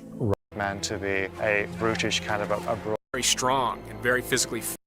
I really like that bat suit. I think that was the best bat suit made yet. That looked absolutely fantastic. It's just too bad they made the shittiest fucking Batman movies. He can take you down in a number of ways, and he's very technical. And you know, you see this guy's moves and you see what he can do. His power wasn't through the armor and the technical details of the suit, but just the brute strength of the man inside the suit. You know, I got in the best shape that I'd ever been in, and then I sort of got past that as we were going for this idea of like a big, hulking, kind of like thicker bruiser sort of physique, which wasn't like lithe and ripped. It was more like big and brawler. 15 months ahead of time. You know, I was training 4 and then 5 and then ultimately 6. Beta didn't even, like, he doesn't even look like he's on steroids. 6 days a week, and it's hard to add muscle to your body, you know, especially at my age. It's tough, and that's what we did. I ended up putting on about 2.5 pounds of muscle a month and really, really changing my body completely. You could see those muscle skims the body. You can see. Yeah, I love that bat suit. It just looks sick. Every muscle, so it's this incredibly intimidating. The short ears. Huge achievement here of. I'd like them to make a movie based on Crisis. The nanosuit was really cool. It's a cool story too. Like, you know, North Korea, aliens, North Koreans discover aliens and shit. I think that'd translate pretty well into a movie.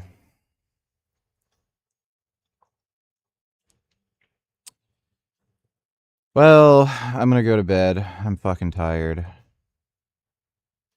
But, Thomas DeLauer? Why in the fuck is he doing these videos with these fucking jackasses? This guy is a fucking jackass. I just can't get over how just everyone he works with is a fucking jackass. Alright, well anyway, I'm gonna go to bed.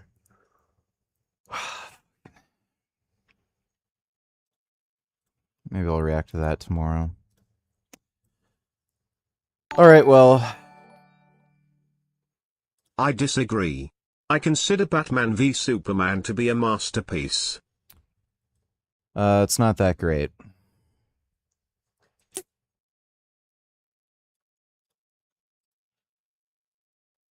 Plot's, kind of... There's a lot of problems with that movie. Oh, they kind of based some of the story off the Dark Knight Returns, but it wasn't close enough, so a lot of the story beats didn't really make any sense. Like, there wasn't any particularly strong motivation for Batman to even fight Superman. And then, after they fought,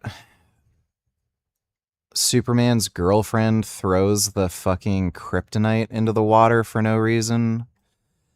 And then they have to go looking for it later, because she, like, this dumb bitch threw it away. And randomly, they have fucking Doomsday in there, and Doomsday wasn't, like, in the comics and made no fucking sense. The casting for Lex Luthor was just fucking bizarre. That was just outrageously stupid. Yeah, hire the guy who played Mark Zuckerberg, who's the skinny, whiny, pathetic, like, insecure twink to play Lex Luthor, who's this, like, alpha male, super confident fucking Chad. And they made him, like, a weird schizophrenic with, like, religious beliefs. Like he didn't play any, like, he wasn't Lex Luthor. That was fucking stupid. Also, probably the dumbest part in the movie was, one, like, Batman decided not to, like, kill Superman because his mom had the same name. Okay.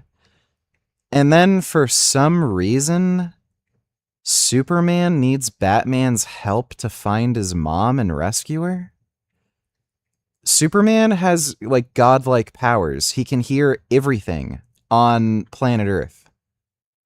So, like, he'd know where his mom is if she was kidnapped. He could just listen for her. And he'd be able to just obliterate the fucking bad guys in an instant because he's as fast, if not faster, than the Flash. So he could just whip around, knock everybody out in less than a fucking nanosecond, and then save his mom. But they just had Batman do it because, you know, oh, well, we need the cool Batman fight scene.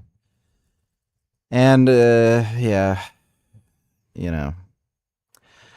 I don't think they had enough, like, they should have had more good Batman scenes, too. Like, yeah, there's the chase, but there's only really the one fight. So it just didn't have much. It was kind of silly and stupid. And really, it was just that one scene that made the movie. So yeah, I just was not very impressed by it. Thanks for the donation, though, Dodo. All right, I'm going to go to bed, but big thanks to everybody who donated on Streamlabs. Really appreciate it. I'll see you all tomorrow, and sweet dreams.